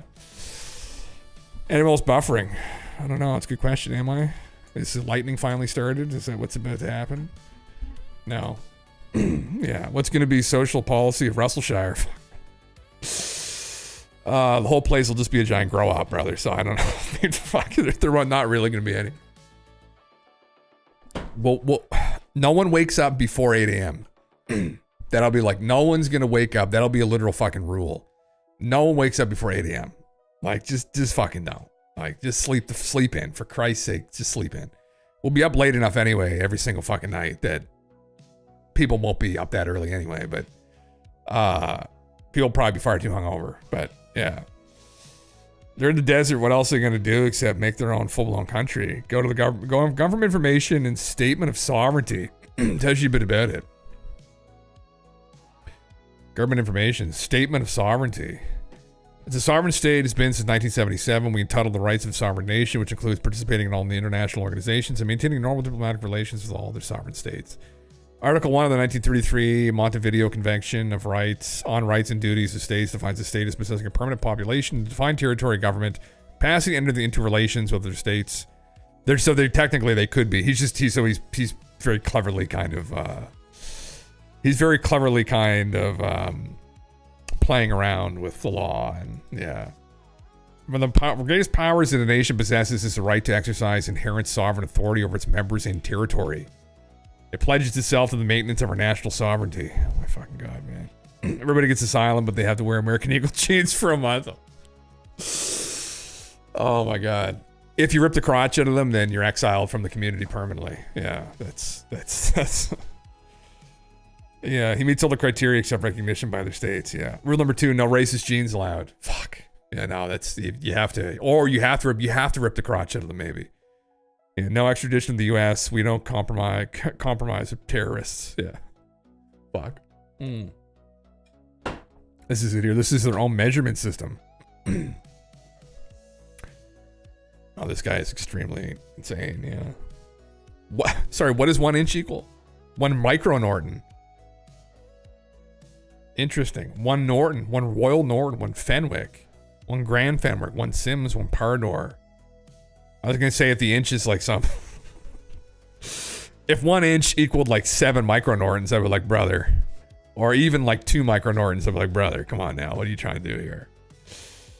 See, it's 6 micronortons. Come on, it's 6 micronortons. Yeah, imagine that's the foundation for all of this. It's just that,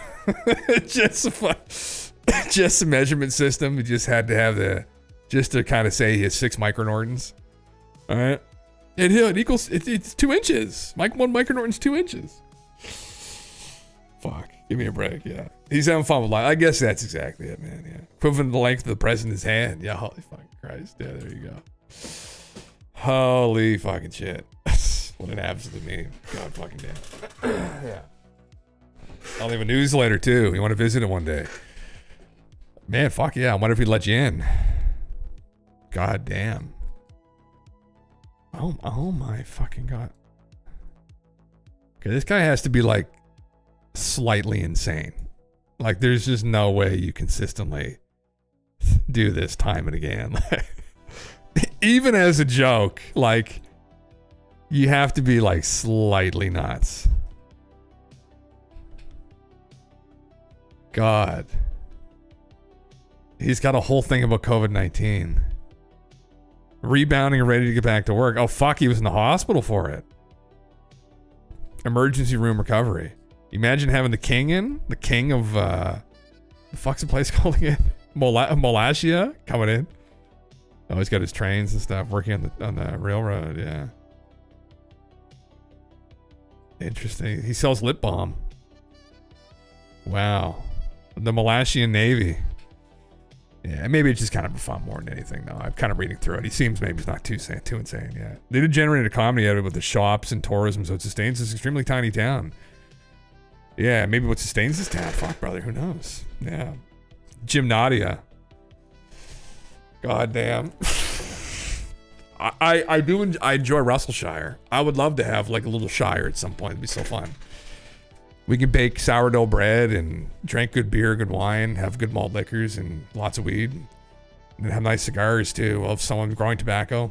That's all we fucking need. Steak, bunch of cows. That's it. There you go. Pizza. Last link. Okay, let's run the awards. Oh, Jesus Christ. Utopia for its prompt promotion of individual sovereignty and interlingua as a common tongue. Holy shit. The Norton panel. What in the hell? The Norton Awards bestowed annually on individuals and nations have demonstrated astounding excellence. Holy fuck, man. The micronational excellence and achievement. Gave himself an award for developing the culture of its own country. Oh my fucking God, man.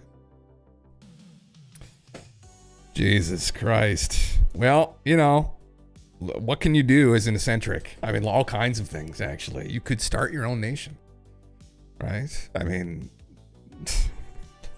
I did learn something new. Thank you, man. I appreciate that. That is actually, it's genuinely interesting. I had never fucking heard of it. All of the strange corners of the internet we can visit and all the strange things that people do.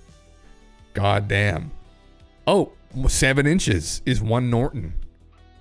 There you go. I saw that. Equivalent to the length of the President's hand here. I saw that. 7 inches. There you go. 1 Norton. There you go. Yeah.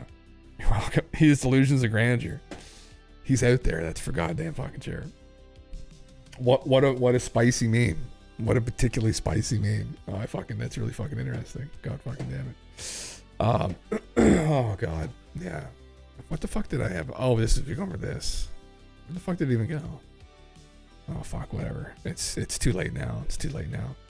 Oh, I meant to pull this up. This is an interesting video actually too. Yeah. I get a Norton in my jaggings with your name on it. Yeah, fuck. That's that's great. That's the measurement that people need to hear. They're like, what's a Norton? You don't even need to tell them, right? What the Norton is. You just say you got a Norton in your jaggings. I love that, man. That's fucking great. Yeah. Well, I mean, I guess kind of a little bit to some degree, but I guess he conquered the other dictator that invaded his country. So we know that. I don't know how he did that. Yeah. That a Russell is 8 inches. Oh my fucking heavens. Yes. Yeah. Fucking Christ. Taking a bomber for everyone in chat. Cheers, man. Hey, man. Yeah, listen. Thank you, Max. Appreciate it, brother. Appreciate it. Yeah. Fucking Carl Sagan was a well-known globetard. Yeah, extremely well-known. I brought this up for you, brother. I brought this up for you, actually. This heresy. It's kind of crazy, actually. I loved Cosmos, man. Anyway. Carl was kind of a dick, though, to people that were on the cutting edge of things. He wasn't very nice to Mania Velikovsky. And he wasn't really nice to, or he kind of was nice, a little berating to John Brandenburg. But Carl was one of the establishment figures, I think. I'm sure someone probably told him to watch his fucking blabbermouth about stuff that, you know, pertaining to UFOs and whatnot. But this is pretty crazy, huh? Here's a map of ancient Egypt. I've inserted 2 sticks or obelisks. That's another good example, Max. One up here in too, Alexandria, and one down here in Syene. Now, if at a certain moment each stick casts no shadow at all, that's perfectly easy to understand, provided the Earth is flat. If the shadow at Syene is at a certain length, and the shadow at Alexandria is the same length, that also makes sense on a flat Earth. But how could it be, Eratosthenes asked, that at the same instant there was no shadow at Syene and a very substantial shadow at Alexandria? The only answer was that the surface of the Earth is curved. Not only that, but the greater the curvature, the bigger the difference in the lengths of the shadows. The sun is so far away that its rays are parallel when they reach the Earth. Sticks at different angles to the sun's rays will cast shadows of different lengths. For the observed difference in the shadow lengths, the distance between Alexandria and Syene had to be about 7 degrees along the surface of the Earth. By that I mean, if you imagine these sticks extending all the way down to the center of the Earth, they would... 7 degrees is something like a 50th of the full circumference of the Earth, 360 degrees. Eratosthenes knew the distance between Alexandria and Syene. He knew it was 800 kilometers. Why? Because he hired a man to pace out the entire distance so that he could perform the calculation I'm talking That's about. fucking crazy. Now, 800 kilometers. He paid some guy to pace out 800 kilometers. What the fuck? That's the craziest part of that, honestly. Times 50 is 40,000 kilometers. So that must be the circumference of the Earth. That's how far it is to go once around the Earth. It's very interesting, huh? That's the right answer. Yes. Eratosthenes' only tools were sticks, eyes, feet, and brains. Logic. Plus zest for experiment. And torturing a guy, essentially. It probably didn't pay him enough, I imagine. Yeah, goddamn. Yeah. Neil took only those qualities from the goat. Yeah. Fuck yeah. Oh, God. Yeah. You can refute his evidence using flat earth theories in 4 different ways. Fuck, brother. There you go. Yeah.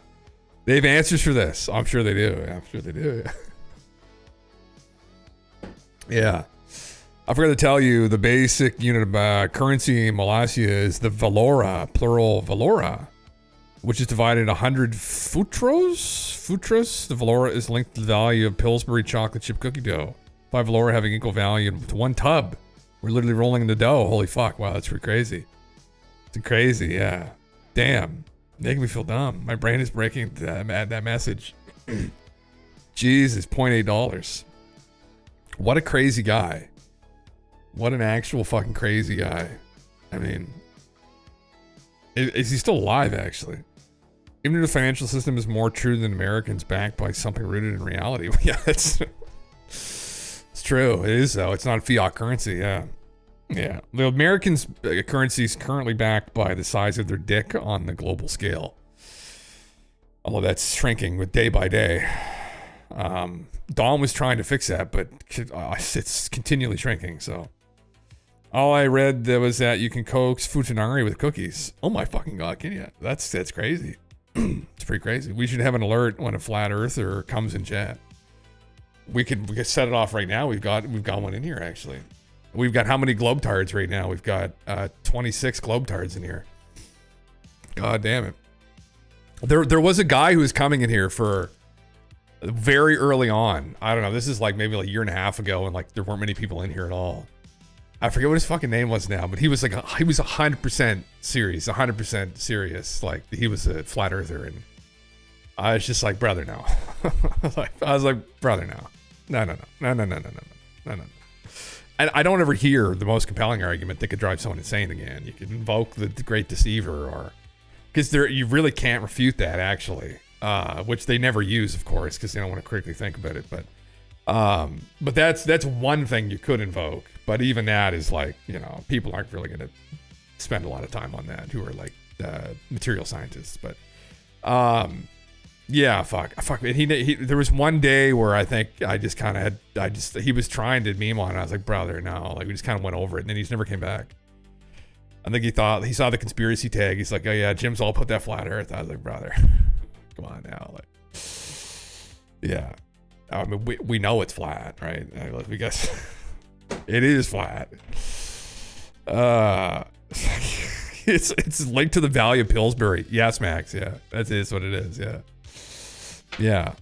If anybody wants to buy their currency, they have a collector's item here. What? 1K bits. No, I'm not a spokesperson for the Malaysia, nor a paid sponsor. Here's a coin right here.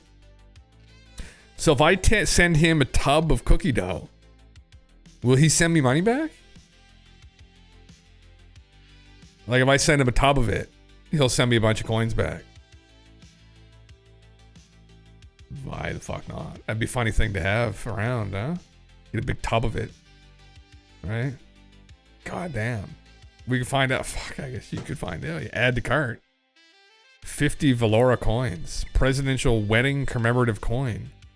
Add to cart. This cannot ship outside the USA. Oh, that's unfortunate. You can get banknotes, though. They can. Limited two per customer. It'd be funny if you got a bunch of it and then you just showed up at his house like 5 years from now and wanted to cash in. Right? Herman the banker.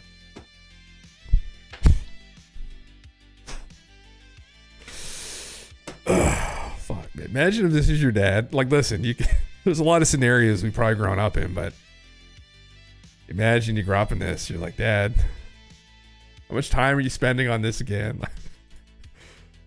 Holy fucking Christ. Holy fuck. Yeah, man, we should mail in a tub. Yeah. Yeah, can't ship outside the USA. That is sus though. They're in Nevada. Well, fuck it. Next time I go to Area 51, swing by, take a rip by. Out in the middle of the fucking desert.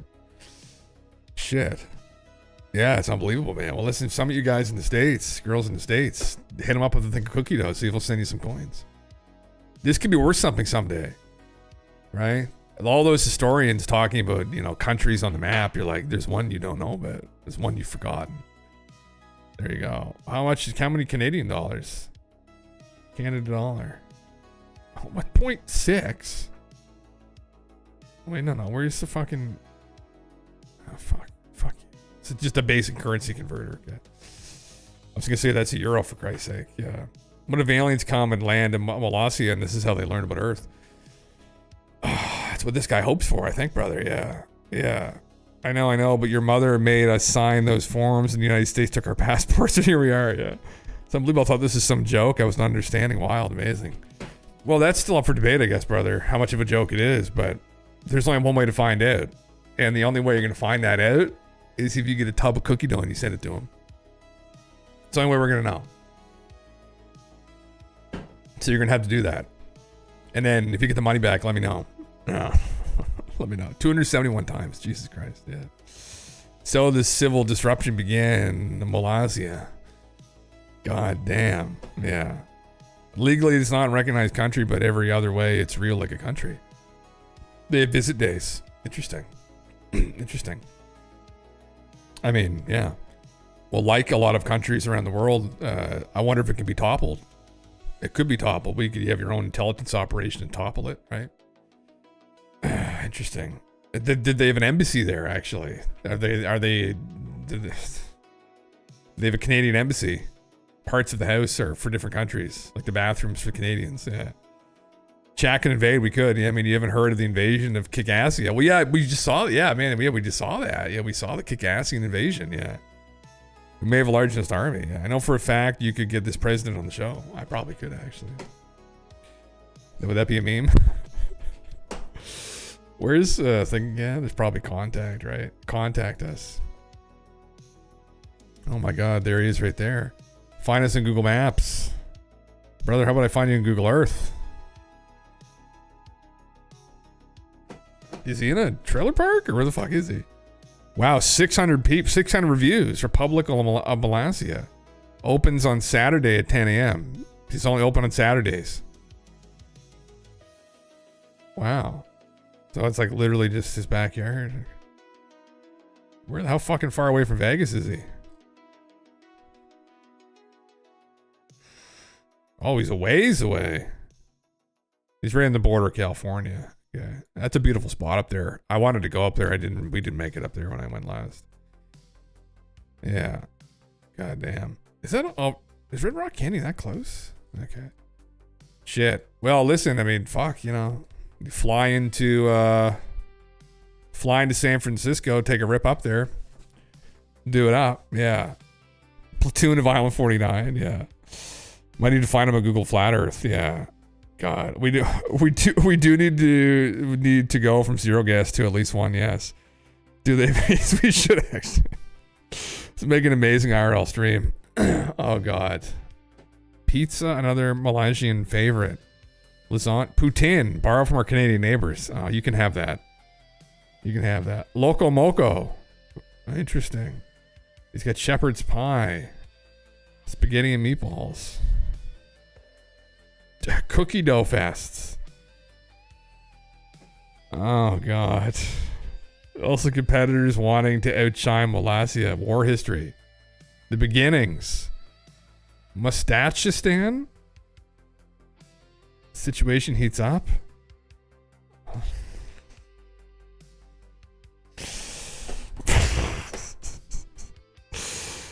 Is this some Dreamweaver stuff? We're looking at front page. I don't know. What do you want me to look at? View source? Why do you want to hack the site? Want to hack the fucking site?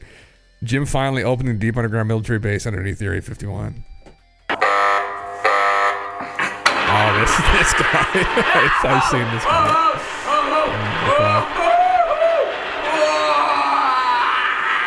Where the fuck is he?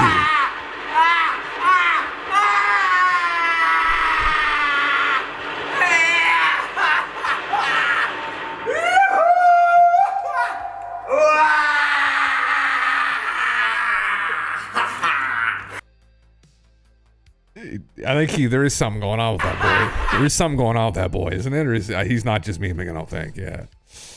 They have an air and space program. Yeah. Holy shit. Yeah. Oh, you haven't seen him before, man? Oh, it's quite disturbing, actually. He runs around. Is he Russian? He's somewhere in Russia. He runs through all these like underground caverns and shit. Like, it's kind of fucked. Yeah.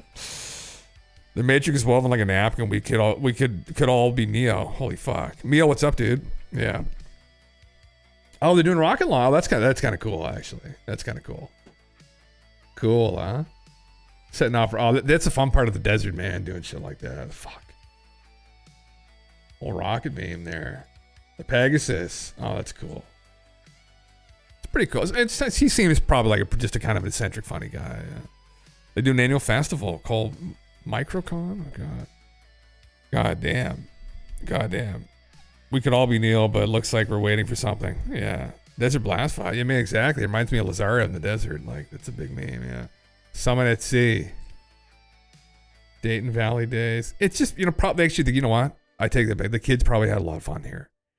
I remember years ago in our neighborhood, they grew up in there was a fun group, fun couple that moved in. And at Christmas, they convinced everyone in the neighborhood to open their houses up. And everyone would kind of go around into everyone's houses and have a huge neighborhood party. And no one had done that. And it was so much fun. Like all the different friend groups and kids came together. And it was so much fun. Just some kind of an event, a little community event, right? Anyway, fuck, yeah. You will visit, man, do it. You're the first immigrant to be allowed. Fucking do it, man. Why the fuck not? Yeah. Yeah. God damn. A popular Ukrainian urban explorer. Oh, he's Ukrainian. Fuck, is he still alive, man? Yeah. Super Sass, also known as Vitaly Lushkov, is known for exploring abandoned Soviet-era bunkers and other underground structures. Films his explorations often in Russian and Ukrainian with English subtitles, showcasing his fearless approach to navigating these decaying spaces. The adventures include crawling through ventilation shafts, exploring flooded tunnels, and even venturing into the Chernobyl exclusion zone. Jesus Christ. Is he still alive? Hopefully he's not fucking dead, man. Because... yeah, if you've never seen him before, man. Super sus. Alive. Is that his name? Oh, where's his actual name? Yeah. That'd be kind of sad, actually, if he died. What the fuck? Why can't I just copy Twitch? Just one little thing. Why do you copy an entire sentence every time I try and copy one little fucking line? There we go. Oh, is he alive? No, god damn it. This dude here. That's him. Just running around living his life. Oh, okay, no, he's just a regular dude. Okay. Alright. Doing crazy shit. Well, hopefully he's still okay. Yeah. He's alive. Here's his channel. Okay, good. Jesus, fuck, yeah. They sold some status to Mollassia. They could make some good money, like visas, green cards, etc. Yeah. Yeah. Babushka, Chernobyl babushka, yeah. Why don't Russians wear boxer shorts because Chernobyl fall out? Jesus. Oh my god. What do we just watch, man? This is, you ever seen it before either, man? Fuck.